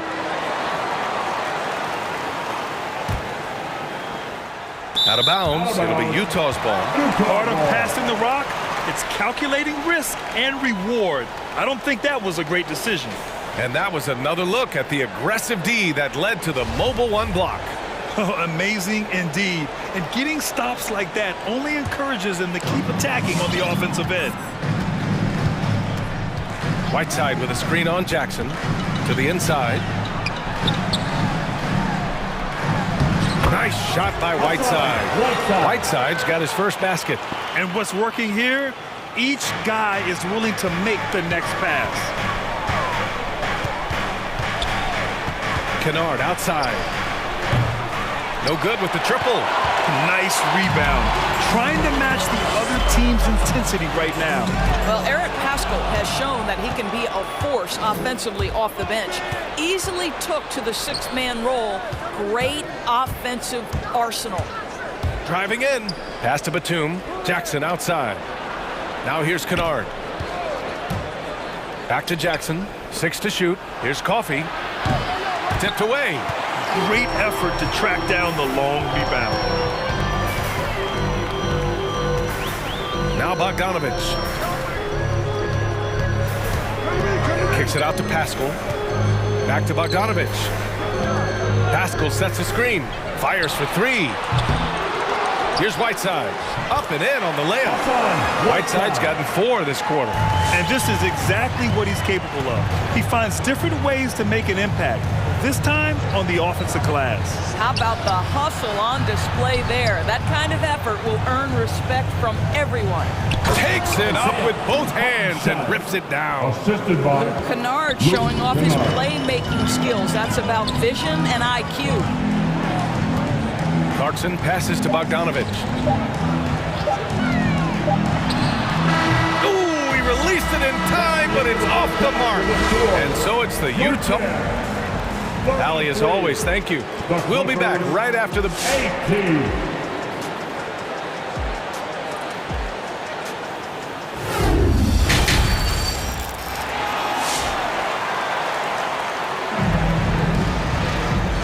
And with a big gap on the scoreboard, the second half begins with very different goals for these teams. One side trying to mount a comeback, one side trying to protect their lead. We've seen Mike Conley really having a great game. I love how effortlessly he scored. The game just comes so easy for him. Now let's see if he continues that trend the rest of the way. He certainly has the talent and the endurance to do just that. Clarkson and Bogdanovich, the 2 and the 3. Hassan Whiteside is out there with Eric Pascal. And it's Alexander Walker in at the point. That's the 5 on the floor for the Jazz. Batum sets a screen. Inside. And here's Whiteside. Clarkson outside. On the wing, Alexander Walker. Driving inside. Pascal passes to Clarkson. Shot clock at 5. And down it goes. Jam that one home. Well, you can give them a steady diet of pick and roll because if Jordan Clarkson gets downhill, it's trouble. Pass to Hartenstein. And Whiteside with a block. They really have a commanding lead, not just in points, but in rebounds as well. Maybe he thinks he has that type of range, but I don't think his coaches will agree. I think we have to check his sanity because there's a number of better options on the floor. Here's Hartenstein, defended by Whiteside. Here's Coffey. And a miss there on the triple. For Utah, they've got 2 of 3 from the floor in this third quarter. Whiteside with a screen on Jackson. Alexander Walker. It's deflected. Trying to find a spark here. Yes, indeed. A rough stretch offensively. They could really use a basket. Here's Kennard. Launches a 3. It's 2-on-1.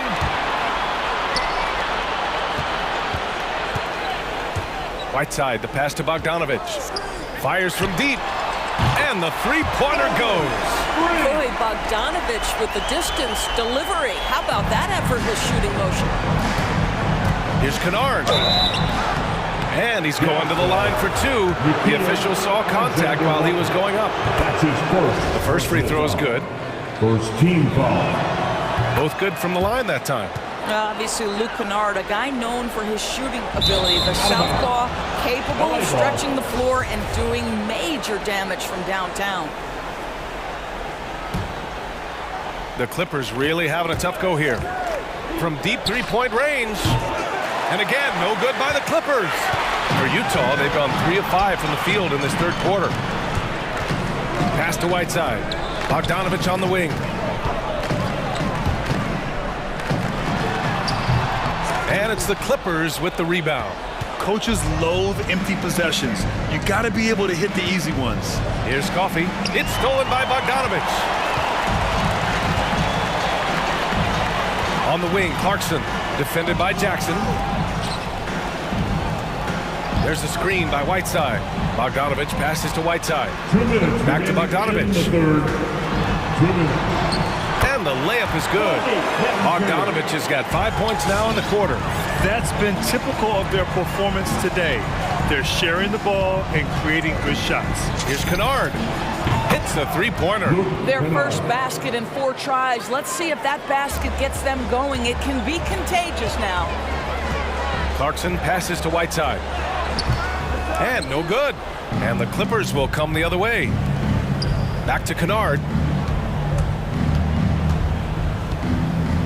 In the third quarter with just over 3.5 minutes off the clock.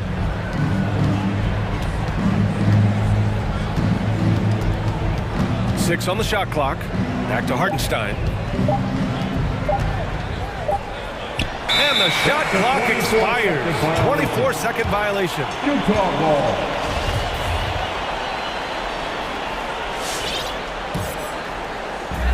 A minute 9 left in the third quarter. Here's Alexander Walker, defended by Jackson. Kennard against Clarkson. Kennard outside. Shoots over Pascal. Tipped. Stolen by Whiteside. Here's Alexander Walker. Sinks it from distance. Alexander Walker's gotten himself going with a triple. His first basket of the game. LA timeout ball. And it's a completely new group for the Clippers. Los Angeles has gone just 1 of 3 from deep since the break. George. And they get it back. Three-pointer. Buries it from 3. 10 points for him. Well, you can tell that Mr. Morris doesn't lack for confidence. This guy is ready to shoot as soon as it touches his hands. 7-second difference between the shot clock and the game clock. Down low. Here's Gobert. Yes, great play by Conley to set it up. Gobert's gotten his second bucket of the game. And trust me, when the D's slow to react, he'll be the first guy to make them pay. And that's typical of this guy. He's always reading the situation, reacting quickly and capitalizing. On the wing, Mitchell. And that's a foul called on Donovan Mitchell. That's his first foul of the game. And this kind of selflessness is great to see. Textbook positioning to draw the charge. And a deep 3 from Leonard. He got it up in time, but it would not fall for him. And so it's the Utah Jazz with a commanding 22. All right, look who's coming onto the court. Come on, get back. Well, there may not be a lot of drama down the stretch as we head into the fourth quarter, but stranger things have happened.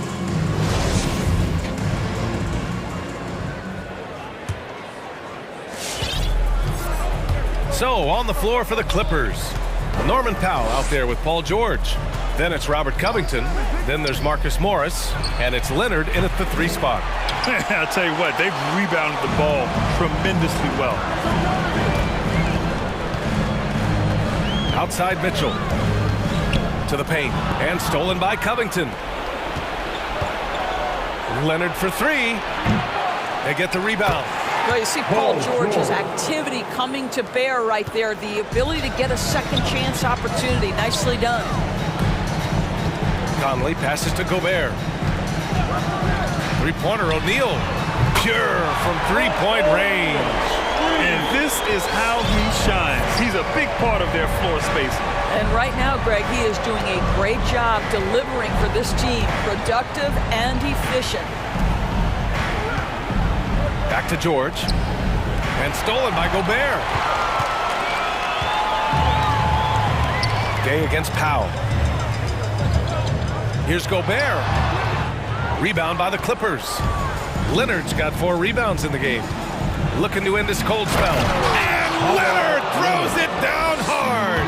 Well, don't let Kawhi's quiet demeanor fool you. This guy has athleticism and explosiveness. How about that in style?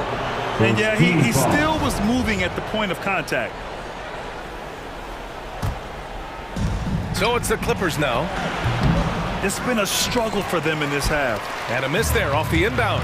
This guy just can't find his rhythm, and you look up at the scoreboard, they absolutely need his productivity. Here's Gobert. Pass to O'Neal.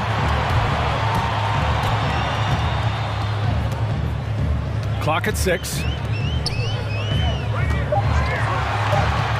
That's tipped. The Jazz need to get one up in a hurry. Oh, there's the shot clock violation. So they'll turn it over.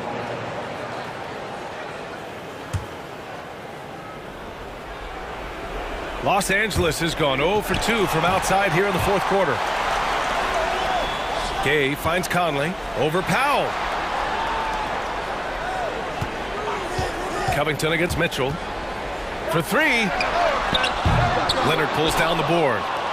Leonard's got 5 rebounds tonight. George with it. Guarded now by Mitchell. Powell outside. Outside Covington. Up top George. Checked by Mitchell. George against Mitchell. Leonard for 3.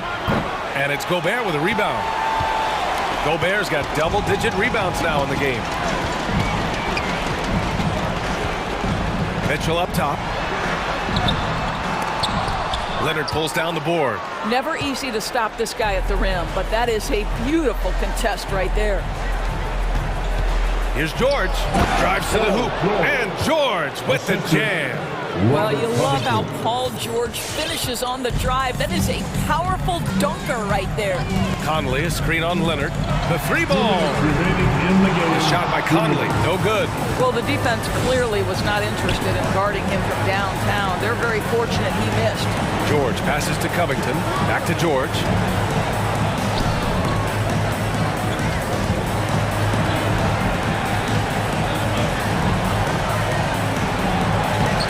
It in off the glass. George has got 6 in the quarter.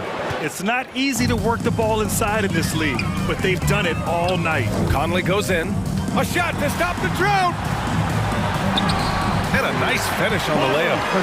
And the Jazz lead by 19. And the distance between the point totals for these teams tells the whole story. Just a fantastic effort, and you have to give it up to the Jazz. You can score without sharing the ball, but it can be a whole lot easier when guys are assisting one another. Yeah, they were very patient. They were also unselfish, and ultimately, that's why they were so efficient. And when you look at the game, the one thing that helped fuel this team to victory was the efficiency for Rudy Gobert. Boy, I thought his best work was his pursuit of the basketball. He competed for every rebound, fought for position in the paint, and never stopped working. I love it. Gobert with a screen on Leonard. And that one goes in as he's fouled. It'll be 3 points if he converts the free throw. All right, well, a look at how the points have been generated so far. A scoring breakdown for the Jazz. They keep piling on the assist, guys. They haven't cooled off any in that regard. Well, something else we've seen them doing tonight is getting the long ball to drop. Big points coming from three-point range right now. Utah's gotten 1 of 3 to fall from downtown here in the fourth. Conley on the attack. Outside Mitchell. On the take. Got a piece of it. And it goes out of bounds. Last touch by Leonard.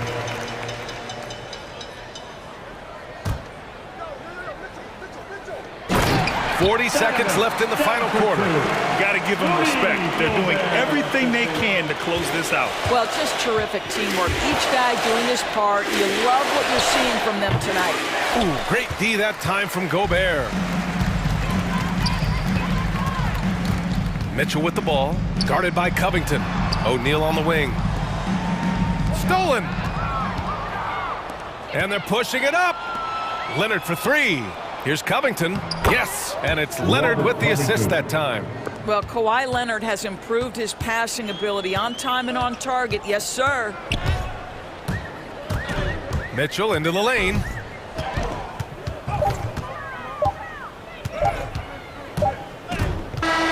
So we see the Jazz taking the W here. Thanks, Allie. Great interview once again. And that's going to do it.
Yes, we do, Kevin. I love these kinds of matchups because we get to see it less and less these days. So whenever we have one like this, I relish it. So the opening lineup for the Heat, Lowry and Hero are the guard set.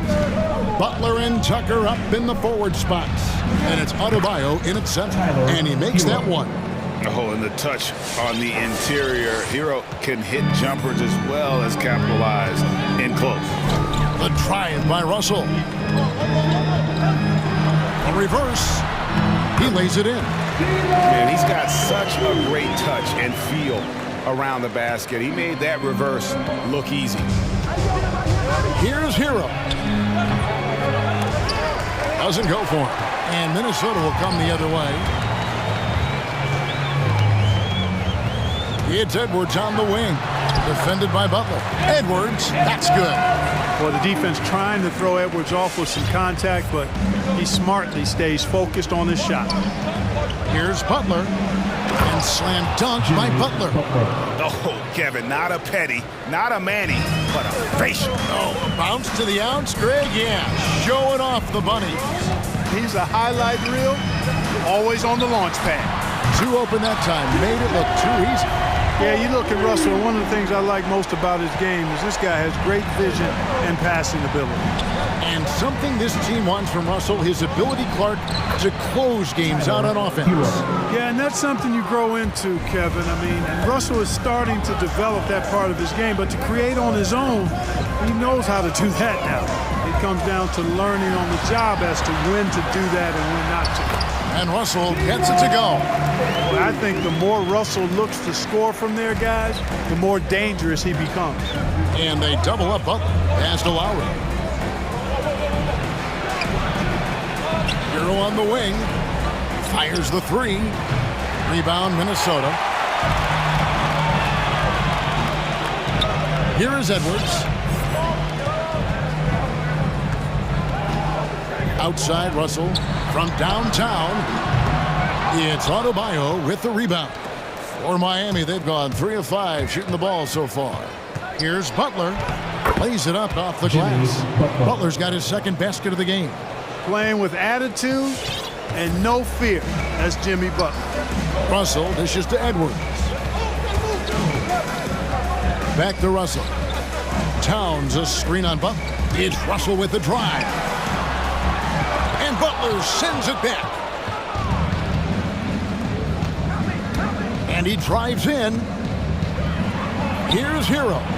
Pass to Adebayo. A miss that time. Would have put him up. Oh, man, you know he'd love to have that one. In the first 2 minutes. Russell passes to Towns. And the layup's good off the glass. Towns has got 5 points so far. Boy, he is looking confident. Love how they're using him so far. And you know what? They're going to keep using him. I mean, he'll be the centerpiece of their offense today. You can bank on that. Minnesota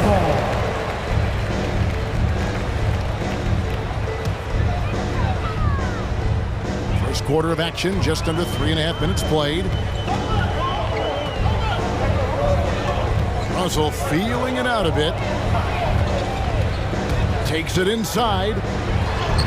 And he uses the glass on the layup. He has 6. Seems like he can't miss right now, guys. I mean, completely in the zone this quarter. Lowry with the ball. No points in the game yet for him. And he gets the whistle. 2 free. And here we go with the coach's challenge. I'm surprised in a competitive game like this. And he's disputing the personal foul call. And this is the time now where the officials can review in closer detail what constituted the original personal foul. The previous play is under sometimes make it a lot easier to determine. Greg, indeed, and the one thing with replay review is that when you see the slow motion replays, you really get a new appreciation for just the immense speed at which these players are moving. After the review, the ruling on the floor is overturned. You know, Greg, to make the right call. And the announcement on the review is that the foul was called in error. So they have determined, Greg, to overrule the original call. And guys, this is what it's all about, getting the call right. And I think in this case, the video review showed that while it was a tough call to make on the floor, They got it right with the review. Now, here is Russell. 6 points for him. And there's the foul. It goes on Jimmy Butler. That is his first foul of the game. 1:05 left in the first. Right side, Russell. Butler knocks it loose. Known for being an outstanding defender, Butler takes a lot of pride in finding ways to get it done in all aspects of defense, including shot denials. Oh, here's Edwards. Outside, Russell. And count it from 19 feet away. 8 points for D'Angelo Russell. And when they've gone to him, he has come through big time. You got to keep getting him touches. He's looking confident right from the opening tip.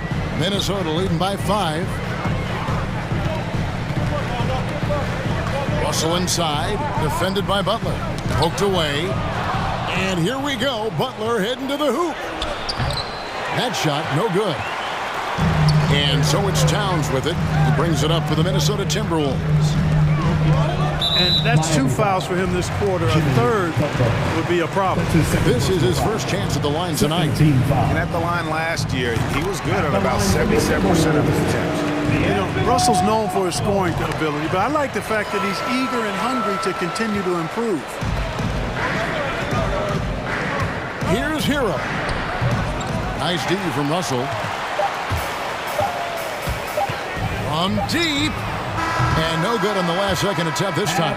I love the defense from Butler. He's a tremendous player whose speed and length allows him to be annoying to shooters. All right, look who's coming onto the court. Come on and get loud for your Minnesota Timberwolves. And for those of you just tuning in, the second quarter of action is where we're at right now. And what do you guys think about Minnesota here in this one? Well, the offense is clicking, and they seem to have seized the momentum here early on. Yeah, you know, I agree. No warm-up needed. They came in on fire and have already built a nice lead. In a moment now to reset the lineups, courtesy of Gatorade, all fueled up for the second quarter of basketball. On the court for the Heat, Butler and Tucker up in the forward spots. Lowry and Hero are the guard set. And it's Adebayo in at the pivot spot, manning the middle. Russell from long range. No good. He's now missed more than he's made. 4 for 9. Oh, and the jam by Butler. I'd simply say Butler likes to finish with force at the rim. Show us what you got, Jimmy Butler. Here's Russell. That's in for his 5th make of the night. Now shooting at a 50% clip, 5 for 10. And the defense no factor, which is why he simply laid it in. Oh, and the jam by Butler. And Butler's handles are solid. I mean, he's really good at creating for himself because he's good with the ball. It's Russell with the drive.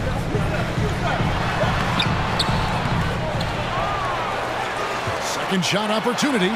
Up and in on the layup. Russell's got 14. Yeah, coach's pet peeve there. No box out. Those are free points you're giving away. You got to work harder on the glass.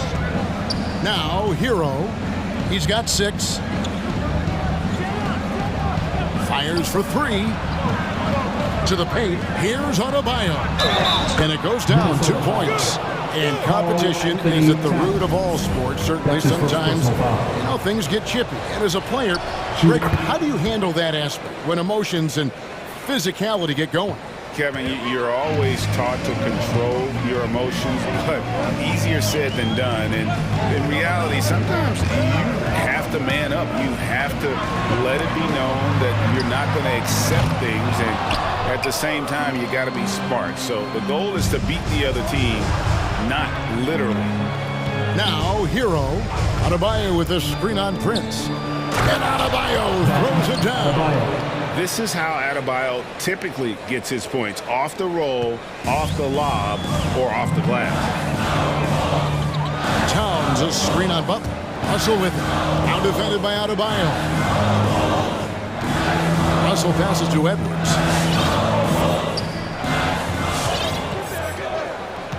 Six on the shot clock.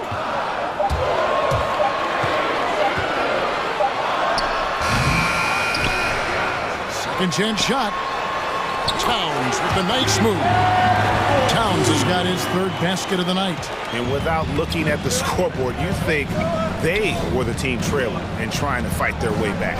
Yeah, I love the energy they're playing with. I say it this way. Good teams, championship teams, play against the game as much as they play against the opponent. Nice uptick here in their second chance points in this quarter. Now here's Towns, following the miss by Kyle Lowry. 2 minutes remaining in the half. 2 minutes. To the left wing. Also high post. Adebayo on it. Count that one. Now it's a 4-point Timberwolves lead. Boy, I tell you what, such a smooth, tight handle. I mean, especially for a guy with a 6'5" frame and 6'9" wingspan. Adebayo with the screen on Prince. Driving in. Here's Tucker. 1 up, 1 down. 2 points with his first shot this game. And that's what the pump fake's there for. Get your man off his feet and drive right around him. Hustle with it. Butler covering. From deep, Prince. No good that time. And the Heat going the other way now. And really, hard to find more intense players than Jimmy Butler. This guy is 100% focused on winning at all times. One of the ultimate competitors in our league. 54 seconds left in the second quarter. Timeout called, first of the game for Minnesota. Every timeout, a chance to review the lineups, matchups, or call a play. And I agree. I think there's going to be a new wrinkle in their game plan when they come out of this timeout.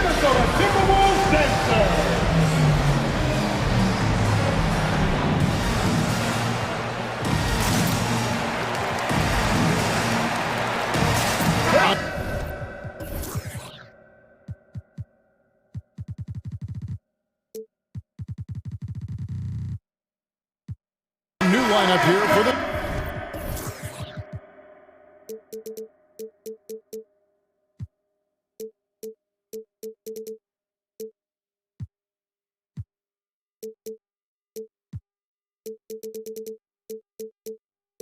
Timberwolves.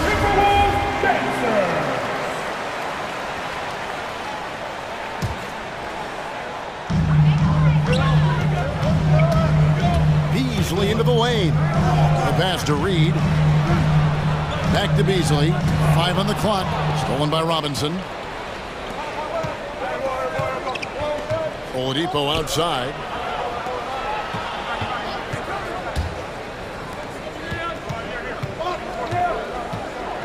29 seconds left in the first half of the game. The game now all time. They should continue to get the ball inside. The defense struggling to contain them. And when you make 5 in a row in close like that, it also takes pressure off your perimeter guys, too. Now here's Beasley. No good that time. Some solid defense from Robinson. Stolen by Reed. And an intentional foul right there. Really no idea why you're fouling in a situation like that. You know, maybe there's some bad blood between those two. Yeah, but that's no excuse for that kind of foul. I mean, that might be an explanation for it, but certainly doesn't justify it. And even then, it's just not a good play. Tie game in Minnesota. And a chance now to send it over to David Aldridge. 25. Thank you, David. We'll be back after.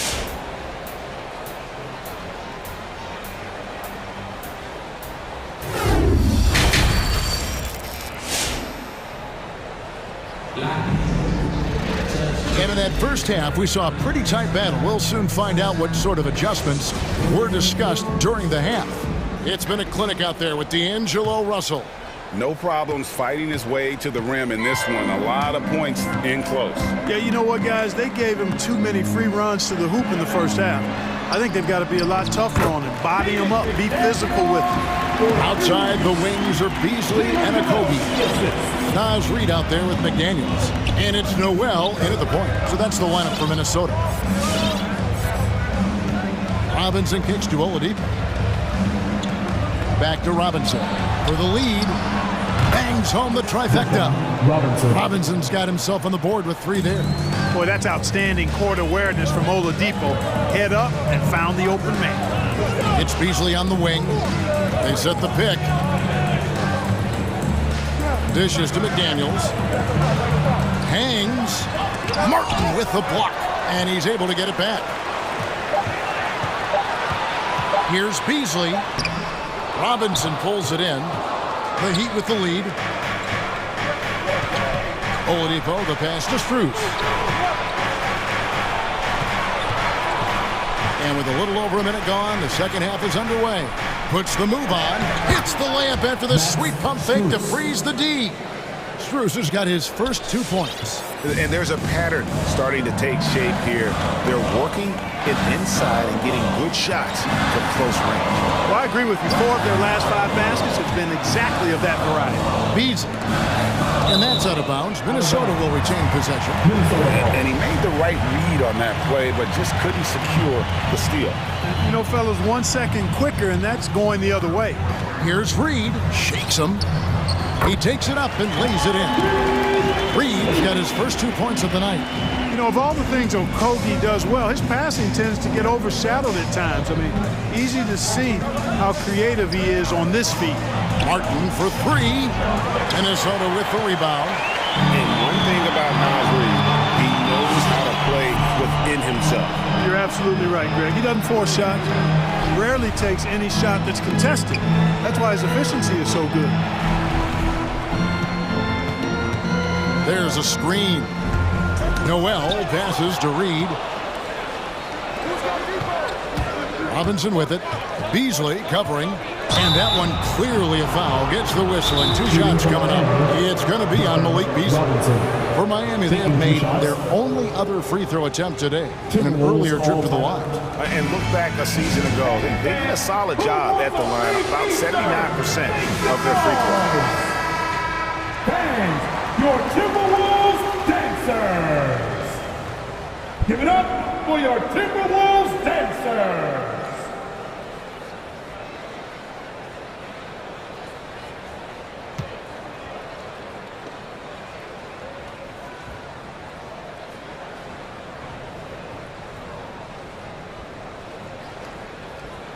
Shots.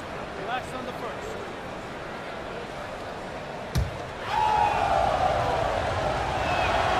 They throw good. Robinson. Robinson hits them both. Second half of play with just under 2.5 minutes gone. Timberwolves trail by 3. Here's Noel. Still getting warmed up offensively. No scoring yet from him.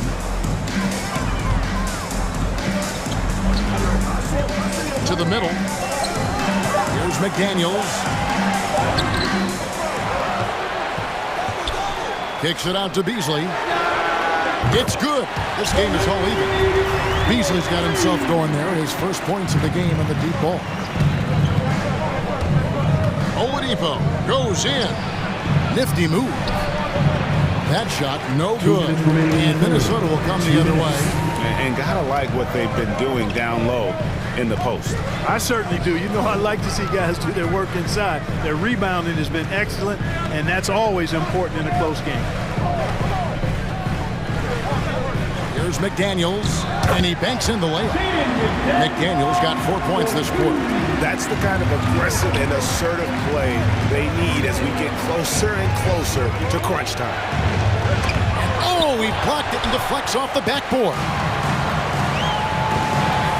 And the foul is called. He intentionally grabbed him there for some reason. I don't know. Kevin, all I can think of is that he's trying to slow the game down a little bit. Right. That's a stretch, though. Definitely a strange move on his part. Here's Noel. There's the drive.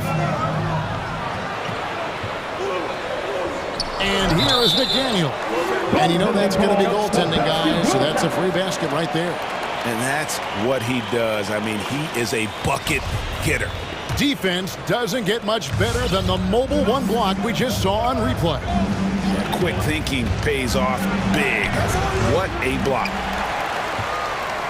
Timberwolves leading by 4. Coach is liking what he's seeing from his offense. And guys, they put the defense on the defensive. To the wing on the left. Okogie, the pass to McDaniels. And he lays it straight in. McDaniels got 8 points. And Not hard to see why they are giving up points on this one. Just too many good looks from in close. For Minnesota, they've gone 6 of 9 from the floor here in the second half. They've got to be happy with that. Here's Noel, guarded by Oladipo. Noel passes to McDaniels. And it's Miami with the rebound. To end the cold streak. That shot off the mark. Now Reed. Oh, and there's the foul. It's on Josh Okogie. That is his first foul of the game. First team foul.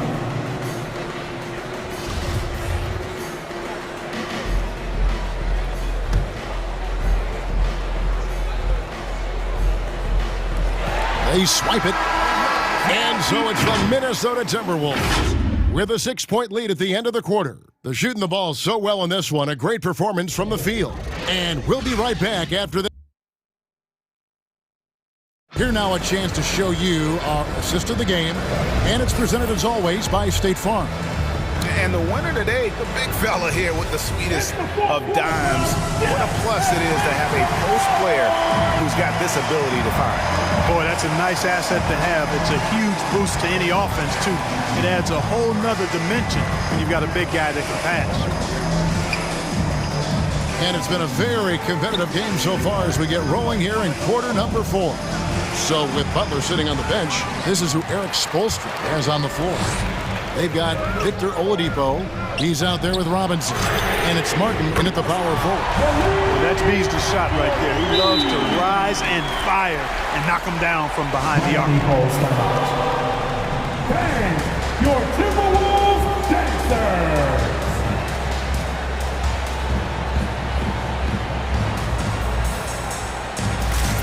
And Miami going with the whole new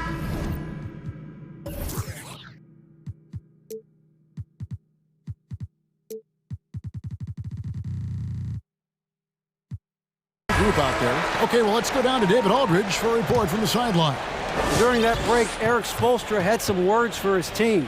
He told them this is gut check time. This is when it gets real and when it gets fun.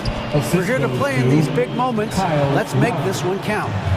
Kevin, by my count, that's 5 cliches. All right, David, thanks. And that one's good. Russell. And of the last 6 baskets, 5 have come on the interior. This is just smash mouth physical basketball, guys. I'll refine 0. Got a piece of it. How impressive was that? The little fellow, Beverly, extending out for the block. Showed us some nice timing for a guy that's not much taller than 6'2". Russell against Butler. Russell with the bucket. Russell's got the lead up to 11 now for the Timberwolves. And look at how the hustle game has been going for Minnesota. You know, block shots, guys, a clear indicator on the stat sheet of their excellent defense. I mean, leaving them no room to get off any shots. But also, they put the offense on its heel. Look at the number of steals they've been able to get. And that's something they also can take great pride in. Yeah, that was the 3rd straight high percentage look the defense has allowed. The defenders have got to start putting bodies on bodies. That one good for 2. You know, Butler's aggressive attitude is what makes him so hard to guard, especially on the drive. He's aggressive and smart and physical. Russell inside, guarded by Tucker. Russell against Butler. Tries again. Kicks it out to Prince. Good, and it's Russell picking up the assist. Russell's got his 3rd assist on the night. Yeah, you know, Prince is always doing a nice job working to get open, and that's the reward you get for staying active, keeping yourself moving, an open look on the jump shot there. And they've controlled the boards, and that's a big reason why they're controlling the league. Yeah, they brought the sandpaper edge to their attack, really fighting and scrapping inside. A lot of grit and grind with these guys. Right side, Russell. Played in with a nice touch off the glass. Russell's got 24. And, you know, once Russell catches fire now, Let him eat. I mean, he's got the ability to take over games with his scoring. Around 3 minutes gone here in the fourth quarter. Out that one in, and the Timberwolves lead is cut down now to just 12 points with the basket from Lowry. It's stolen by Adebayo. Oh, and a fast break for the Heat. For the finish, misses the slam off the fast break. And so it's Towns with it. He brings it up for the Timberwolves, and he commits the intentional foul. That's his first personal foul. Second team foul. 1:44 left in the fourth quarter. Outside, Russell.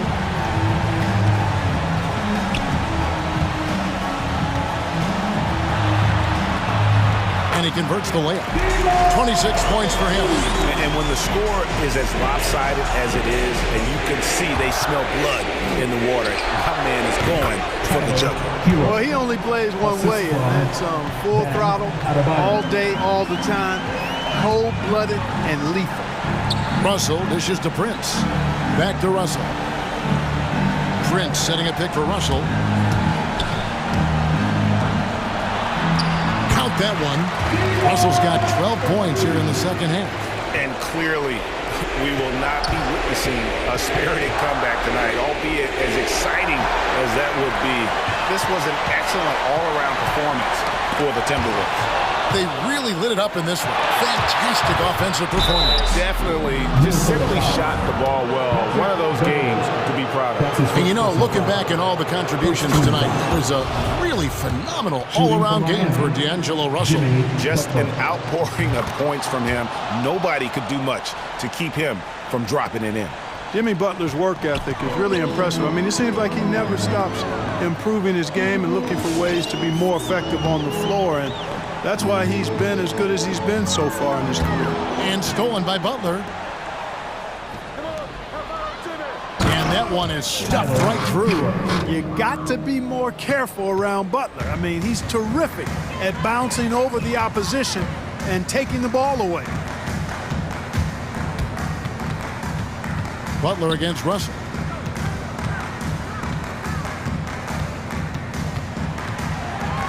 Shot clock at 6. Nice move.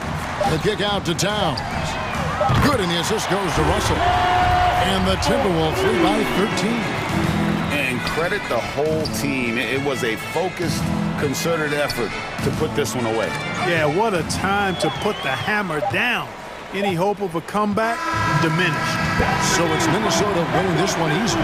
Some good competition, but the hometown advantage and their ability to stay focused at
Grant, when you think of ferocious rebounders from your era, who comes to mind?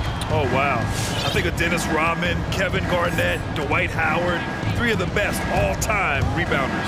And checking out the opening lineup for Memphis. We've got Jackson. Dylan Brooks is out there with Brandon Clark. Then there's Kyle Anderson, and it's Morant in at the point. Now here's Mitchell.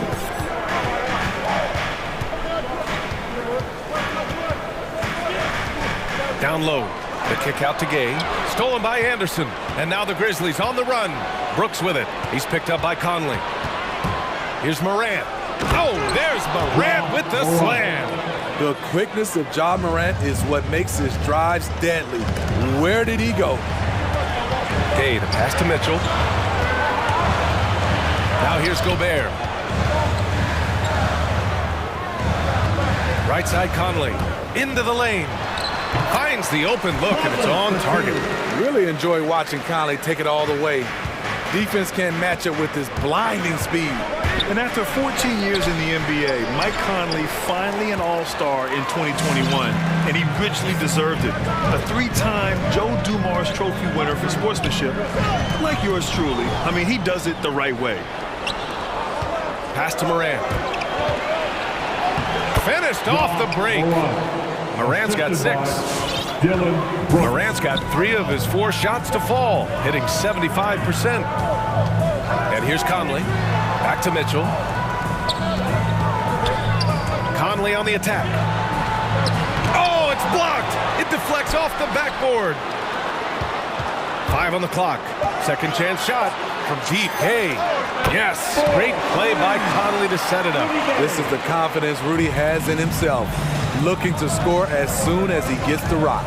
And I think when you say Mike Conley All-Star, now it's official. Yeah, you're right, B.A. I mean, because we talk about the respect he has around this league. He's always been viewed in that light. A key part to that grit and grind era there in Memphis. And now he's writing a superb second act. And the Jazz with possession here. The Grizzlies making their last shot. And that one's good from Conley. Well, this is where Conley operates best naturally, in the paint, creating for others or himself. Out of character for him to miss that shot. Maybe just a little too casual there. And it's Ja Morant with the foul. That's his first foul. First team foul. And here in the first, approaching 3 minutes played. Screen by Gay. Mitchell, the pass to Gay. Ooh, the lead pass was in the perfect spot to set up the layup. Gay's got his second basket of the night. Such a well-coordinated athlete. Rudy has no trouble catching it and then doing something with it. It's blocked by Gobert. Outside Conley, pass to Gay. Back to Conley. 2 minutes remaining in the first. 2 minutes. 1:56 left in the first quarter here. There's the drive. Gobert with it. Stolen by Jackson. Brooks left side. Utah with the rebound. Gobert's got 5 rebounds in the game. Seems like this offense is being executed the way it was designed. Yeah, I'm sure Coach couldn't be happier with the results. Sinks the tray. At the arc, Donovan Mitchell can be devastating. He's a confident shooter who will take any look he gets. Shot's good by Morant. In this period, they're feeding him, and he's feeling it. Utah leading. And it's Mitchell penetrating, and Mitchell with the slam. I like that Donovan Mitchell's not afraid to attack the rim. He finished strong. With the drive, here's Morant. Goes up and lays it in, nice and easy. Morant's got 10. And he's 5 of 7, getting into a nice rhythm offensively. The kick out to Conley from deep. And again, it's Utah with a 3. Because he attracts so much defensive attention, Donovan Mitchell often finds teammates all alone. Here's Morant. Hits the layup after the sweet pump fake to freeze the D. 12 points for him. Taking things into his own hands this quarter, trying to keep his team afloat. Mitchell into the lane from deep. Conley. That one's good. Mitchell making the play. Mitchell's got 3 assists now in this one. This defense just can't stay connected to shooters. Morant, no good. Nice move to create space, just couldn't convert. Pass to Gay.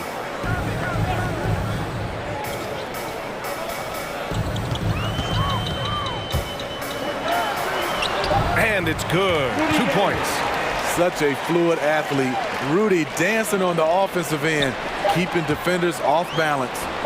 From deep, Conley. Oh, he got it up in time, but it wouldn't fall for him. And so it's Mike Conley making things happen for Utah. He put together 10 points in the... All right, look who's coming onto the court. Come on, get down for your chance. If you're just joining us, we played through 1 quarter in this one. And a moment to look at the scoring approach in terms of where the points are coming from here for the Jazz.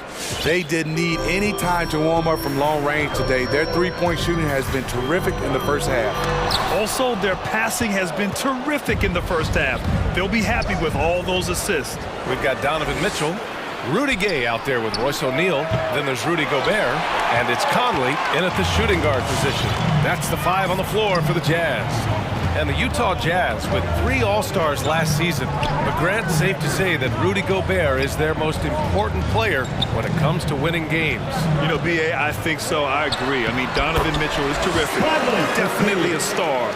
But you factor Gobert's impact at both ends of the floor, he might just be the most important player on that team. And Morant gets double-teamed. And there's the foul. It's on Rudy Gobert. That's his first foul of the game. These calls can be so difficult for officials to make. And we just got a second look there at an exceptional mobile 1 block. Let's see if that block can amp up this team. I mean, they're looking for anything to get themselves going. Careless turnover. You lose focus for even a moment in this league. That's the result.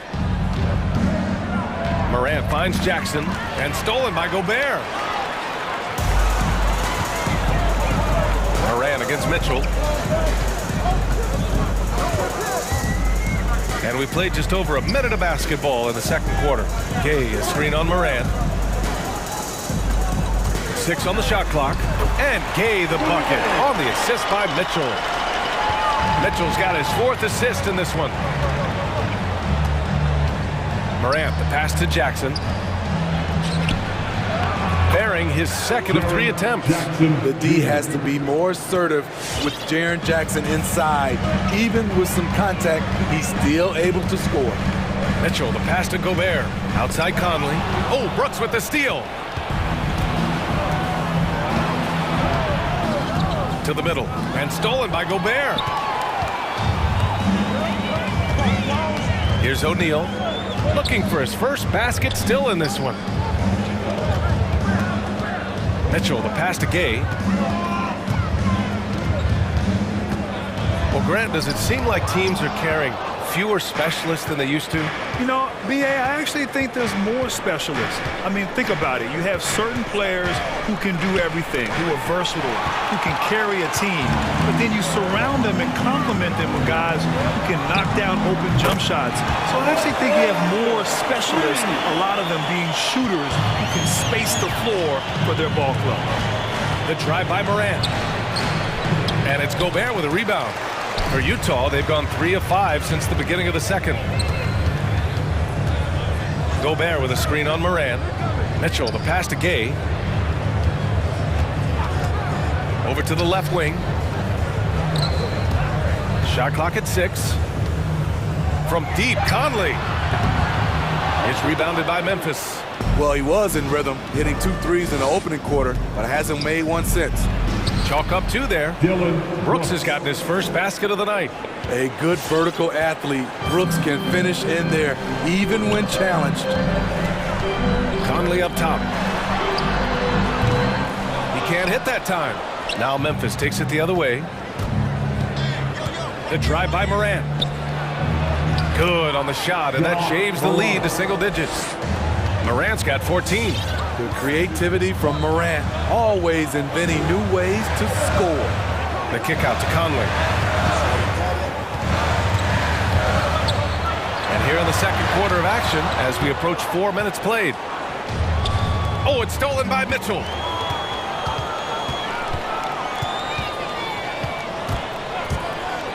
Into the lane. Here's Gay. Outside for Mitchell. Back to Gay. 6 to shoot to the inside. Here's Gobert. Oh, and Jackson with the block. Whether it's on the ball or off, Jaren Jackson has shown great awareness and timing as a shot blocker. Anderson passes to Jackson. And the foul on Jaren Jackson. That's his first foul of the game. Time called here. The Grizzlies decide to talk it over. You could really see his squad was losing steam. Smart timeout to give them a breather. All right, look who's coming onto the court. A line change here for Utah. Give him a hand, fans. Utah's got 5 of 7 threes to drop here tonight. Here's Alexander Walker. Adams covering. Back to Alexander Walker. Nails it from 3. Alexander Walker's got his first bucket of the game, and he's on the board for 3. Here's Bane. And it's going to be a goaltending call here, so they will count the bucket. I mean, he had the right idea, but his timing was just a little off, and it resulted in a goaltend. 3-second difference between the shot clock and the game clock. Here's Alexander Walker. Melton covers. Back to Alexander Walker. Bogdanovich on the wing. Off the mark there with a 3. Now Williams. Good effort and good D by Bojan Bogdanovich. He was in great position. So we conclude the first half.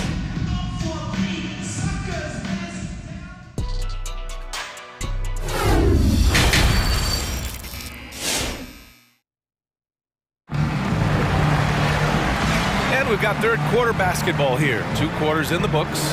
Oh, a fantastic game from Ja Morant in this one. Can they come up with an answer for him coming out of the half? They have to change something defensively. I think both sides probably adjusted a few things. The key for him is to bring the same level of energy over these last 2 quarters. On the court for the Grizzlies.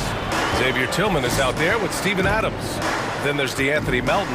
Then it's Desmond Bane. And it's Williams in at the 3. Here's Bane. Nifty move. And it's good on the lay-in. Bane's got his second basket of the game. Man, that's now 10 straight points in the paint. I'm not sure what's happened to their defense. Pass to Pascal. And he lobs it up to the rim. And it's slammed in by Whiteside. Wow, able to adjust in the air, contort his body if need be. Whiteside brutal on the catch and flush. Tillman in the post. Whiteside on him. Here's Adams. And he floats it in for the easy 2. Credit the sweet setup on that one. Their defense just falls apart once the ball goes inside. Bogdanovich on the wing. Well, he hasn't put up any points yet in this one. Inside. Here's Pascal. Perfect pass to set up the lay-in. And the Jazz lead by 12. And his teammates appreciate the unselfishness. Bogdanovich willing to get it to his open guys. Ooh, and Adams, strong finish. Strong finish to cut into that lead a little. Man, left no doubt with that one, Grant.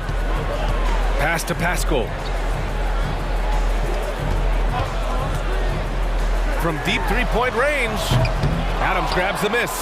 I know that he has the ability and confidence to sink that shot, but better luck next time, maybe. You know what another option is? Just give the ball up. Let someone else make a play. That's a well-timed, well-coordinated play. Comes right off the pick for the lay-in. Now Whiteside. Outside Bogdanovich. Knocks down the long J. Bogdanovich has got his first 3 points of the game. They've been pretty lax with their perimeter defense, giving up a lot of 3-pointers. Pass to Adams. A little over 2.5 minutes off the clock in this final half play. Oh, and makes it with the kiss. Yeah, it was just a little late. I mean, he thought he got there, but the ref saw it otherwise. And a chance there to look back at the stunning mobile one block a moment ago. Yeah, just some terrific effort there. And you know, the whole team will get an energy boost off a block like that one. Here's Alexander Walker. Another shot. And it's Whiteside laying it in. Whiteside's got his third basket on the night right there. Are you serious? Whiteside doing major damage on the offensive glass. Here's Bain, the shake. Oh, and he blocks it off the glass. Wow. 2 minutes remaining in the third. 2 minutes. Clarkson outside. To the paint. And a slam dunk by Pascal. One sign of a great playmaker, hitting his man in stride. The kick out to Williams.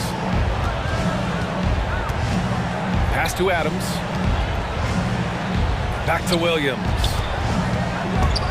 Stolen by Whiteside. There's 1:26 left in the third quarter. Whiteside with a screen on Adams. Bogdanovich finds Whiteside. Over Williams. Whiteside can't get it to go. The Grizzlies have got 5 of 6 shots to fall so far in the third. Bain into the lane. And he takes that one up and powers it through. And just a lack of fight right now on the defensive end. Right? At least on that slam it was. That's one way to let a team back in the game. Yeah, defensively, your mantra at this point has to be no easy buckets. Pass to Whiteside. There's a whistle. That goes on DeAnthony Melton. That's his first foul. First team foul. Pascal, a screen on Williams. There's Bogdanovich with the three. They're going to the three-point shot to try to open up their lead, but they're not having quite the same success they were in the first half. Here's Adams, and Whiteside with a block. Be careful. Whiteside is the ultimate rim protector. Desmond Bain. That's his first personal foul. Second. And he knocks down the first one. So Utah going with an almost entire new group here. Rudy Gobert's checked in for Whiteside. Gay comes in for Pascal. O'Neal, he's checked in for Bogdanovich. And Mitchell subbed in for Alexander Walker. Here's Brooks. Oh, and he brings it down with a two-handed jam. Great vision by John Morant. Has the passing talent to average double-digit assists. 1 second separating the shot clock and the game clock. Clarkson passes to Gay. Back to Clarkson. Pass to Gay. Out to the right wing. Shot clock at 6. Oh, and Gobert powers it home. This is why Gobert shoots a high percentage. He understands how to carve out room inside and finish. And so it's Utah in a good situation, up by 13 points to close the quarter. All right, look who's coming onto the court. Come on, get fouled. And we reach the fourth quarter in a game that may already be out of hand. Get up and make some noise. Rudy Gobert is out there with Rudy Gay. Then it's Royce O'Neal. Then it's Donovan Mitchell. And it's Conley in a two-guard. That's the 5 on the floor for the Jazz. He is a scoring machine right now, but he needs more support from his teammates if they want to win this one. Mitchell into the lane. Outside Conley. From outside the arc. That one's good. Mitchell making the play. Mitchell's got 5 assists tonight. Conley is so adept in pick and roll sets. The defense never knowing if he's going to pass or shoot after the screen. Kicks it out to Anderson. And there's a 3-second violation. When you're trying to cut into a lead, you can't afford that kind of mistake. You know what it is, a lack of concentration. That's a momentum killer. O'Neal on the wing. Oh, and again, it's the Jazz from deep. Back-to-back threes, making their defense work on the perimeter a bit. Morant into the lane. Kicks it out to Jackson. Tried to answer back, but that 3 is off the mark. They've had a slight leg up on the boards and a big leg up on the scoreboard. Conley finds Gobert. Conley against Brooks. Conley passes to Gay. Second chance effort, and Gobert finishes inside. And the Jazz lead by 19. On the boards, Gobert is unstoppable, easily winning himself a second chance look. Jackson, the pass to Brooks. Back to Jackson, and stolen by Gobert. Pass to Mitchell. And there's the drive, and the layup is good off the glass. All right, let's take a look at the energy stats, how the hustle game has been going for the Jazz. They've been playing such pesky defense. It's been very impressive, especially all the turnovers they've caused. They've also generated a lot of points off turnovers over the course of the game tonight. To the inside, Gobert. Denied by Morant. Flying around the court, Morant can block shots both on ball and in help. Morant drawing the double team. Back to Jackson. Launches it. And it's Morant off the drive.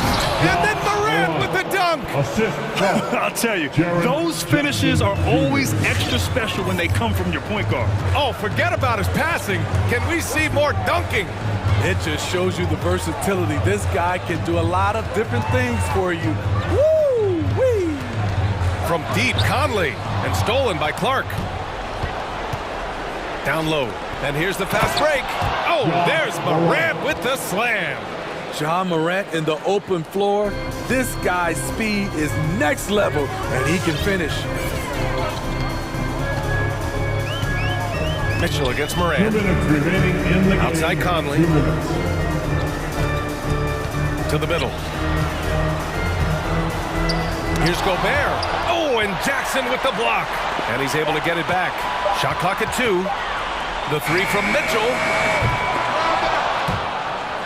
And that'll be Utah's ball as it goes out of bounds. Jazz able to keep possession.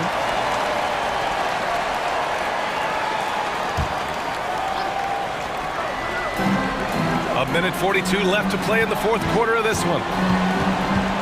Conley passes to Mitchell. 6 on the shot clock. Tries again. And he gets it to go. Mitchell's got 4 points this quarter. Gotta love how they've just maintained their intensity, even when they're this far up. They don't want to leave no chance for a comeback. Just focus on playing the right way. Back to Jackson, and stolen by Gobert. And they were really able to find the mismatches they wanted and exploit those all night. Great execution from the players and coaching staff for the Jazz. And it was dueling three-pointers all night. A battle they won. Both teams had the same plan. Win the game on the perimeter. So fun to watch. And as most people predicted, the defense, even though they were keying on him, had no answers for Rudy Gobert. You know what stood out to me was the anticipation defensively. He sensed what the offense wanted to run, then found ways to disrupt that and cause turnovers. One positive takeaway, at least they're finally showing signs of life out there. They put together some great possessions here at the end. It's a shame they could have used this run much earlier. Gobert with a screen on Morant, and it's O'Neal off the drive. Gobert lays it up and in off the pretty assist. And the Jazz lead by 15. This has to feel good. They gave their fans a show and secured the W. They're going to win by a nice margin. The effort was there all night. Now here's Gay.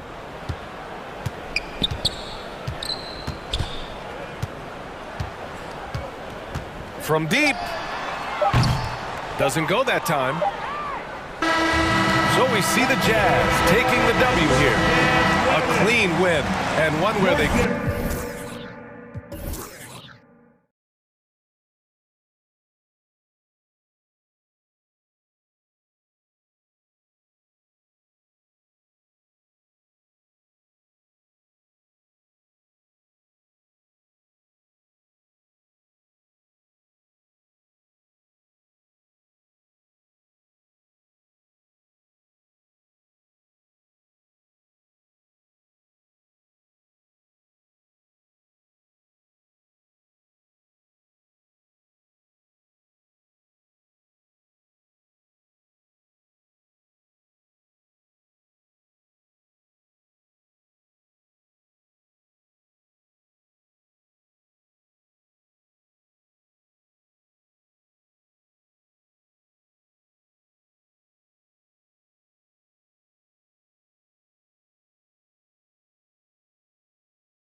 More scoring expected than in decades past.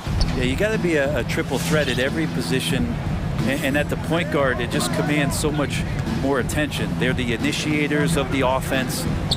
There's so many guys who are tremendous scorers that can create opportunities themselves with the ball and do it from deep range. They can play off a pick and roll and manipulate the defenses. So it has been a golden era for point guards, and it's a new way in which they play, being able to shoot that three ball, Kevin.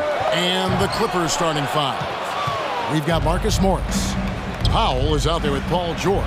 Then there's Kawhi Leonard, and it's Covington in at the power forward. Such a wide open look. Paul George doesn't just score, he can pass it as well. He's a great all-around player. Here's Edwards, and he goes big with the dunk right over Robert Covington. Man, what a creative finisher. Edwards is so fast in how he gets up to throw it down. One thing about Kawhi Leonard's defense, Brent, his quick hands really help him.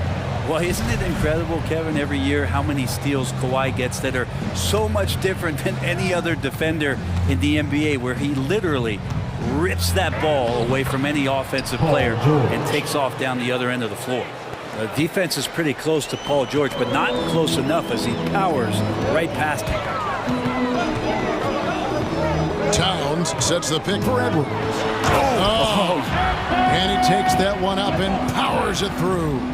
No run-of-the-mill stuff there. No. Fellas putting something extra on it. Ray, can you believe that? My goodness. And this can deflate the other team. They need to answer back strong. Now here's Edwards. Paul George unable to get his shot to go. Edwards against Covington. 6 to shoot. Edwards dishes to Towns. So the Timberwolves call their first timeout. And for so long in the end, Paul George was that guy. But boy, I tell you, he's been a good sidekick the last few years. Well, he's been amazing and continues to be a little bit undervalued in the way that people assume Paul George's offensive and defensive game as a collective and the way it impacts winning, especially playing alongside Kawhi Leonard. Didn't have to take as much of the offensive load if he didn't want to. But Paul George still gets it done. Here is Edwards. Kawhi Leonard making his last shot. Edwards drives in. Going inside. Here's Russell. Second shot opportunity. And Towns lays it in. And how about Towns there taking full advantage of that size, just dominating the glass on that second chance opportunity. Outside Leonard. Some nice ball movement by the Clippers. Great open look there. Man, right off the bat, super sharp here offensively. 4 of 5 so far. Okay, well, let's check in with David Aldridge, who's reporting from the sidelines. Hey, Kevin, I was able to talk with Tyronn Lue for just a minute. He told me that a key for them tonight would be slowing down Karl Anthony Towns. Coach explained the way they can run the offense through him, it's a problem. Making him work at that end of the floor could give us an advantage late in the game. Paul George. Hopefully, they will wear Karl Anthony Towns down tonight. Guys? Okay, David, thanks. Here is Edwards. Kawhi Leonard making his last shot. And once Edwards gets a step on you, it's likely going to be a bucket or a foul or both. Now here's Leonard. Banked in off the glass. Leonard's got 6 points. Boy, he is looking confident. Love how they're using him so far. Yeah, right now I don't see any let up. I think he's going to just keep putting his foot on that gas pedal tonight. Edwards against George. Edwards drives in. Kawhi Leonard comes up with the rebound. Clippers leading by 5. 1:05 left to play in the first quarter. Down low. And he drops in the layup off the glass. He's got 8. And the story here, Kevin, early on is how well they've shot the basketball. Leonard with the steal. And oh, here we go with Leonard. Nobody back. Edwards with the block. And the athleticism of Edwards helping on defense, capable of getting up to block shots. Wow, that is a strong move there to go in for the dunk. And Anthony Edwards, the top pick of 2020. Not the most polished player early on, but his ceiling is through the roof. And good on the second, so he makes them both. And talented in so many ways. Edwards is focusing on two things: the refining of his shot mechanics and the sustained level of engagement. Oh, dynamic two-hand jam. And right in the face of the defender. Now 8 seconds separating the two clocks. Here's Edwards. Can't answer back with the dunk of his own. Los Angeles leading by 7. Powell, no one around him. The shot's good on the assist by George. 3 points. George has got his 3rd assist on the night. Covington with the steal. Leonard attacking. Can't hit from in close. Yeah, better than giving up the layup. You want to go in there and use the hard foul. They did it there. That's aggressive attitude defensively. And showing he can make plays for others. Edwards moving it with conviction. And so it's the Los Angeles Clippers holding on to an 8-point lead heading into the break. Their lead is where it is because they've gotten good shots. A lot of good. All right, look who's coming onto the court. Come on and get loud for your Minnesota Timberwolves. And if you're just joining us, we've played through 1 quarter in this one. And a closer look here at the scoring breakdown for the Clippers. Fellas, they're passing the ball the way you're supposed to here in this first half. Another part of the game tonight where they've been effective is to get points in the paint. And now, brought to you by Gatorade, all fueled up and ready to go. Let's reset our lineups. Taking a look at Los Angeles. We've got Kawhi Leonard, Robert Covington out there with Marcus Morris. Then it's Paul George, and it's Powell in at the 2 guard. The pass to Russell. Into the lane. Blocking foul on Robert Covington. That's his first personal foul. First team foul.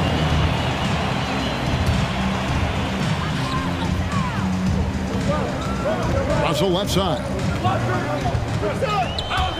Clock at 6. Leonard with the steal. Wow, you watched the defender, and it looked like he knew that was coming. He made a quick play on it to intercept the ball in the passing lane. Nice D from Russell. And typically he has the touch to finish when he's in tight, but not sure on that possession.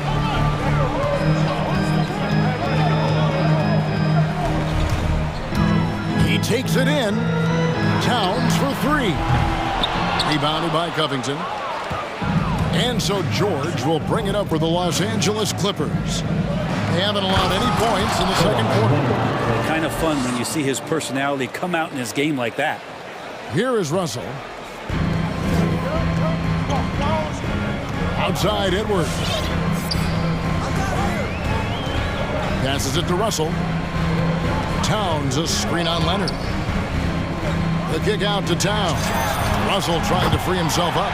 Good on that shot. And with that, the Los Angeles lead is cut to just 7 on the basket from Towns. Leonard attacking, and Kawhi Leonard with the slam. What an athlete as Kawhi gets a step on the D, and they're helpless. Towns a screen on Leonard. Driving the lane. The kick out to Towns. And with the rise of guards like Steph Curry and Trae Young, it seems like the little guys are really making their mark in the NBA. Well, they're starting to affect, Kevin, the way that really management is looking at building out their team. Trying to find wings that are equipped with defensive ability but willingness to shoot the 3-ball, guards that are small enough and quick enough to get you an advantage to spread the floor a little bit. So the 3-ball and the way team construction has happened has changed the league quite rapidly. So it's Minnesota now. 9-point game. Russell. That's in. He's got 2 made now, and he's shooting 2 for 3. Well, if you're open, Patrick Beverly is going to do his best to get you the ball. George finds Leonard. Back to George. From past the arc. They get it again. Nice tip to hit there. I mean, he's got like a 6th sense in terms of where the miss is going to go. That is really a talent. 2 minutes. Russell looking around. And there's the drive. A shake. A shot off that time. So the Clippers will take it the other way. And Russell, a player known for his offense, but Greg, he's put in work to improve his play on defense as well. Yeah, you know, Russell was known for his lack of defense there for a while, but he's been trying to improve that part of his game.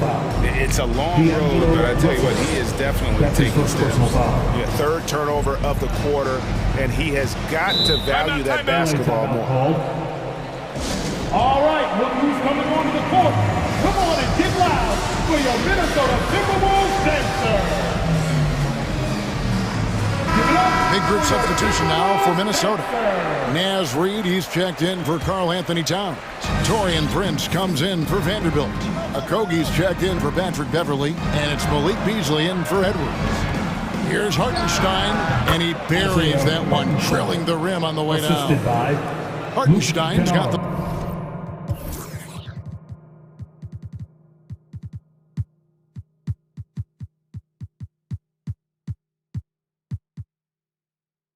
lead up to 11 now for Los Angeles. Minnesota's gone 1 of 2 on three-pointers here in the second quarter so far. A drive by Russell. Pass to Reid. Lets it go with a three. The Timberwolves again can't hit. Ooh, he missed an easy chance to put some points on the board. He won't get a much better look at that kind of shot again here probably tonight. Russell against Kennard. Pass to Hartenstein. Fires from deep. And that's good. Luke Kennard for three. Kennard's got himself going with the triple, his first basket of the game. Russell against Kennard. The drive by Russell. Looking to end the run, and he sinks the layup. Russell's got 4 points now in the quarter. Russell in complete control that time. Score off of that drive. That's a skill you have to have as a combo guard in this league. Timberwolves trail by 12.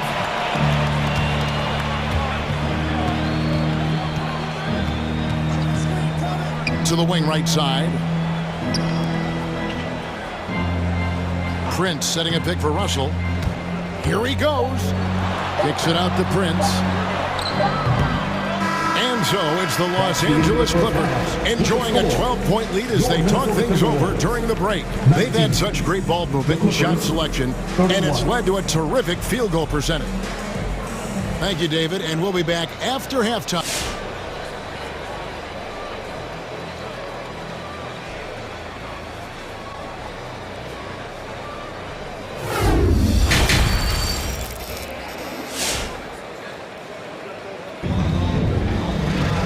As we dive into the second half, we'll find out if the next two quarters are any different from the first two. So far, it has been a runaway. Kawhi Leonard really has his fingerprints all over this one. Yeah, and through the first two quarters, he has been the offense for this team. Yeah, he's shouldering the load right now and looking really comfortable while he's doing it. Outside the wings are Beasley and Okogie. Naz Reid out there with Taurean Prince. And it's Noel in at the point guard. So that's the lineup for Minnesota. Uses the glass to finish the layup. Well, we've seen that movie a few times, haven't we? An easy bucket in the paint. Batum sets the screen for Kennard. Lets the three fly. Rebounded by the Timberwolves. Not quite enough defense that time around. Just lucky he was off. The lead now cut to single digits. Prince has got his first 3 points of the game. Wow, Prince has a little daylight, and that shot looked true. The pass to Hartenstein. Wide open look. That shot misses. The Timberwolves go the other way with it. Into the lane. Okogie, the pass to Noel.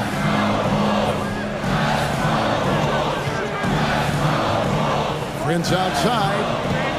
And it's Beasley in the corner. For the three. Here's Reid.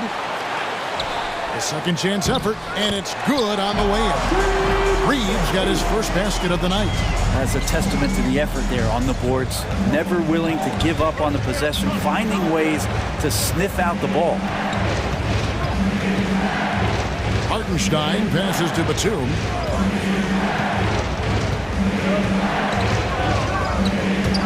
driving in. But two breaks length and up. And yep, we thought we might see it. And the coach's challenge has been triggered on the personal foul call. And I think when it comes to some of the more difficult calls to make, personal fouls can be tough. The action is... The previous play is under review. Everything in real time. The wonders of technology, Greg. We've seen replay reviews so effectively, and involving the coaches by being able now to challenge like this is something a lot of people have been hoping for. After the review, the ruling on the floor is overturned. And the announcement on the review is that the foul was called in error. So they have determined, Greg, to overrule the original call. And guys, this is what it's all about, getting the call right. And I think in this case, the video reviews showed that while it was a tough call to make on the floor, they got it right with the review. Get loud for your Minnesota Timberwolves dancer. Big group substitution now for Minnesota. Karl Anthony Towns checked in for Reed. Patrick Beverly comes in for Josh Okogie. Edwards, he's checked in for Malik Beasley. And it's Russell in for Noel. And Towns, not known for his rim protection, but he's improved in that area recently, challenging and changing more shots. And Beverly kicks to Edwards. Towns, the screen. The Timberwolves need to get a shot off here. Sinks the three-pointer. And now just a 2-point Clipper lead. I'll tell you, they're right in this. We'll see if they can maintain momentum. Yeah, this is not the team that we saw in the first quarter right now. Way more confident out there, and the cohesion of the team is impressive. And with Towns, Greg, you knew he had the potential for rim defense, and it became a focus for him. Yeah, and a lot of defense is putting in the effort. Credit Towns for improving in that area. And we'll see if he can take another step defensively. Here's Leonard. Plays it up and banks it in. Leonard's got 14 points for the game. Yeah, you can be as physical as you want with Kawhi Leonard. He just stays with it and is unshaken. 2 minutes remaining in the third. The try by Russell. The layup after the sweet pump fake to freeze the D. 11 points in the game. The adjustments they've made offensively, they're putting guys in a position now to succeed. Yeah, possession's just way more efficient, I think, here tonight. Taking smarter, better shots, moving the ball around. That's helped them to get back in the ballgame. Timberwolves trail by 3. Edwards drives in. Blocking foul on Robert Covington. That's his second personal foul. First team foul. 1:31 left to play here in the third. Prince with a screen on Leonard. He takes it in. Here's Russell. And he makes good on the layup. And that's 13 points for D'Angelo Russell. Oh boy, looks like he was injured there. Man, this would be a terrible blow. Hopefully it's less serious than it looks. Well, looking at his face right there, you can tell he's in a lot of pain, and there's a lot of trepidation right now on that team's sideline.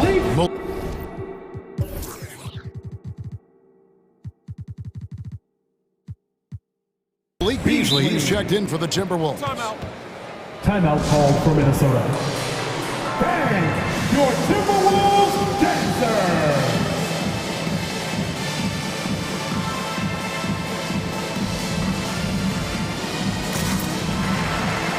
Some changes for Minnesota. Vanderbilt's checked in for Prince, and it's Noel in for Malik Beasley. Second half here, we're just over 3.5 minutes into it.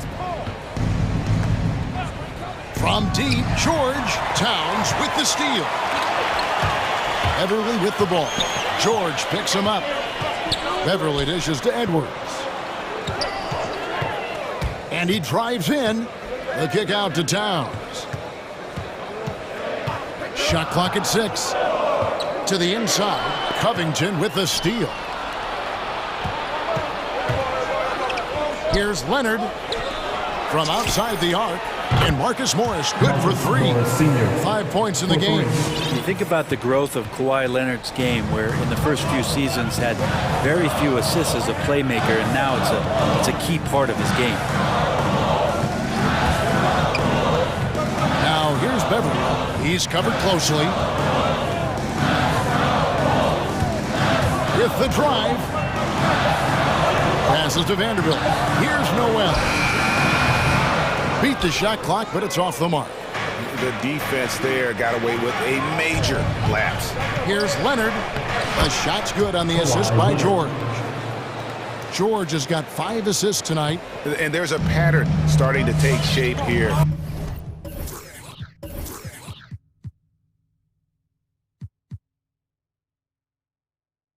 They're working it inside and getting good shots from close range. And so it looks like the Timberwolves will retain possession here.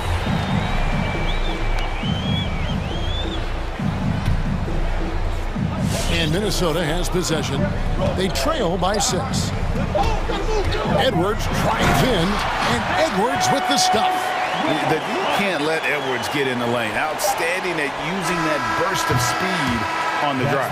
The third quarter comes to a close. The Clippers on top, leading by 4. And we'll get... All right, look who's coming onto the court. And while we can now, let's take a look at today's State Farm assist of the game. And the winner today, the big fella here with the sweetest of dimes. What a plus it is to have a post player who's got this ability to find. You know, anytime a guy's in the post and the teammates know he's unselfish, great player movement can create an opportunity just like that. Well, what a terrific game it's been so far, with this fourth quarter sure to bring more pressure-packed basketball. And we've got an update here, so let's catch up with David Aldridge. Hey, Kevin, during that last break, I heard Tyronn Lue as he talked with the team. He said, I want us to play as though we're behind. We're good when we play with urgency. We're bad when we become complacent. Don't become complacent. Let's go. Guys? Thank you, David. Okay, time now for an injury report. Now for an update on D'Angelo Russell's injury, let's go to David Aldridge. Well, guys, I had a moment to catch up with Minnesota's head athletic trainer. He told me that it's a sprained knee. And while he is in extreme pain right now, he appears to have escaped without suffering any tears. He'll have to sit the rest of this one out, and it's unclear how much longer he'll be out afterwards. Kevin? Good information, David. He's certainly been on our minds. Now, at least, great, we have a little more clarity. Yeah, now they have the information they need to take the best course of action. Everybody wishing the best for him. We all know how badly he wants to be out there, playing alongside his teammates and competing. Taking a look at Los Angeles. Paul George is out there with Powell. Then it's Robert Covington. Then it's Marcus Morris. And it's Leonard in at the 3 slot. Edwards looking it over. Shot clock at 5. He goes right over Marcus Morris and slams it down. And how about the athleticism from Edwards rocketing off the drive there for the slam? Well, he's been doing it all night. Why not go back to it? Yeah, he's feeling it. Keep feeding him until he misses. Pass to Noel. Going inside. Towns against Covington.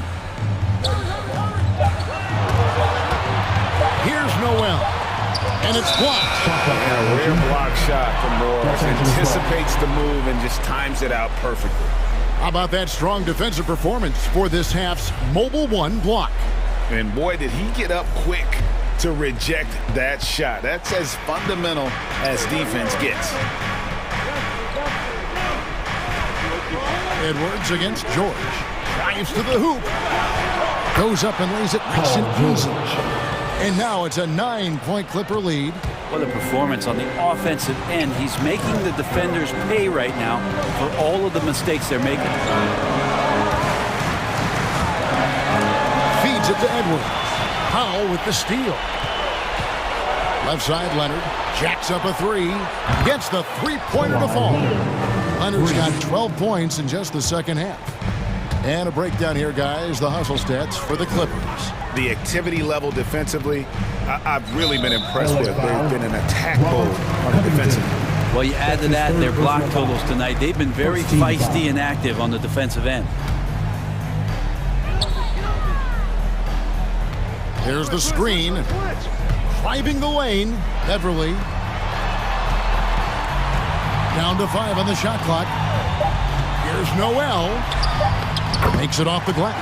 I mean, if the defender is going to play off like that, then you know what's going to happen. There are going to be points put on the board. And here's Leonard from three. A rebound by the Timberwolves. Towns has got 6 rebounds here tonight. Here's Noel. It's hauled in by the Clippers. Covington's got 4 rebounds in this game. The three from George. Towns with the steal. And now the fast break. Edwards with the ball. Over 3.5 minutes through the final quarter now. Outside, Towns.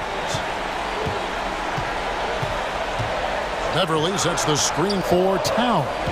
4 on the shot clock. Pass to Vanderbilt. Stolen by George. And now the Clippers on the break. Leonard's got the ball. Goodness.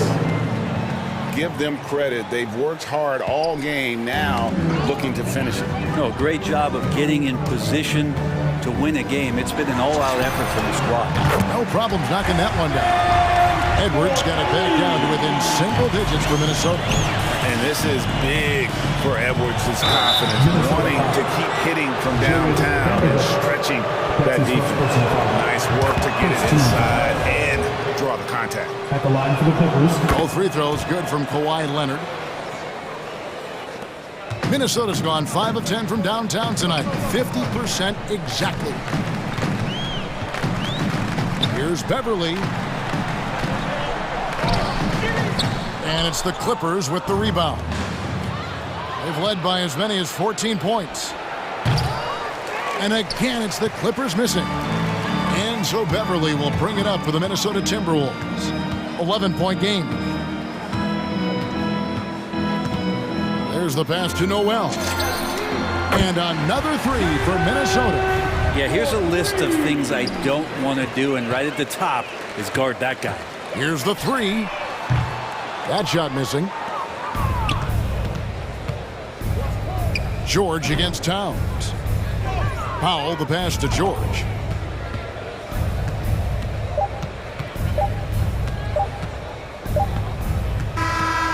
So the Clippers with the win. And in the win, a comfortable win in what was, I think, all right, David, thank you. Thank you for joining us. That'll do it.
It'll be the Heat off the tip.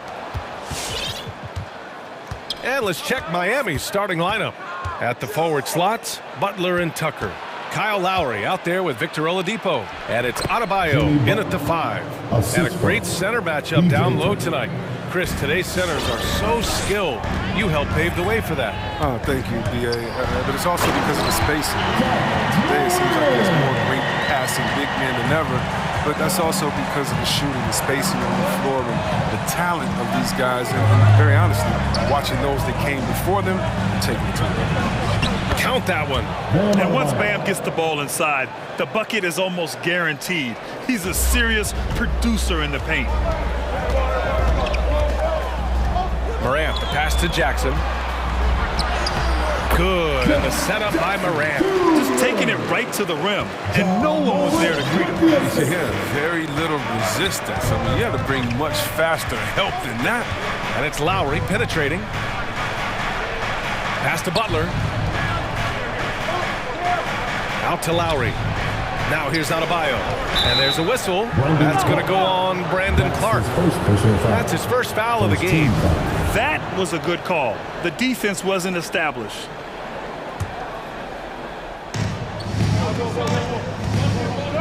Brooks against Butler. Pulls up, high post. Strength and physicality. Brooks causes problems on the defensive end.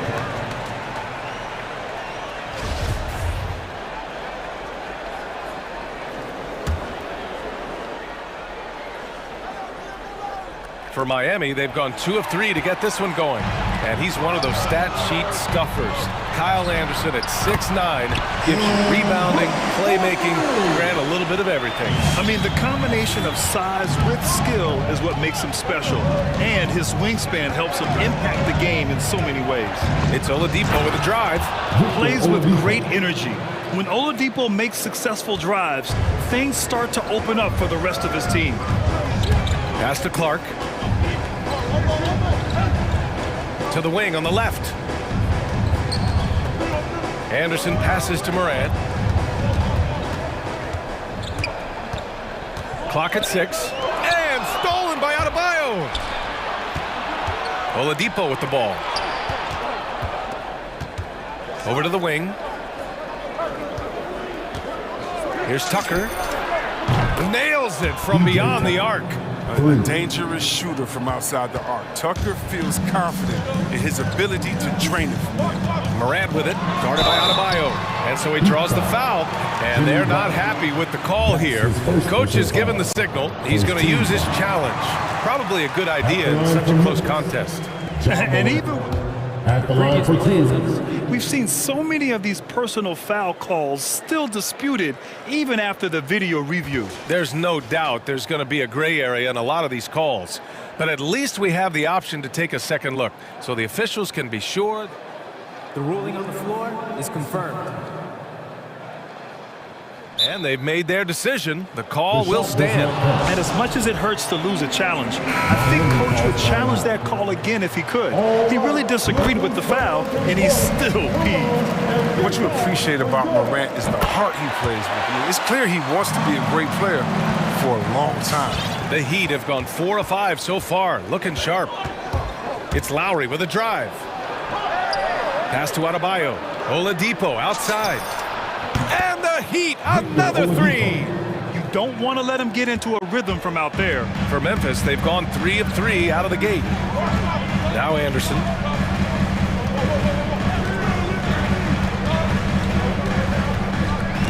Oh, it's stolen by Tucker.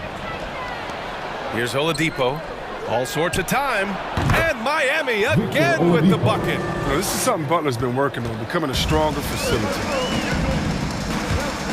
Here's Morant. And then Morant with the dunk. When you're trying to stop a guy like this, you have to match his intensity level.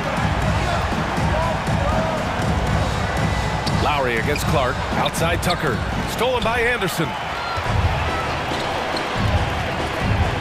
Now here's Morant. Guarded closely. Crafty move. And he takes it up and lays it in. Morant's got his 3rd bucket of the night.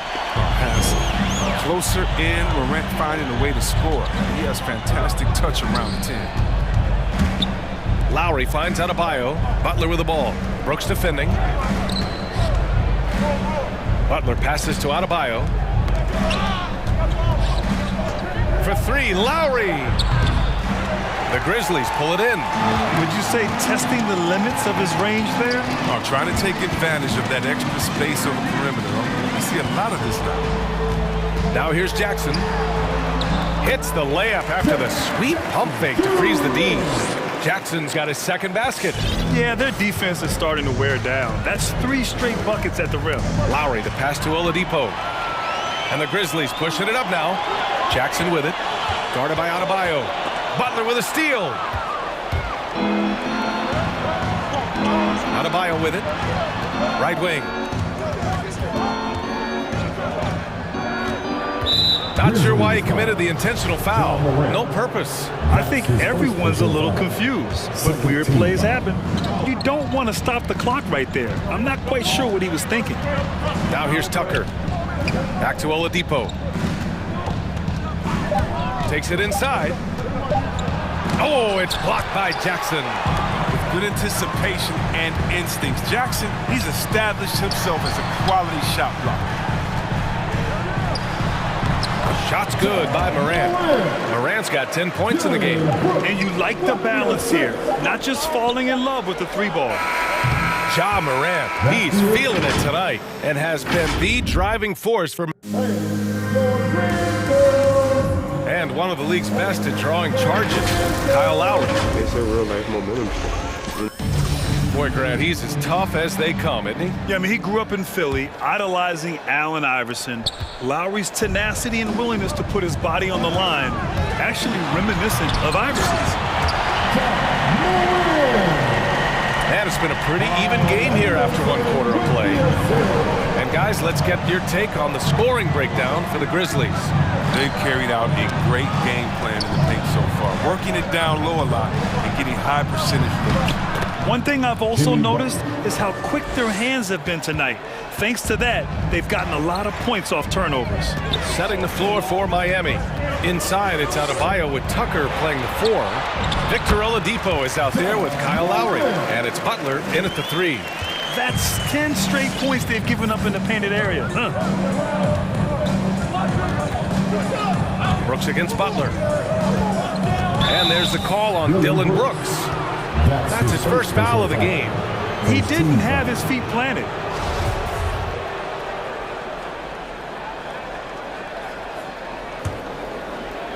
Here's Oladipo. He has 7.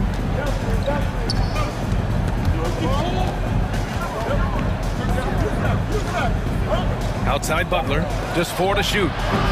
Offline with a 3. Memphis leading. Well, and after a breakout rookie season for Brandon Clark, first team all-rookie, his efficiency dropped a bit in year 2. Still a key piece for the Grizzlies. Very little resistance around the rim right now. That's the 5th straight bucket they've given up in the paint. And the 21st pick in 2019. Last year, Brandon Clark moving into the starting lineup for Memphis. The injury to Jerry Jackson is what created that opportunity. I think they can play well together. Jackson shoots the range, and Clark is more effective second personal foul. Finishing inside. Second team foul. Morant against Butler. Shot's good by Morant. Morant's got 6 points in the quarter. They're finding ways to get the ball into the paint. 5 consecutive buckets. Can they get it? Here's Oladipo. No good on the shot. Nice D from Anderson. The Grizzlies have gotten off to a perfect 4-for-4 start of the second. Morant with the slam! Morant way up. That move is fine. Morant against Oladipo. And too long on the shot. The Grizzlies have gotten off to a sensational 5-for-5 start in the second quarter. And then Morant with the dunk. Man, he takes off like a rocket. I mean, there's a suddenness to Morant's game that most athletes don't have. Lowry. Oh, Morant with the block. Left side Anderson. Kicks it out to Clark. Plenty of space. And it's Memphis with another. They're really dictating the tempo on both ends of the court. You love it. Starting to take over here, building a big lead that could ultimately prove insurmountable.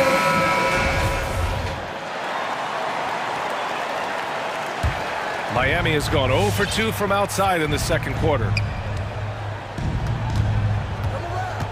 Lowry against Clark. Blocked! Outside for Butler.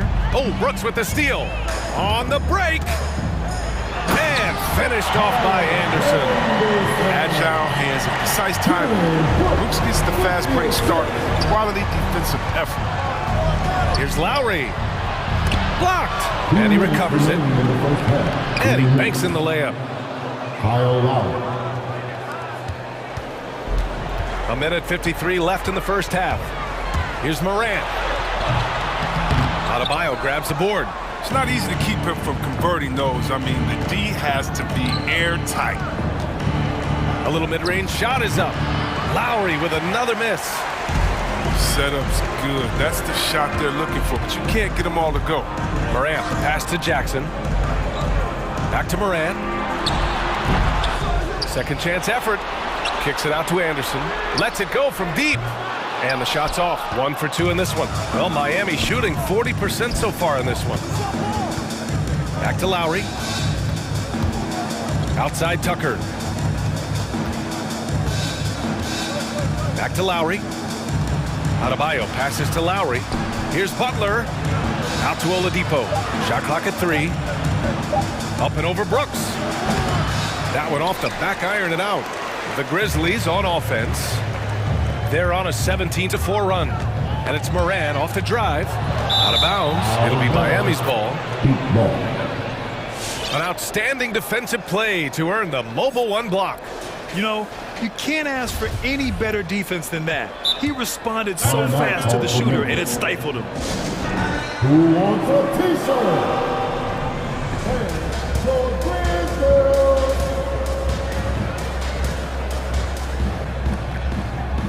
So Memphis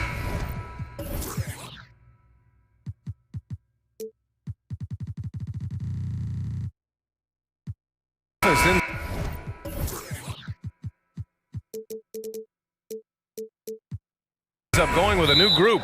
Time called here. Miami decides to talk it over. Protecting the rim has to be their top objective right now. Without question. They're giving up too many high percentage looks, a trend that they'd like to reverse. There's 48 seconds left in the first half of this one. Here's Hero, and the layup falls. Hero's got his first points of the game. And the advantage he has is clear. Just taking what the defense gives him right there. Bain into the lane. Here's Adams. Second chance shot. And it's good on the lay-in.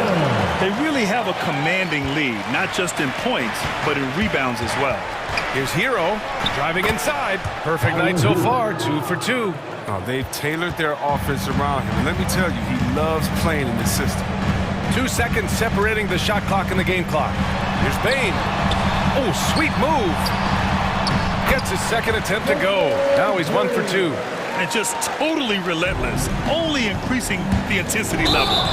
That's what you love about him. He shows no mercy, even with a comfortable lead. And just a great job of getting there first and absorbing the contact. 11 seconds left in the first half. Here's Bain.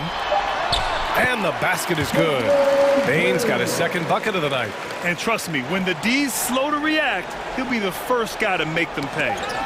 Yeah, they're pouring it on right here. Trying to give the opposition no light at the end of the tunnel. So as we conclude the first...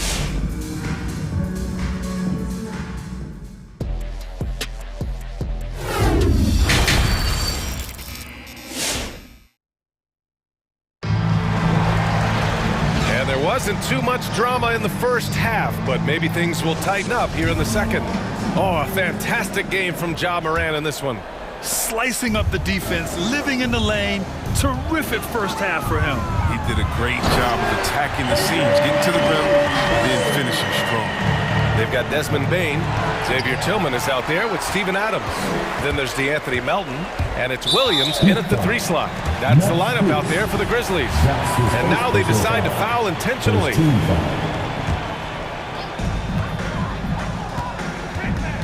Here's Bain. He's got 6. Well, at the wing position, Grant, you were one of the league's best passers. Which wing players stand out to you in that category now? You know what? I mean, it may sound arrogant of me to say this, but LeBron, Luka Doncic, guys like that who really read the floor, they understand and can pick apart defenses at any position, those two are ones that stick out the most. Williams in the post. Still getting warmed up offensively. No buckets yet in the game from him. Adams finds Williams. 5 to shoot. Back to Adams. Uses the glass on the layup. Their interior D continues to look shaky. Not a good matchup for them right now. Melton against Hero. Pass to Dedmon. There's the 3. The Grizzlies pull it in. I'll tell you what, they've rebounded the ball tremendously well. Melton passes to Adams. Timeout call. Memphis. All right, look who's coming up to the court. Come on and get back to your Grizzlies.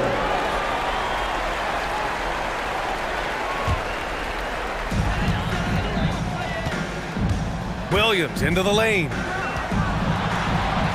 Williams on the wing.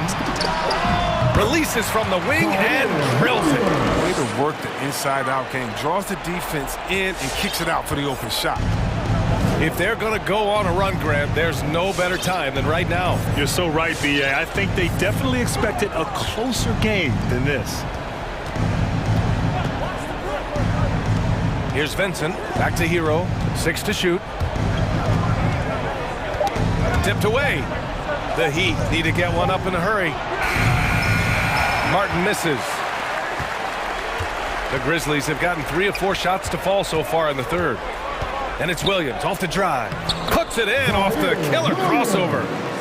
Williams has got 4 points this quarter. Wow, they're really being taken advantage of defensively out there.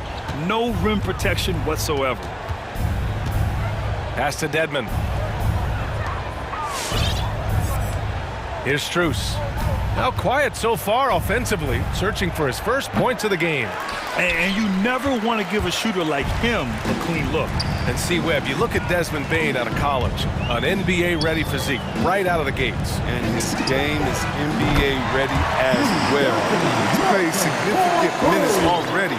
He's a reliable perimeter threat. And the call will be against Tyler Hero. That's foul number 2 for him. And just a great job of getting there first and absorbing the contact. Second team foul. The Grizzlies on offense. 11 unanswered points for them. Third quarter here, and 3 minutes have come off the clock. Out of bounds, it'll go to the Heat.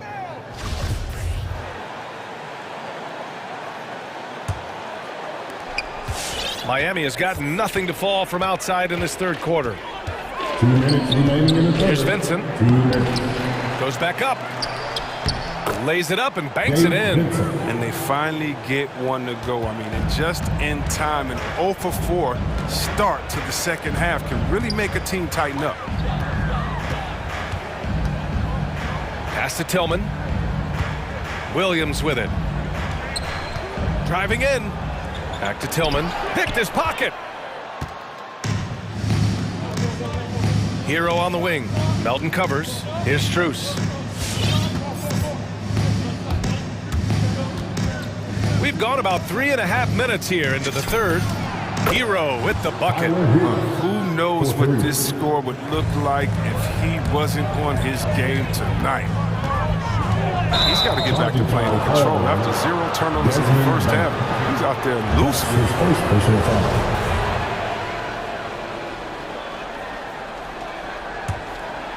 Miami's gone only 1 of 4 from three-point land in the third quarter. And here's Hero. 7 points in the game. Over Melton. And Misses it off the right side of the rim. For Memphis, they've got 5 of 6 shots to fall so far in the third. It's Tillman with a drive. Pass to Adams. And here is Williams. And it's Martin with the rebound. To the right side. Here's Strus. So it'll be 2 free throws. He was fouled in the act of shooting. That's his second personal foul. First team foul. First free throw is good. And the Grizzlies with some changes. Max Strus taking 2 shots. And so he makes both from the line.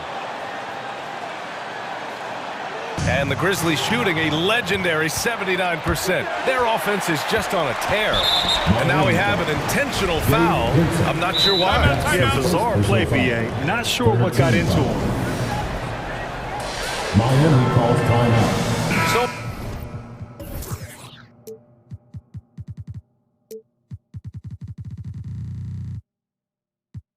Miami ends up going with a new group.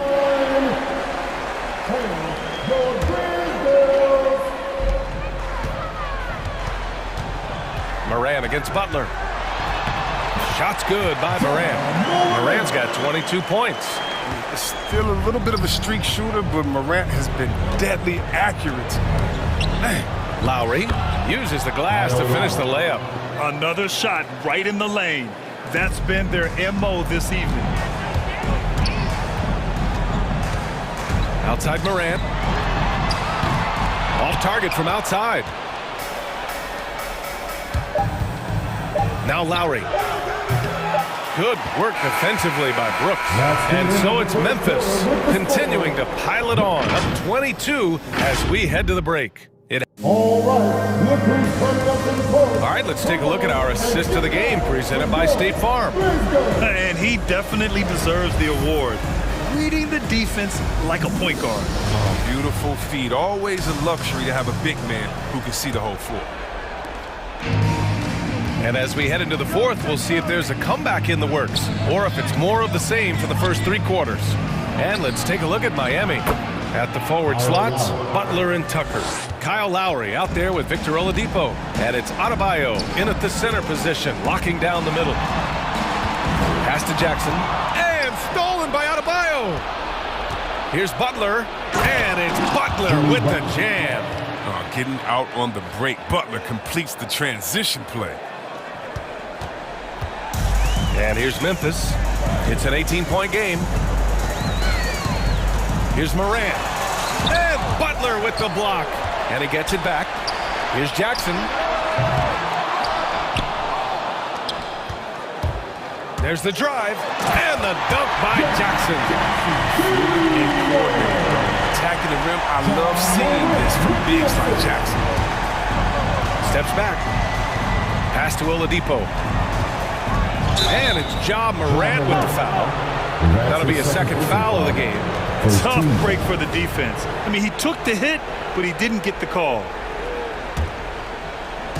A few possessions into the fourth. Just over a minute played. Oladipo on the take. Blocking foul called on Kyle Anderson. That's his first personal foul. Second team foul. Grizzlies on D. Here's Oladipo. Oh, and he got fouled on his way up. He'll head to the line to shoot 2. That's his third personal foul. Ja Morant picks one up. Well, Oladipo's game features a lot of speed. If you don't keep up with him, he'll make you pay. He'll be an injured league, somewhat raw offensively. And Oladipo has really honed his skills. Shooting, ball handling, passing, all very much improved.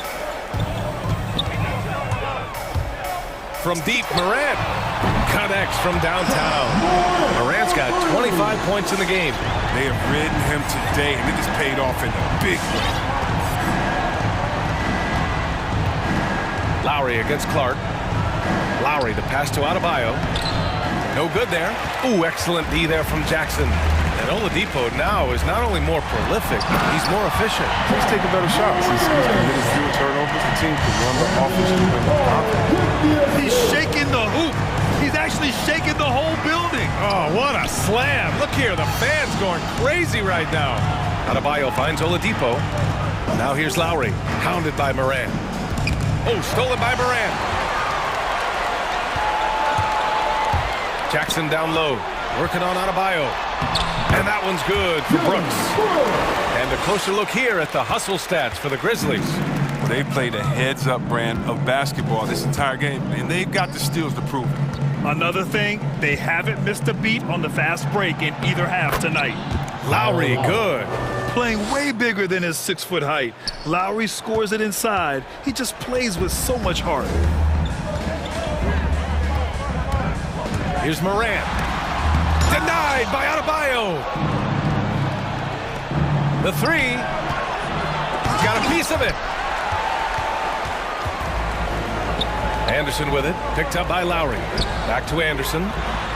Good. And the setup by Morant. And this is the part of Morant's role. As a guard, he's responsible for getting it to uncover teammates. Goes up at the elbow. Butler can't get it to go. And so they foul intentionally. And I'll tell you what, this game is in the books. Not quite sure why they're delaying the inevitable by fouling. For Memphis, they've gone 5 of 8 from the field so far in the fourth. Here's Morant. He takes it in. Adebayo gets a hand on it. What a menacing swat by Bam, letting them know there are no easy shots when he's around. The Heat have got 3 of 6 shots to go in this fourth quarter. Lowry outside. For 3, Oladipo. The Grizzlies pull it in. Anderson's got his 6th rebound on the night. Morant against Oladipo. And it goes. As the official calls the foul, count it, and he'll shoot one more at the line.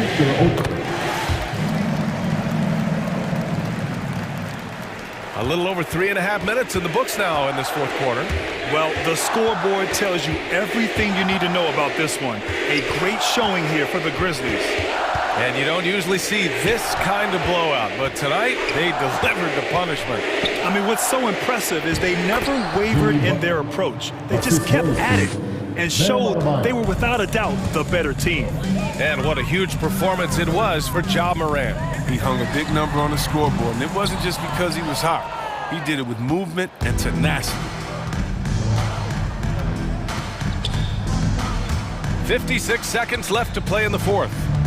Back to Lowry. Outside Tucker. Going inside, and slam dunk by Tucker.